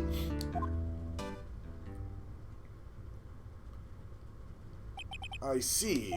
So Edgeworth dreamt he shot his own father. It's only a dream! Only a dream! I wonder... What? If that's the case, then why don't you two look so troubled, Well... Also, consider this. Yogi quite certainly holds a deep grudge against Miles Edgeworth. So deep he'd want to frame him for murder. This leads me to surmise that Mr. Edgeworth's dream was not a dream. It was real. As you imagined. Miles Edgeworth threw the pistol to save his father. The pistol fired and the deed was done. No! I don't believe it! Yogi was suspected of murder and his career as a bailiff was irrevocably wrecked. Thus, he sought revenge on Miles Edgeworth. This was his last chance, of course, with the statute of limitations so close. What do you know about Edgeworth's father? He was a defense attorney without peer. It sounds trite, but it's true. Well, he may have had one peer, now that I think about it. Your mentor, Mia Fey. My sister? Gregory Edgeworth was very disapproving of Mr. Von Karma's techniques. That's no surprise. Von Karma is an extreme man. Forged testimonies and evidence are nothing to him. The result has been a perfect win record in court. To beat him, Gregory Edgeworth tried to call attention to his methods. And? He lost. And died in despair, as it were. I see. When Gregory Edgeworth was killed, the police called on a spirit medium. That was your mother, Misty Fey. I am Gregory Edgeworth. I had been killed. The one who shot me was the bailiff, Yanni Yogi. Yet Yogi was found innocent. That's when my mother left us. Everyone called her a fraud. That's right. Everyone thought she was, you see. Yet, now that I think about it, it seems the one who lied was Gregory Edgeworth's ghost. Gregory Edgeworth must have known who shot him. don't believe it. So you're saying he falsified his testimony? That Edgeworth's dad lied to protect his son? It's only a possibility, mind you. But a possibility nonetheless.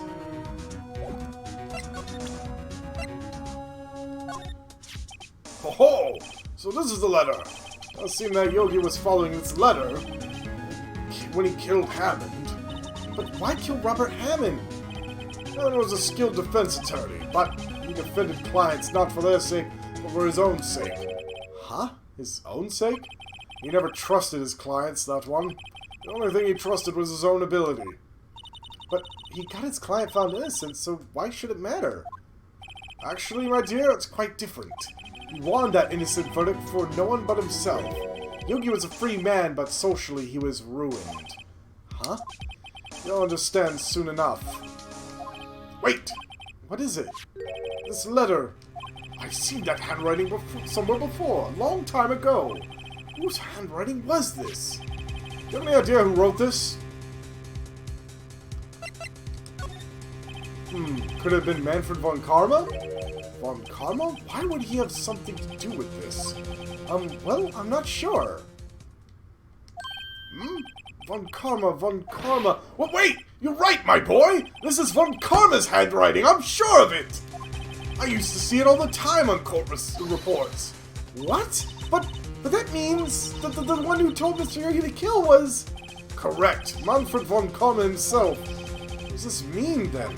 Why would Von Karma want to frame Edgeworth?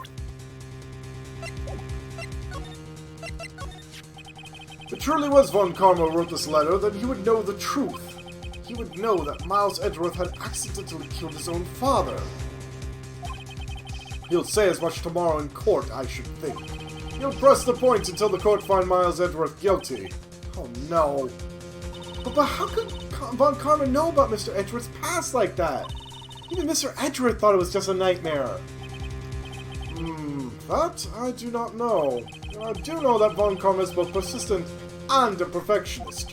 He may be seeking to satisfy a grudge against Gregory Edgeworth by hurting his son. What do you mean? It was 15 years ago. Von Karma met Gregory Edgeworth in court, and Von Karma did win, but he didn't make it through the trial unscarred.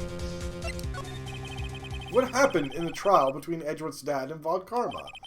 Von Karma got the guilty verdict he wanted. He won the trial, but Gregory Edgeworth accused Von Karma of faulty evidence. And though he lost the trial, Mr. Edgeworth's accusation stood. Faulty evidence? It was the only penalty Von Karma had ever received in his career as a prosecutor. Gregory Edgeworth dealt a blow to his perfect trial record. Wow. It must have been quite a shock for Von Karma. He took a vacation for several months after that, you see. A vacation? Yes, an unusual event for the man. That was the first and the last vacation he's taken in his many years of prosecuting. Really? Does it take vacations? Like, go to the sea or, to the mountains? Don't tell me he's never been to Europe! Strange ideas about vacations, Maya. In any case, that was the only time he took a vacation from work. I believe the penalty upset him quite a lot. Odd. He wanted to keep a perfect record so badly. Why would he take such a long vacation? What do we do, Nick? Von Karma's gonna bring up DL6, you can bet on it. What if Mr. Edgeworth pleads guilty to DL6? I won't let him! Yes, Mr. Wright. I hate to say this, but even accidental murder is murder, you know. I know that! I just believe in Edgeworth's innocent. I cannot believe he'd kill someone. But Nick, Mr. Edgeworth admits it himself. Father must have lied to protect him from the grave. I don't care. I know he's not guilty. Mr. Wright, if you say so, I suppose I could go check again. Police files might hold something of interest. Mr. Grossberg, thank you. I can't promise anything. In fact, I think the chances of finding something are slim. I understand. Police materials.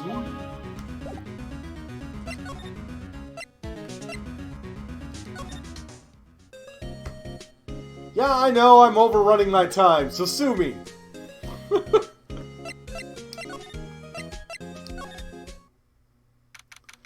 This trial's taking its time, okay? It's not my fault. I've already found the Loch Ness Monster. I've basically gotten, you know, my client declared innocent. And now I just need to, you know, clear up a murder trial from fucking 15 years ago. Don't give me that uptime. Oh, don't give me that bullshit, D-Vap. I don't care. Fuck you. There's hardly anyone here. I'm honestly out looking for the old guy, Yogi. Ah, it's you. I don't think Gumshoe will be coming back today. He's staying out late looking for someone. Sounds like the king of Gumshoe is pounding the pavement for real. We were wondering if we could check out the records room again? Well, now, I can't have just anyone wandering around in there. But I guess Mr. Von Karma's in there now anyway. You can go in as long as he's there. Von Karma? Yes, he just arrived, actually. Karma's in the records room. Nick, let's hurry! That's a bad sign. December 26th, Police Department Records Room. Dusty as always. They were only here just yesterday. I'm sure they just haven't had time to clean. What's wrong, Nick? Nothing. I was just noticing that he isn't in here. Von Karma? Some things are obviously murder weapons. Others are question marks. It just looks like random junk.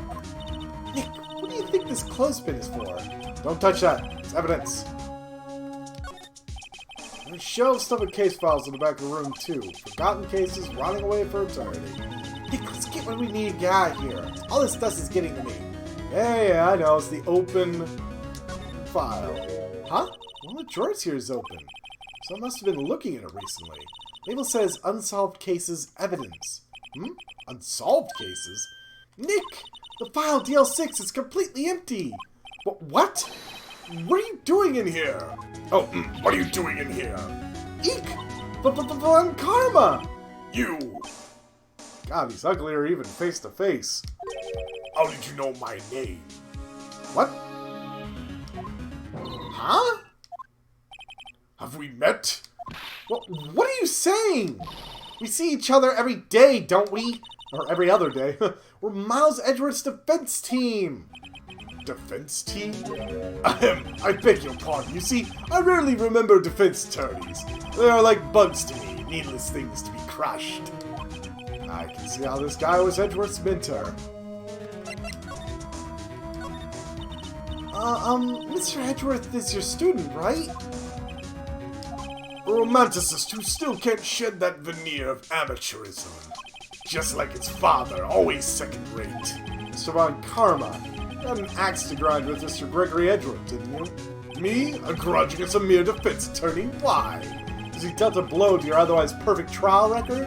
Huh. So you did, but what I don't get is, why did you take his son under your wing afterwards? The son of your most bitter rival. That, my dear attorney, is none of your business. Tomorrow will be the last day of this trial. It's been a while since I've had a defense attorney last this long. Still, you will lose in the end. Miles Edgeworth will admit his own guilt. His guilt of 15 years ago, you mean? You're quite the researcher. If you've done your homework so well, then certainly you must understand. You know that Miles Edgeworth will tell the court tomorrow. We're right. Von Karma is going to bring up DL6 in court tomorrow.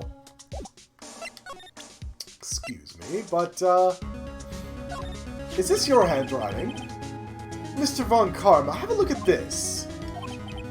This was you, wasn't it? You instructed Yanni Yogi to commit murder. Yanni Yogi. How many years has it been since I've heard him called by that name? He's a fool. I told him to burn it after he read it. So you admit it? You wrote Mr. Yogi this letter? Yes, my dear defense attorney. Thank you for taking the trouble to bring it to me. You saved me from a lot of needless hassle. Well, what? Nick, what is that thing? Well, that's a stun gun. For self-defense, usually. Indeed. 600,000 volts will course through your body like a dog touching an electric fence. 600,000? Oh, don't worry. People don't die from it. Usually.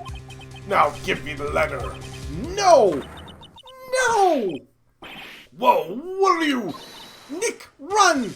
Ah! Whoops. Maya! Out of my way! Wow!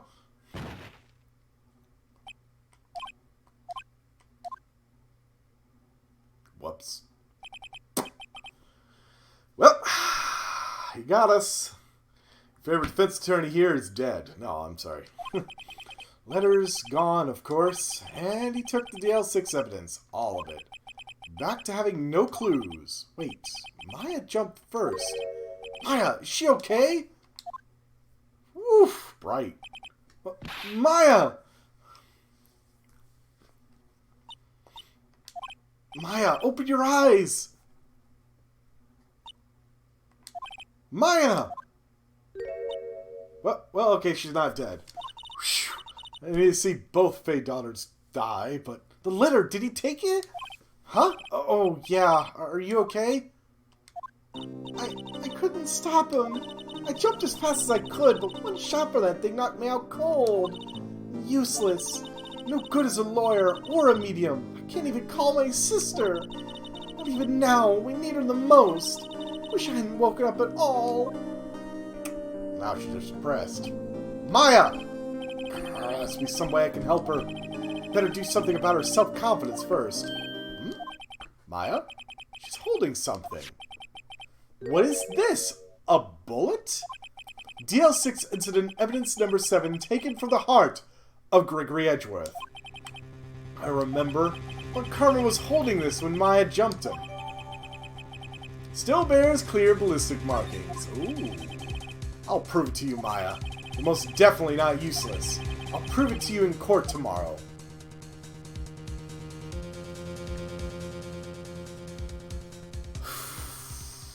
Final stretch. These cases have been running long. Hell, I may have to think about starting the trial next week an hour early, considering how long last week's trial and this trial has been going on.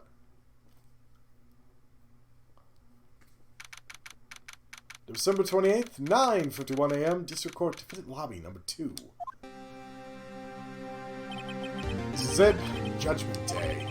Today things are going to get settled at last. A lot of things. What? What's the big idea? Sorry, Nick. Only touched your shoulder. I guess the shock hasn't worn off from my run-in with the stun gun yesterday. Anyhow, today's the last day of the trial. Good luck, Nick. Yeah, thanks, Maya. Edgeworth is looking glum as always. Hope Owen Karma doesn't push him too hard. Whoa! What are you doing? Sorry, I'm sorry. Just thought I'd cheer you up with a pat on the back. Maya? Maybe you should go outside and discharge. Right, good idea. Try not to electrocute anyone on your way out. Wow, pal!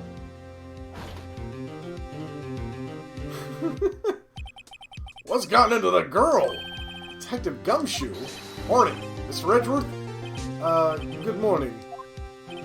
How'd it go, Detective? Have no fear. As promised, we captured our runaway caretaker. I just brought him in. Took all night, pal. Thanks, Detective Gumshoe. You must be tired. Actually, after that shock I got on the way in, I feel pretty good. He says he's forgotten his own name. But that has to be a lie. Why would he want revenge on Edgeworth if he couldn't remember his past? He does remember, and I'm going to prove it.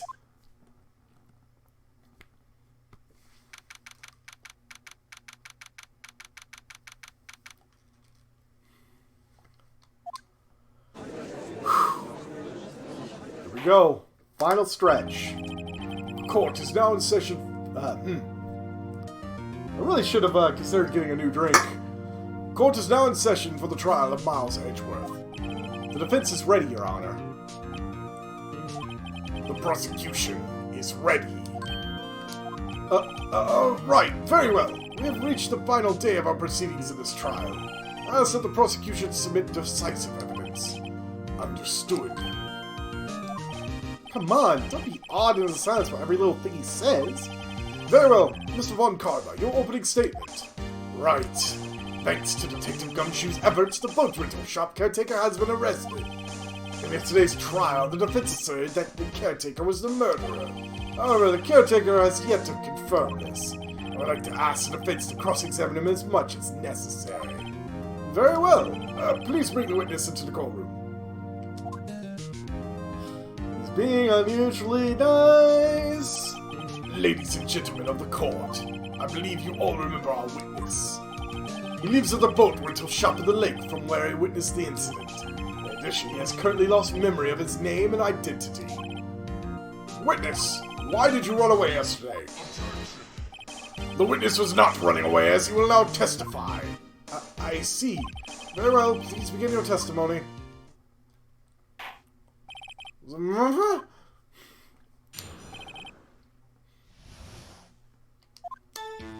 I'm really sorry about leaving yesterday like I did, but I wasn't running away or nothing.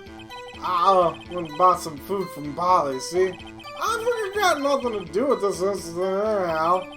I mean, I need one of those motive things, right? And I don't got one. So my testimony yesterday stands as is.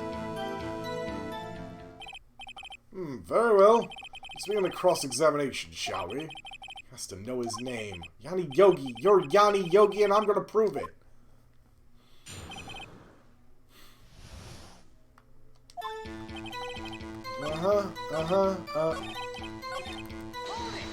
That's about Polly a little bit. Food? Well, Polly's a bit of a gourmand, you see. She only eats these high-quality bird pellets from France. They only have them in big pet shop downtown. But you weren't arrested until this morning. Why didn't you go back to the caretaker shack? Well, I kinda got lost, you see. The witness has trouble remembering things sometimes. When the police apprehended him, he was on his way back to the shack. Yeah, right. Nice try, Von Karma. No one's gonna believe that. I see. So he was lost.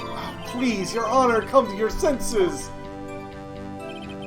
Are you spamming the uptime thing, D-Vamp? You trying to tell me to get the fuck off?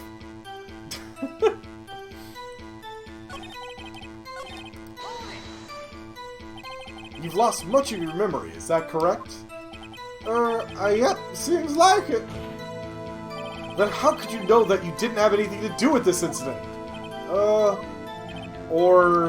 maybe you're lying about not having a memory. You know exactly who you are. The witness has testified quite clearly that he has no memory of who he is. You claim he's lying and show the court proof. How am I supposed to prove that what's going on in that old codger's head? It's impossible. Humph, I'm glad you've come to your senses, Wright. Very well, witness, please continue.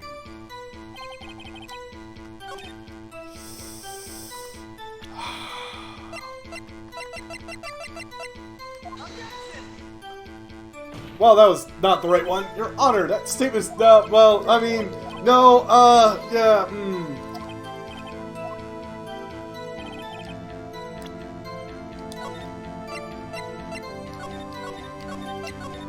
Let's just drop that in there. How do I show he's got motive, huh?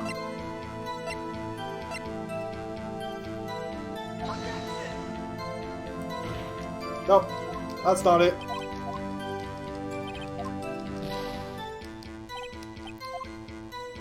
Probably on the wrong track. How can you say you had no motive? I say you do. You had a grudge against Edgeworth and the victim Robert Hammond. That's why you took revenge on them, right?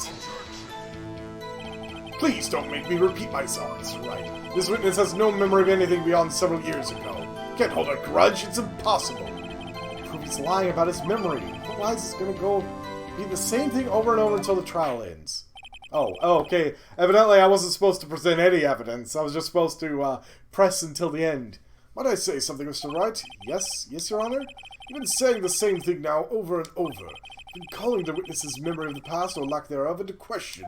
But does this really have anything to do with the current case? Of course, Your Honor. The witness has said he has nothing to do with this case and no motive. Both of these statements are lies. Order, order! Mr. Wright, there's a serious problem with your claim. Or are you saying... You're saying you know who this witness is? Of course, Your Honor. Oh, now this is interesting. I would like to know myself, so who is he? play dumb, Von Karma. Mr. Wright, please tell me this witness's name. His name is Yanni Yogi, a former court bailiff. Yogi? That name seems familiar. Oh! Yanni Yogi, from the DL6 incident. There's a judge would have heard of it. It was such a famous case. But what does this mean? Your Honor, if this man is Mr. Yogi, then he has a clear motive.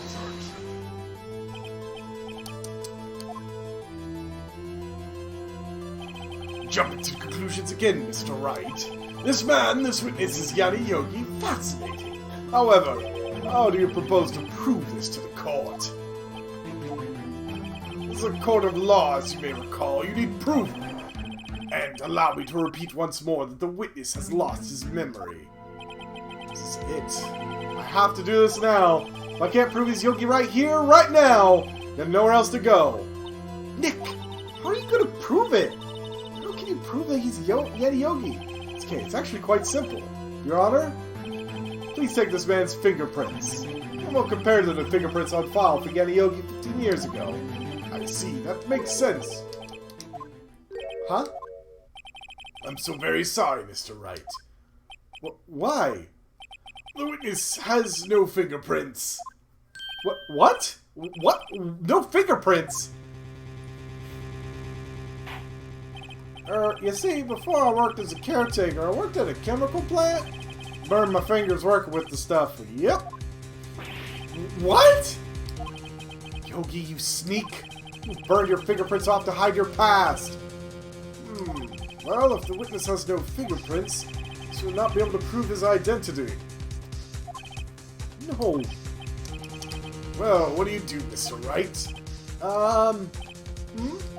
It seems that the case has been decided, no? No, I know what happened. I know everything. I just can't prove it. No, I can't let it in like this. I can't lose. Has to be another way. There is no one who can testify as to who this witness is. No one. Nick, what are we gonna do? You consider they might have erased his fingerprints. Well, Mr. Wright, perhaps you'd like to cross-examine his parrot for a little comic relief, Yeah, very funny. You're a sore winner, Von... Wait a second. Cross-examine his parrot? What is it, Nick? No, you're not going to.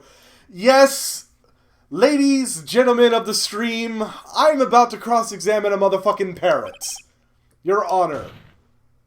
The defense would like to take Mr. Von Karma up on his proposal. Take Mr. Von Karma up on my proposal? Exactly, Your Honor. I would like to cross-examine the witness's pet parrot. Order. Well, what do you think, Mr. Von Karma? Need you even ask? This is a farce. I object. Wait a second. You were the one who suggested I cross-examine the parrot, Von Karma. I have a right to do as you suggested. Well, if you're so desperate, then please be my guest. Of course, should you go through with this, nothing comes of it, then I hope you're ready for the consequences. Nick, this is crazy. Well, still have to go through with your little game? Yeah, fuck it. Let the parrot take the stand. I will cross-examine her, Your Honor. This is the most ridiculous thing I've ever heard. Karma's raped every person's testimony, every piece of evidence. Except the parrot. She's my last chance. At least, I think so. Bailiff, bring in the parrot.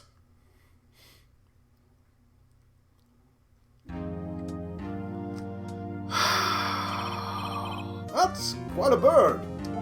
Please tell us your name. Name. Witness is ignoring me. Must hurt to be ignored by a bird. Ahem. Very well, witness. Who is your owner? Please testify for us.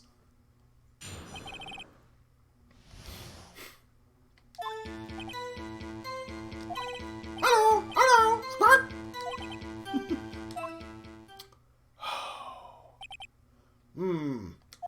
Certainly the most concise testimony we've had so far.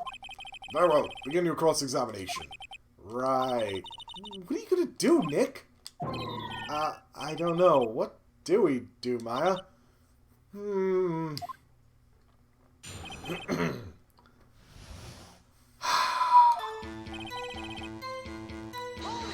Hold it! Witness! You can't just say hello and expect us to get anywhere. I want you to testify! Maya, you talk to her. Right, what do I say? As I recall, 2 days ago. Polly, have we forgotten something? Squawk! Don't forget DL6, Squawk! If I can get Polly to say that here, it'll prove the caretaker had something to do with DL6. Polly, have we forgotten something? Hello, Squawk? That's not what you're supposed to say. Forgot something we forgot. Hello, Squawk? Uh-oh, it's not working, Nick. She won't say it. It's ridiculous. Why won't she say it? Something the matter, Mr. Wright? Wait. Don't tell me Von Karma expected this. He couldn't have retrained the parrot, could he? Did he retrain her not to respond when we asked if we'd forgotten anything?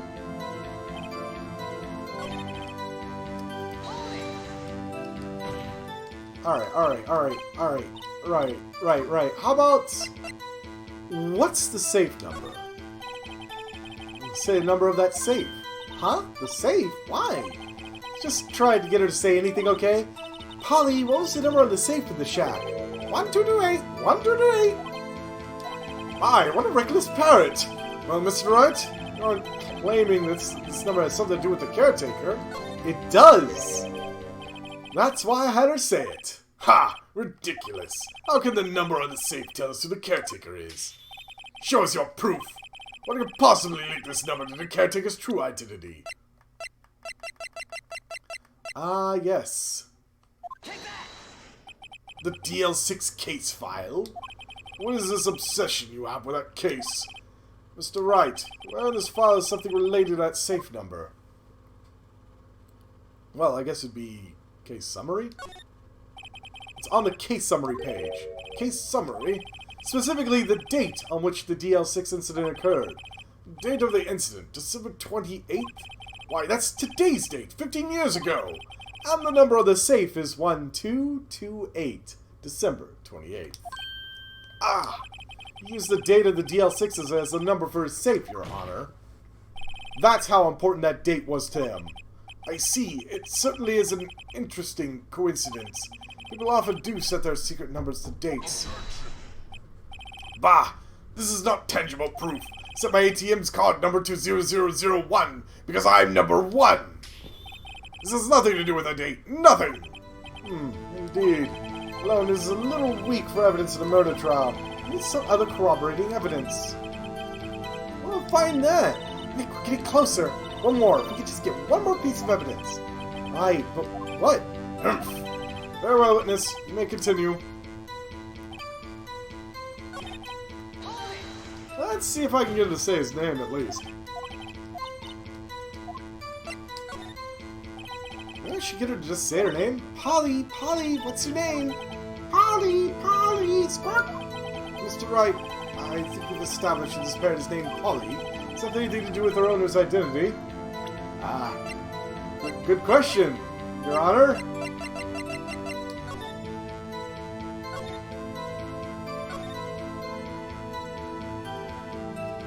Fiancée Polly Jenkins committed suicide. Well then. Yes, it does. Ha! Fascinating. You claim that the parrot's name will prove her owner's identity? Then show us this proof. Nick, don't you think you're taking this bluffing a little too far? Listen, we're not here to answer the question of who is the caretaker. We're to prove that he is Yanni Yogi.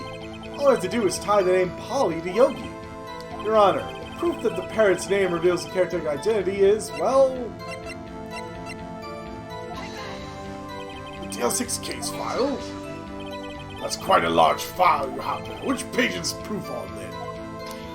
Show us, or stop wasting our time. Very well. Mr. Wright, please show us the page. Where in this file is the information connected to the parrot's name? It's on the suspect data page. This page has all the information about Yogi. Right after he was arrested, his fiancée committed suicide, see? Indeed, it does say that, yes. What was his fiancée's name? Polly Jenkins. Polly? Exactly, Your Honor. He wanted to remember the name of his fiancée who had committed suicide. That's why he named his parrot after her. I see. I guess that is possible. Bah! A mere coincidence, that's all. My granddaughter has a dog she calls Phoenix.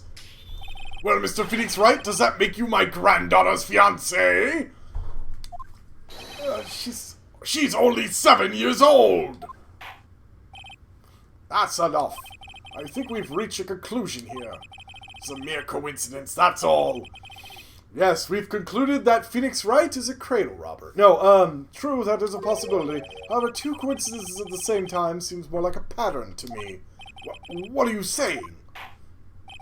Summon the caretaker of the boat shop. Immediately.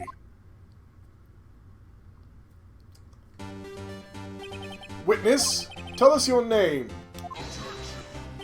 Wait. This witness, he doesn't remember. No, it's okay. I've accomplished what I wanted to do. I'm done. Nick, he looks totally different. It's the real Yogi, I think, finally. He's been acting feeble to hide his true identity. Acting for 15 years. Well, let me ask you again. Please state your name for the court. My name is Yogi.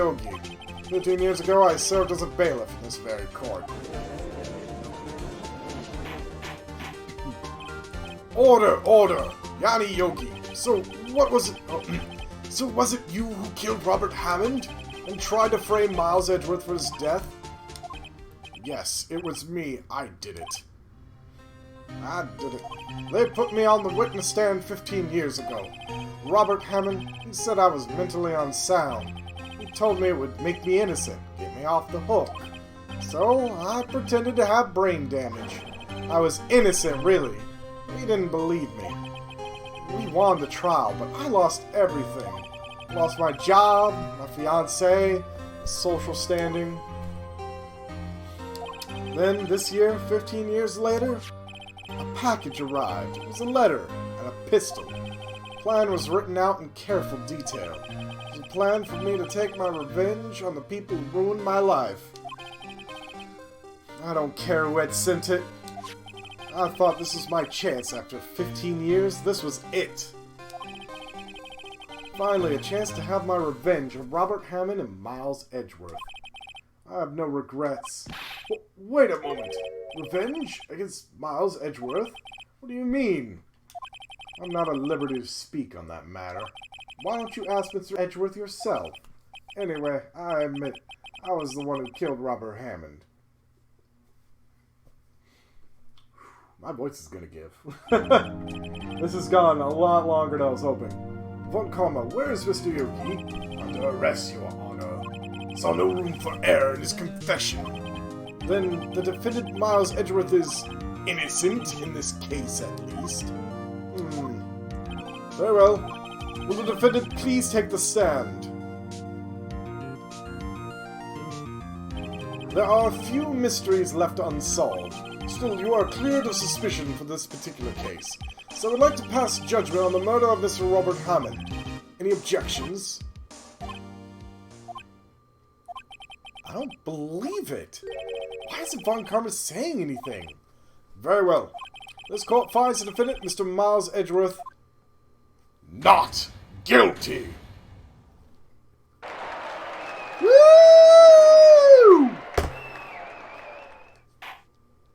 Oh yeah, this went on way longer than I was expecting. That is all. This court is adjourned.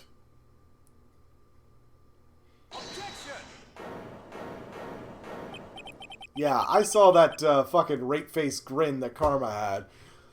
Did someone just say objection? It wasn't Von Karma. Wait, but that means no. Edgeworth? Your Honor, I object to your judgment. What do you mean? I'm not innocent at all. As we have heard, Yogi killed Robert Hammond in revenge. But revenge for what?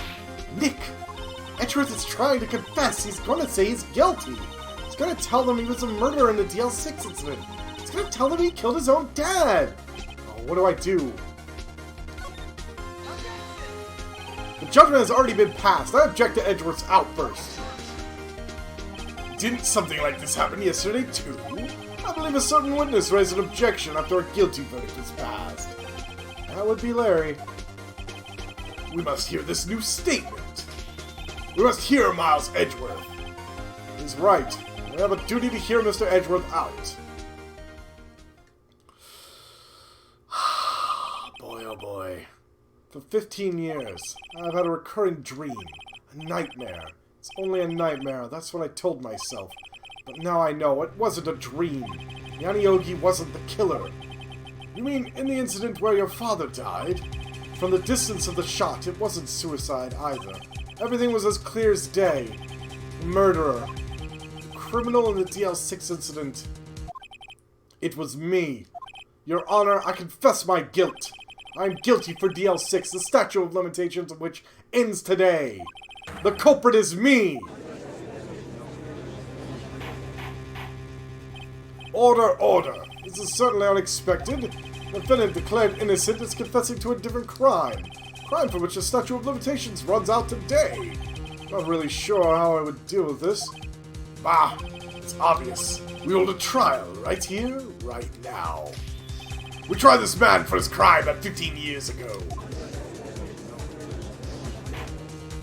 I think I would like to take a 5-minute recess. This time I would consider the appropriate course of action to take. Court is adjourned. Yeah. You know what? Next week I'm definitely starting it early. Jesus fucking Christ. I'm almost at 3. An hour past my normal time. December 28th, 2:24 p.m. District Court, Defendant Lobby number 2. The first thing first, I'm gonna get a drink. My throat is hoarse from that fucking Von Karma, and he's not gonna shut up anytime soon. It'll take me 1 second.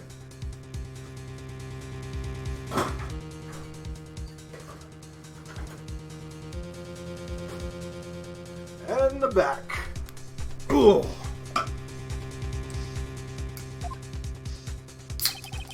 Yes, I know, you keep throwing the uptime at me, but I'm very close to the end of this damn case. There's no reason to end it now and just leave a little nub at the start of next week's.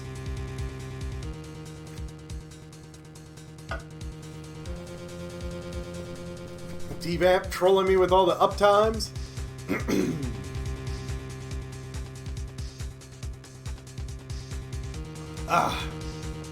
I'm sorry, Wright.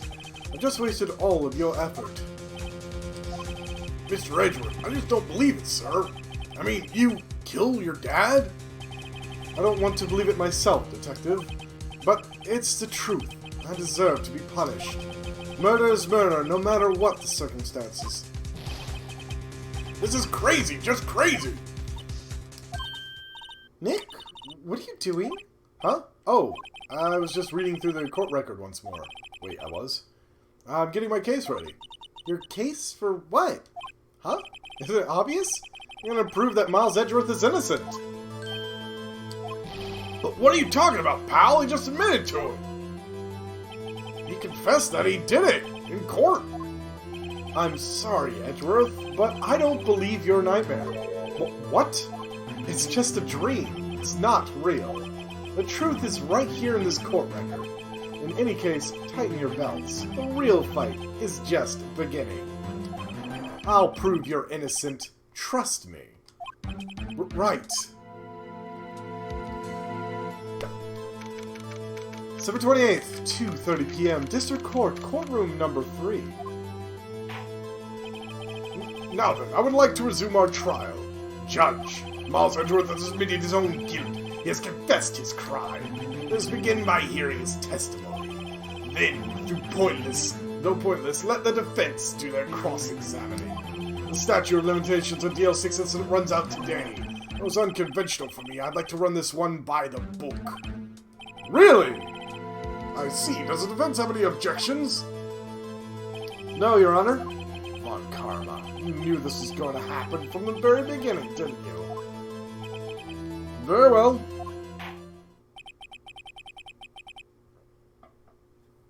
Will Miles Edgeworth take the stand? Will the witness state his name and profession?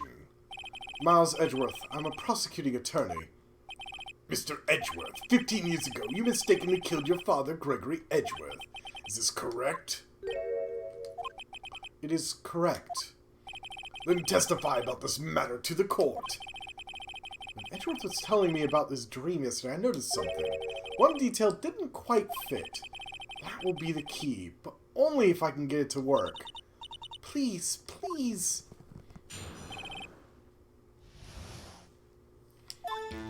That day, I had gone to the courtroom to observe one of my father's trials. As we went to leave, an earthquake struck, trapping us in the elevator. My father and Mr. Yogi lost their composure and began to argue. Just then, something heavy fell at my feet. I picked it up and threw it at Mr. Yogi. I wanted them to stop fighting. A moment later, there was a single gunshot, then a scream. It was a terrible scream. I remember it to this day. That's all. And until now, you thought this memory was a dream? We were stuck in that elevator for 5 hours. The oxygen in the elevator ran out, and I lost my memory of the events. Bah! The same claim Mr. Yogi has made. Very well. Mr. Wright, your cross-examination, please. Yes, Your Honor.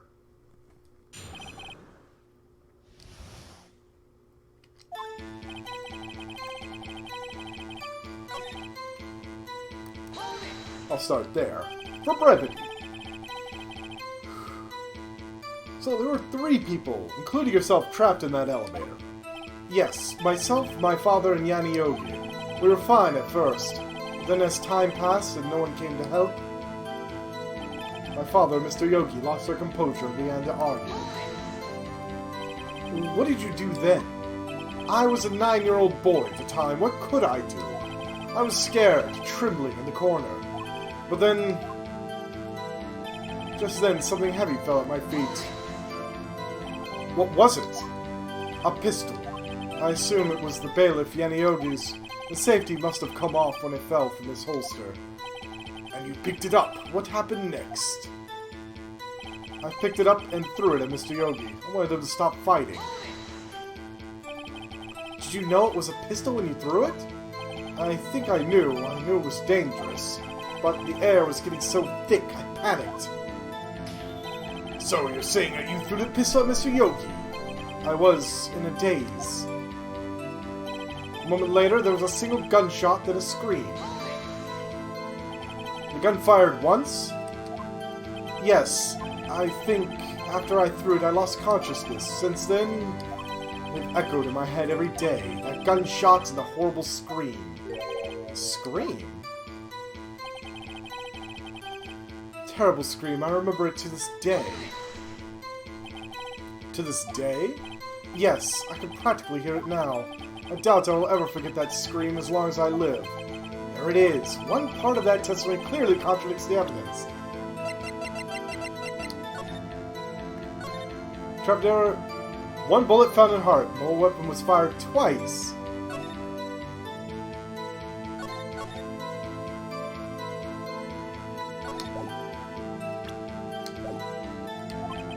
I don't know what it means. Better find out quick.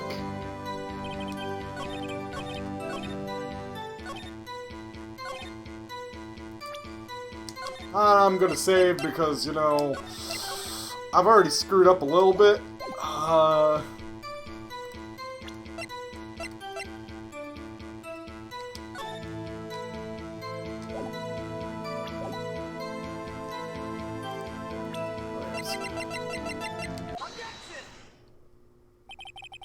you sure you only heard 1 gunshot? Yes, I'm sure of that. I heard the shot and the scream, then everything faded. I was unconscious until the rescuers came. I see. No, Your Honor, unfortunately you don't. Look at this file one more time. This plainly contradicts the witness's testimony. you do enjoy dragging out that file, don't you? Well, considering it's about the case that we're talking about, I better! I don't accept this evidence unless you can tell us what page it's on. Which page contradicts Miles Edgeworth's testimony? actually, which page was it on?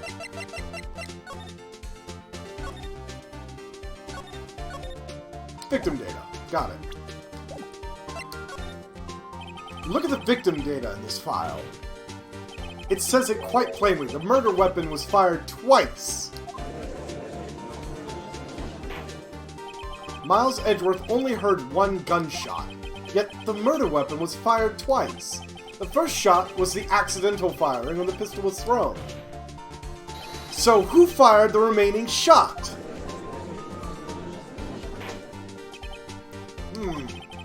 Was there perhaps another shooter who fired that second shot? Your Honor, as I'm sure you're aware, Since it occurred 15 years ago, the evidence is dated. The pistol did fire twice, however, we do not know when that second shot was fired. It might have been fired the day before the incident. there's no proof that the second shot had anything to do with this incident. What? I see. You do have a point. Mr. Wright? No weapon was fired twice, as we have heard. One of those shots was fired by the defendant, a boy at the time. Any proof that the other shot fired had something to do with this case? Yes! Your Honor, I think I will be able to show you proof. What? Impossible! Now, Mr. Von Carver, save your surprise for after you have seen this evidence. Very well, Mr. Wright, show us your proof. Do you have evidence that the second fire of this pistol is related to this incident? Actually, yeah, surprisingly. Look at this photograph.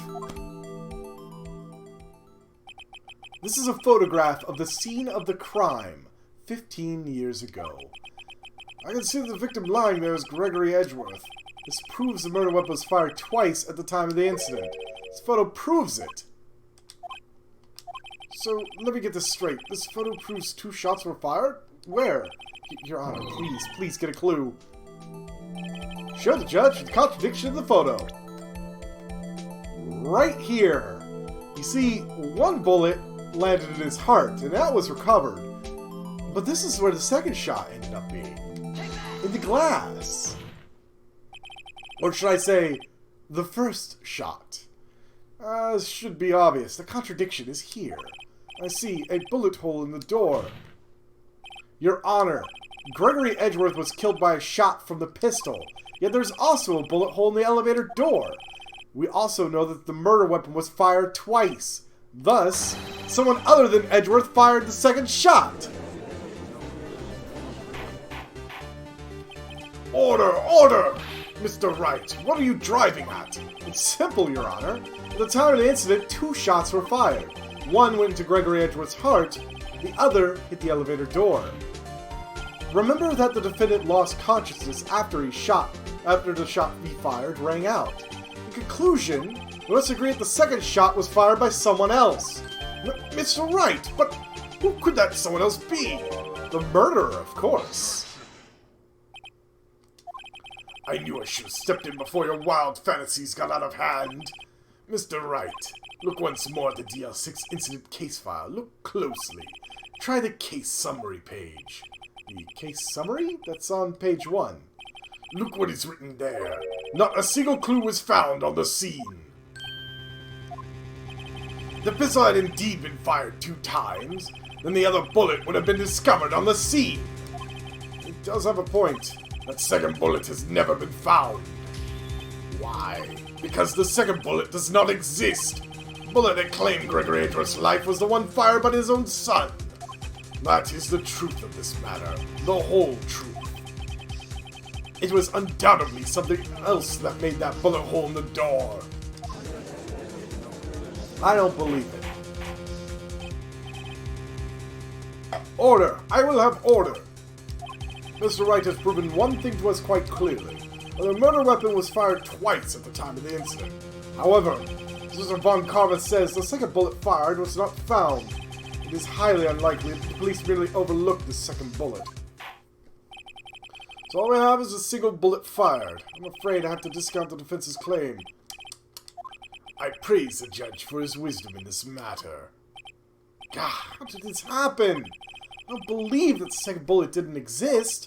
Was I wrong? Have I been wrong about this whole incident? What are you doing, Nick? Why aren't you raising an objection? I'm sorry, Maya. What? It looks like I was wrong. Nick! If the second bullet wasn't there, then all my conjectures are for nothing. No, but you said you'd do it, Nick. Then you get Edgeworth declared innocent. Sorry, it's just when I saw the photograph, I thought the 2 shots had been fired. So certain of it, I thought I'd won. I thought there was another person somewhere else who fired the killing shot. But now, it's wrong to think it could have been that simple. This case has stood unsolved for 15 years. Nick? Well, it seems that we finally cleared up this incident. Only 1 bullet was found at the scene of the crime. That shot was fired by Miles Edgeworth. Precisely. I would like to ask one other thing of Miles Edgeworth before passing my verdict. You've been paying attention to the trial so far. Yes, Your Honor. Do you have any objections? No, I do not. So you killed your father, though that was not your intention. Yes, I did. Oh no, he's accepted the guilt. Very well. The statute of limitation of the murder of Gregory Edgeworth runs out today. Therefore, I must pronounce a verdict on this defendant today, right here. Right now. Indeed. Does anyone have any objections? Been here before. It's just like my first day in court. So many things I know I should be saying, but my mind's gone blank. I can't find the words. Mr. Wright? I have an objection. Your Honor, I object! I object to the fact I can't think of an objection right now. Mr. Wright, on what grounds do you object? Oof, Nick, I don't know. This case is perfect. Oh, no. Ah! It must exist. The second bullet. What? What did you just say? Nothing. The second bullet must exist, but where? Someone took it. It seems waiting is not going to produce us any answers from Mr. Wright. Wait, Your Honor. The second bullet, it existed. What? We just had proof that it did not exist. I realize that, Your Honor. I'm really grasping here. It's just someone took it from the scene of the crime. That's what happened. But who? The murderer! The murderer? Then tell us, just who is this murderer? I'm still thinking about that one. The criminal took the second bullet, but why? First of all, how would they have found it? It's not easy to find a stray bullet, Mr. Wright. Was there some pressing need for the murderer to search for that bullet? Well, I guess he didn't need it. Why would the murderer have spent the time to look for the stray bullet? I haven't got a clue. What's wrong, Mr. Wright? The murderer had no reason to take that bullet. You don't want to admit it, but it's true. Murderer had to take it. Had to take it. The murderer... What does that mean? You're thinking too normal. Think crazy! Don't think why the bullet was taken. Think why the bullet had to be taken. Mr. Wright? Yes, Your Honor. I have no idea what I'm doing. Well, the murderer had no intention of taking the bullet from the scene. But, the murderer had to take that bullet. Had to, Mr. Wright? What do you mean? Well, for instance, this is what? Maybe the bullet, hit the murderer? The bullet hit the murderer. I'm just saying, for instance. I mean, if it hit you, you would have to take it with you, wouldn't you? It's not like you could just perform surgery right there. You know?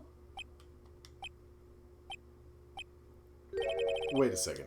I was just talking off the top of my head, but what if that's really what happened? Let me get this straight. So at the time of the murderer themselves was shot, and they left with the second bullet still inside them, thus leaving only one bullet at the scene of the crime. Yes, I guess that's how it would work, yes. There's a problem with that. The other 2 people rescued from the elevator, Miles Edgeworth and Yaniogi, were both unharmed. So that would mean the murderer came from outside, yes.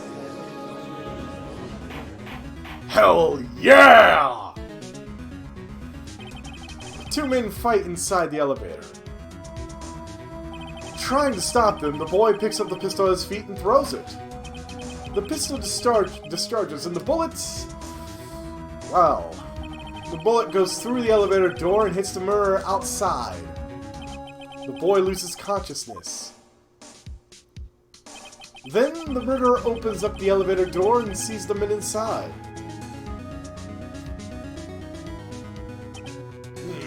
Mr. Wright, you're truly the most unpredictable defense attorney I've ever known.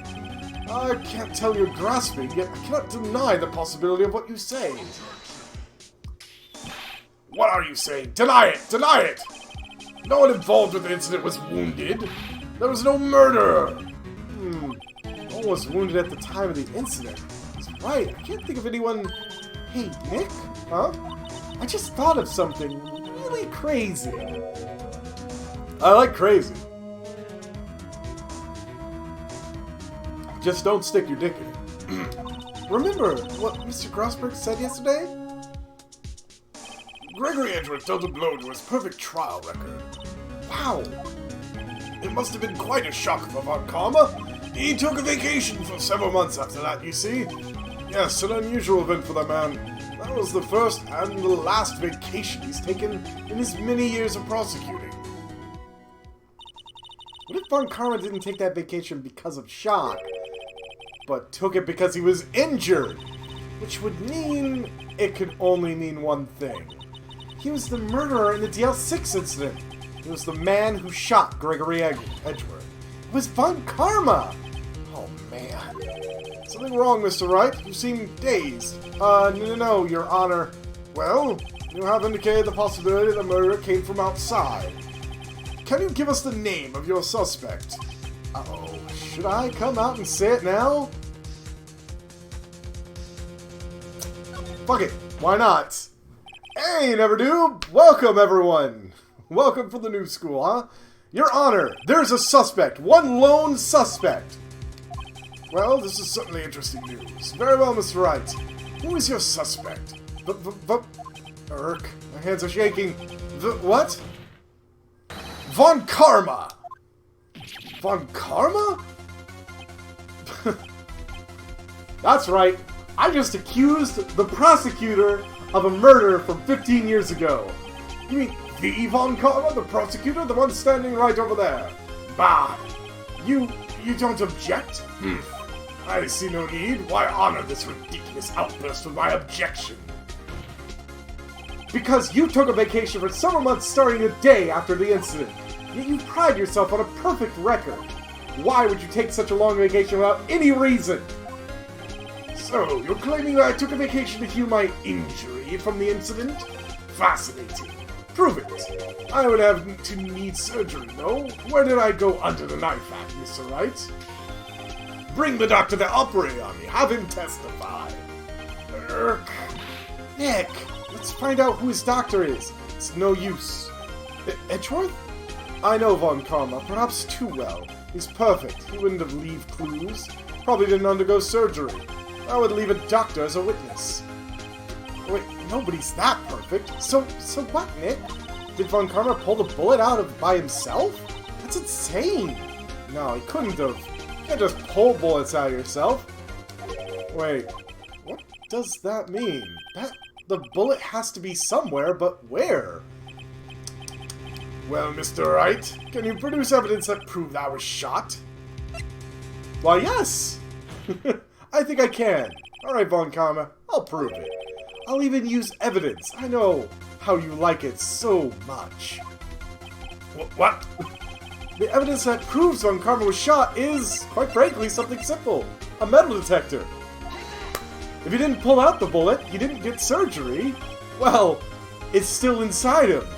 Von Karma is perfect. He wouldn't risk surgery, leaving an evidence trail. So I ask, where is that bullet now? I think it unlikely that Von Karma performed surgery on himself. You don't mean? I do. There is the possibility the bullet is still inside Von Karma. Is that even possible for all these years? Well, there's one way to find out. We could use this metal detector. Well, Von Karma, I'm gonna run this over you and see what we find. Well, that's the first time I've seen him sweat. I refuse! You refuse? But refusing this means you acknowledge that the bullet is still inside you? Order, order, order! Your Honor, the defense requests that we be allowed to use the metal detector. Judge, I call for a suspension of this trial. This is an invasion of privacy. The statute of limitation for trial of this case today. It was you who said we had to end it right here, right now. Enough. I permit the use of the metal detector. Mr. Von Karma, you will submit yourself to testing. Nick, what does this mean? I don't know, but we're going to give it a shot. Do I have a prop that would be like a metal detector?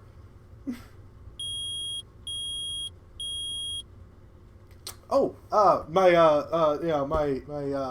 Hot Pocket's done, clearly. I just heard the microwave, right? It reacted. Something's inside his right shoulder. The bullet! Mr. Von Karma? You! It was you! I was afraid this would happen. And so I remained silent. Indeed, there is a bullet in my shoulder. However, it has nothing to do with this incident. What?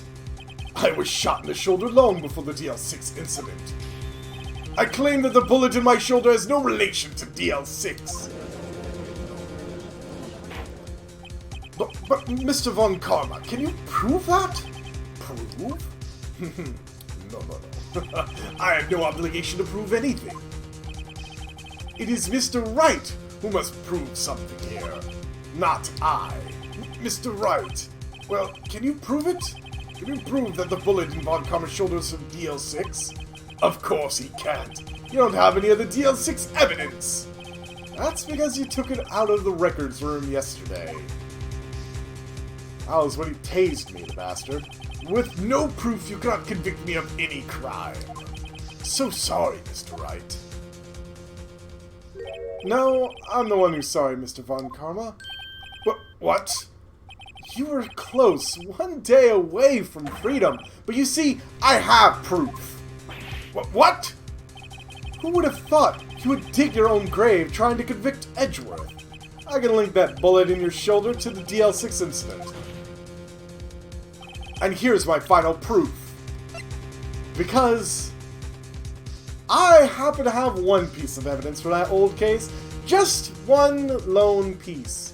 And that is an old bullet taken from Gregory Edgeworth's heart, the victim.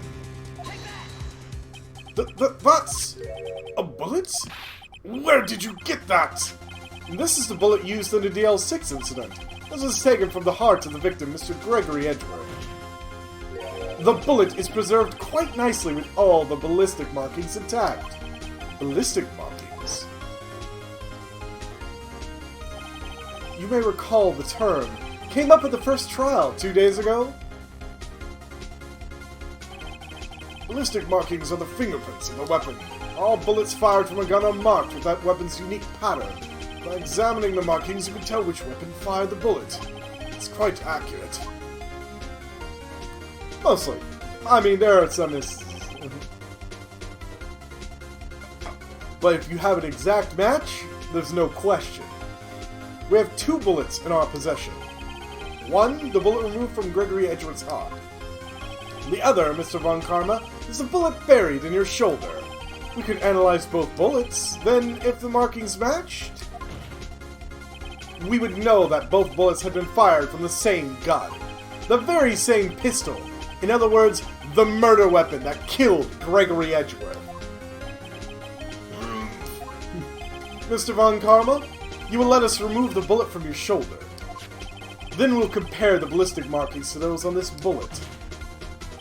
And solve this case once and for all. Well, Mr. Von Karma?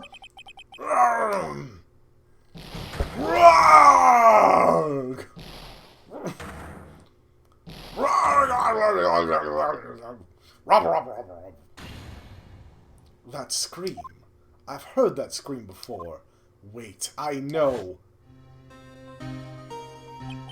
Help! I can't breathe! Quiet! I said quiet. You're not making this any easier. Stop breathing my air! I'll stop you! Stop breathing my air! Get away! Get away from my father! Bang!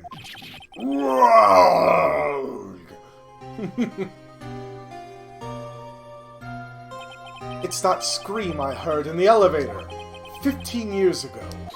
Von Karma, it was you who screamed! Mr. Von Karma? Edgeworth! Only you would dare defy me! So it was you. You and your father are my curse! Your father shamed me with a penalty on my record! And you left a scar on my shoulder that would never fade! Oh god, I love this breakdown.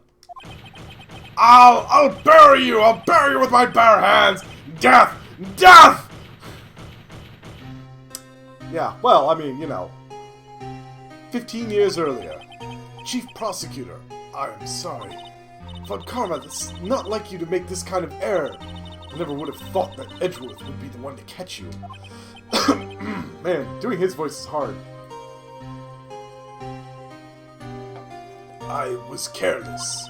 I'm sorry, but you will have to be penalized. I've covered for you in the past, but not this time. Edgeworth. It was a shock like none I have ever known. Me? Penalized? It took hours for me to regain my composure. Suddenly, I found myself in the darkness. I was in the court records room. Must have wandered in there without thinking where I was going. The room was pitch black. The lights must have gone out. I went out into the hall and felt my way to the elevator. I pressed the button, but nothing happened. Then, there was a noise. I was in pain! A horrible burning pain in my shoulder! Just then the lights came back on. A door opened before my eyes. I saw 3 people inside, all lying unconscious from oxygen deprivation. Much to my surprise, a pistol lay at my feet. I knew then it was destiny. Well, that's when he killed Edgeworth's father. In his last moments, Gregory Edgeworth was still unconscious. He died, never knowing who had shot him. Later, he spoke through a medium blaming Mr. Yogi. He was fooled. It was the perfect crime.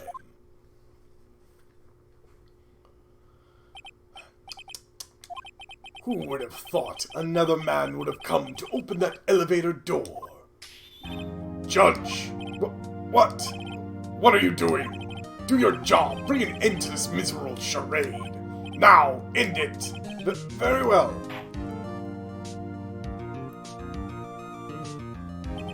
It appears that we have come to a very long way to the end of this maze. 15 years later, yeah, very long way for me. I'm like an hour and a half past my normal end time. I overran. It's like 5.5 hour stream of just lots of voice acting, which is starting to get on my throat. Mr. Miles Edgeworth? Yes, Your Honor? You are innocent. You are innocent. As you said, it was all a nightmare. Yes, Your Honor. This court finds the defendant, Mr. Miles Edgeworth, not guilty. For the second time. In like an hour.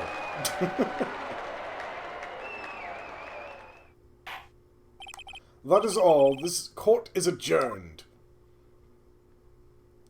Oh yeah. December 28th, 5:38 p.m. District Court, Defendant Lobby number 2. Nick, we did it! Did you see his face? Von Karma looked even paler than usual. He does look like a vampire. He's pretending to be all cool, but inside, you crushed him, Nick. Crushed! Gotta say, I'm impressed. That was pretty close, though. I was sure we had it. I know, I was on the verge of tears the whole time myself, but now it's all just a good memory. So, it's finally over, Edgeworth. Right, yeah? I'm not sure how to say this. I know. Try thank you? I see. Thank you, right. You're welcome. I think you could have done better than that. Sorry, I'm not good at this sort of thing. You got a lot to learn, Edgeworth. It's got you there. Whoop! Amazing, pal! You pulled through just like I thought you would. I'll never forget this. I owe you one, pal. And tonight, let's party. Dinner's on me. Yeah, my salary went down a bit this month. But who cares? See, Mr. Edgeworth? You should take a lesson from Detective Gumshoe. That's how you say thank you. I see. Whoop! I feel foolish. Can't blame him. Don't worry, take it a little at a time. You'll get used to it. It's been 15 years since I've seen Edgeworth this unguarded. Hey, y'all! Lotta! Y'all were great in there! Thank you! Yo, Edgeworth, congrats! Thank y'all very much. I knew you were innocent from the start, of course. Just look at you! You wouldn't stick your hands in the cookie jar if there was no one there! You were the witness on the first day of the trial, weren't you? Well, yeah, let bygones be bygones, eh? Speaking of which, what are you doing now, Lotta? Who, me? Oh, I went back to college. I gave up trying to be an investigative photographer pretty quick. Really? That's too bad. Huh? Isn't that the hot dog guy from the park? Huh? Oh, jeez. It's over, Nick! My life is over! Why the sad face, Larry? What happened now? Oh, Nick, I'm not long for this world! I got dumped again, I bet. You don't look sick. It's Kiance! She's going to live in Paris! Paris, Nick! She's leaving me behind! Should have seen that coming. Yo, Edgy! There you are! Yes, here I am. Congrats, Edgy! Here, a little gift for me in celebration. Celebration? That's unusual for you. Harry Butts, you come along tonight too. My treat, pal. Huh? Thanks. Looking forward to it. Yo, Nick. That's the suit that questioned me. When he says treat, that's not police talk for prison food, right? Right? I think you'll be fine, Larry. Right. Yeah? What's up? That envelope that Larry gave me, it's got money in it. Well, yeah, that's not that strange. People give money away to celebrate sometimes. What in the heck happened? The Noob School has come by to visit. You Never Noob is, someone I actually follow. He's a pretty, pretty chillax streamer. I do suggest him. It's $38, right? Huh? What a weird amount. I mean, it's not a little, but it's not a lot either. $38 exactly? Nick, wasn't that exactly the amount of lunch money that was stolen from Mr. Edgeworth in school? $38? No. No! Larry, it was you?! What are you so surprised about, Wright? Huh? Larry was absent that day from school, right? Well, that doesn't automatically rule him out as a suspect. Yeah, Noob is an extremely chill dude. He is awesome to watch sometimes. That's just like, if you just want to relax, have a nice chillax stream to watch, yeah. He usually does, what was the last thing he was doing? I know he's doing the, Call of Duty. He also sometimes does, Tekken, if I remember. I haven't actually got a chance to catch him playing Tekken, though. Every time I catch him, it's he's always just finished with Tekken. It's like, that doesn't automatically rule him out as a suspect. What? But think back to that day, 15 years ago. Larry took the day off, but he was bored, so he came into school anyway. Then he saw the money lying there, and, well, the rest is history. I was never good at history. Edgeworth, you didn't know, did you? I suspected. I just couldn't picture Larry protecting you like you did that day. Everyone else was saying you did it. The whole class was against you, remember? Yeah, too well. Right, you may not know this, but we used to have a saying back in school. When something smells, it's usually the butts. I know. Really, Wright, I'm surprised you didn't figure it out. Well, this sure is an unexpected turn of events, eh? Edgeworth? You should have told me. Now, Nick, it was 15 years ago. Don't you think the statute of limitations has run out, Mr. Edgeworth? I'd say so, yes. There you have it. Where does that leave me? I became a defense attorney because of what you two did. Well, you have always been something of an insufferable emotionalist. Yeah, and you get worked up too easily, too, which is exactly what he just said. Death! Death sentence to both of you! And if only I'd known, I'd have become a prosecutor! The same goes for me, only the other way around. For the longest time, I thought that I might have killed my own father. I thought I might be a criminal. I became a prosecutor and thought to punish myself. If I had known the truth, I'd have become a defense attorney after all. Edgeworth, let's switch, right? Hey, y'all! Line up, I'll take a photo! Hey, photo time, let's go! After that, dinner's on me! I've way overrun my normal time, though. I'm gonna tell you that right now, Electrical Pig. I had, like, by an hour and a half plus now. Detective Gumshoe took us out on the town that night. We celebrated Edgeworth's newfound freedom, even though Edgeworth himself was still in detention. Oh, whoops. Yeah, they probably didn't just immediately release him. December 29th, 5:02 a.m., Wright and Company Law Offices. Well, that sounds about right. Oh, I went a little overboard yesterday. My head hurts. Huh? It's only 5. Maybe I should go back to sleep. What's this? A letter? Good morning, Nick. You were really impressive yesterday. Seeing you, it made me think about what I'm doing here. I'm a spirit medium, in training, of course. I wanted to help Mr. Edgeworth, too. I wanted to help you. But I couldn't. I was useless. I decided to go back to do my training. Become a full-fledged spirit medium for starters. I couldn't say it to your face, so I left this letter. Goodbye, Nick. That's not right. She did help me. Goodbye? What time is it? God, the first trains for the mountains have already left. To the station!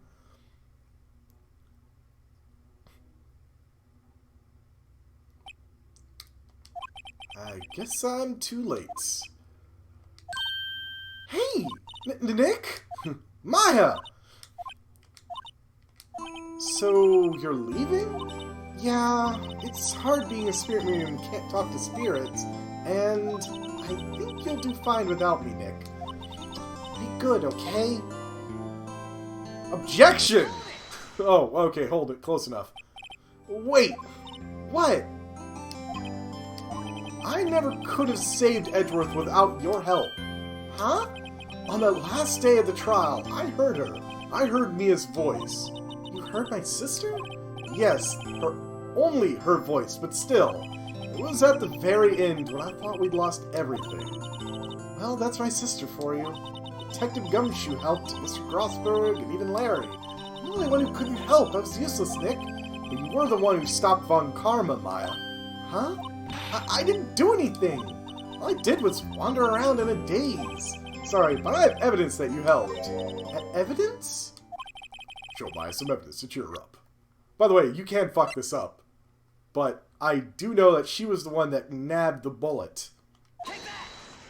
Throw that in her face. A bullet? Von Karma was convinced he had taken all the evidence pertaining to DL6. But you were the one who rescued the last piece of evidence we need. That was the bullet that put an end to Von Karma. And you were the one who gave it to me. Nick. Thanks, Maya. I couldn't have done it without you. I'll be back soon. Huh? I'm going to complete my training and come back. Okay. I'll be waiting. Of course you will. You can't run that office by yourself. You're hopeless. I don't know about that. Whoops. Time for the train. So, this is it. See you soon, Maya.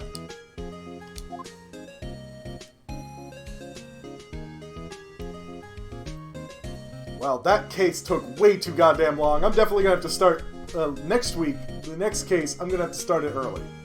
Probably. So, my story ends. Time to turn a new page and say goodbye to the novice defense attorney that I once was. Yeah, I know. Keep throwing that up time up. Now a new story begins. with the same old crazy cast of characters. Ha! Don't think you've graduated yet, amateur. Mr. Wright, perhaps you'd like to rethink that claim? Yes, Your Honor. Uh-oh, I got a bad feeling about this.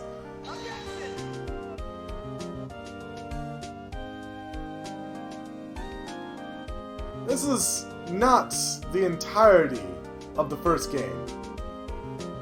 Shouldn't be, at least. Hey pal, Mr. Edgeworth came down to the precinct to wish me a Happy New Year. Talk about a pleasant surprise. Whoop! Detective Gumshoe! Then he hung his head low and went right back outside.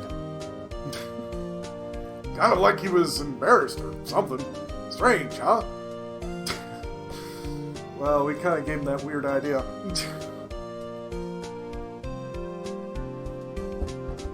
Remember, this is a trilogy. There's the first 3 games that are in this one thing. Me, I've been working at a cheese shop. Missy's a nice lady, but she's not exactly what you call a cheap date. Huh? Oh, she's in Hawaii right now, yeah.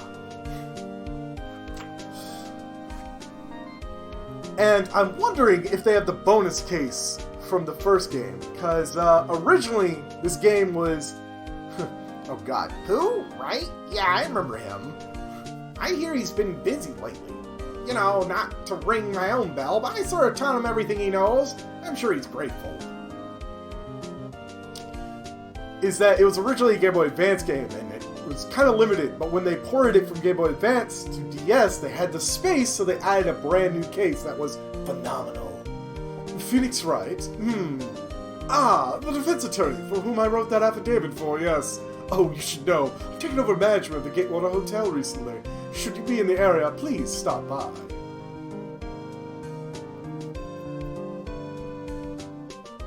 I'm gonna have to remember everyone's voices that I did. Oh boy. Him? Oh, it's you. Phoenix Wright? Ah, yes, me as understudy, was he not? I wonder how he's doing. Haven't seen him of late. Ah, the days of my youth. Like the scent of fresh lemon, you see.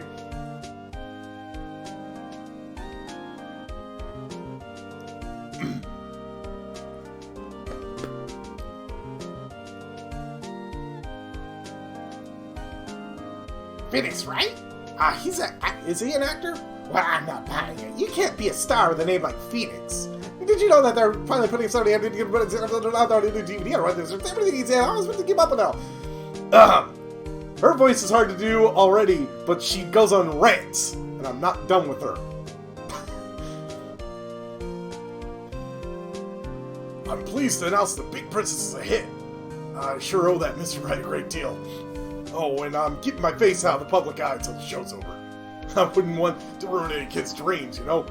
Especially because you're, in the costume of the Pink Princess. Ayumi Terada. That's an interesting name. Oh, I got a letter from Maya the other day. It sounds like she caught a cold standing under a waterfall. I wanted to visit, but didn't have time, so I searched some Pink Princess trading cards. She said she can't buy them where she is. What kind of place is she living at, anyways? Out in the mountains. That's where. The mountains of Japan, California. It's totally Japan. Right? Who's that? You want to talk? Let's talk Pink Princess, alright? But, you know, I snuck into the studio the other day, and I saw her, the one inside the Pink Princess suit. Ugh, what a dog! It was kind of a shock for a boy of my tender age. At least tell him to fix that fucking tree, I see. Producer, Atsushi Inaba.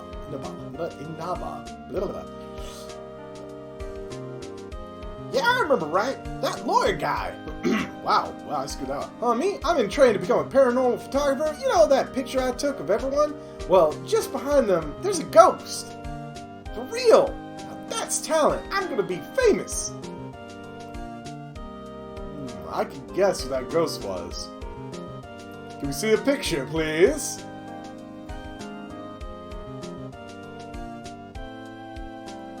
Yeah, there she is. Victory! Of course, my camera is cutting off the top of her head. Might as well.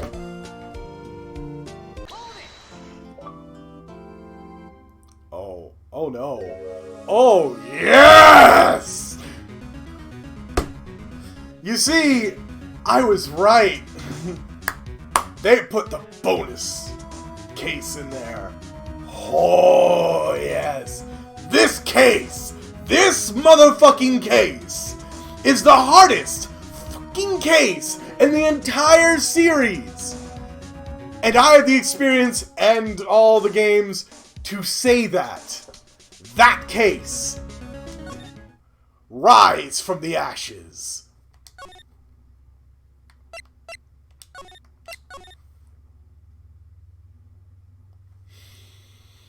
Oh, that case is a doozy.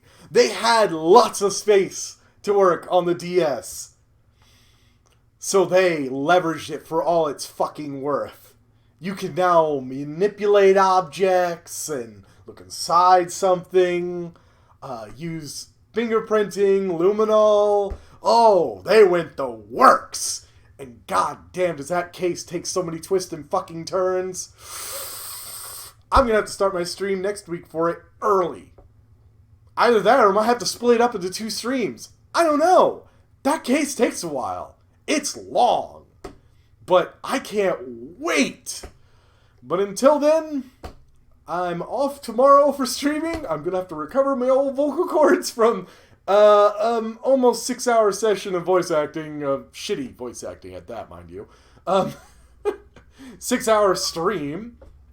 And on Friday, we're going to finally start Mass Effect 3. We pushed our character through Mass Effect 1 and 2.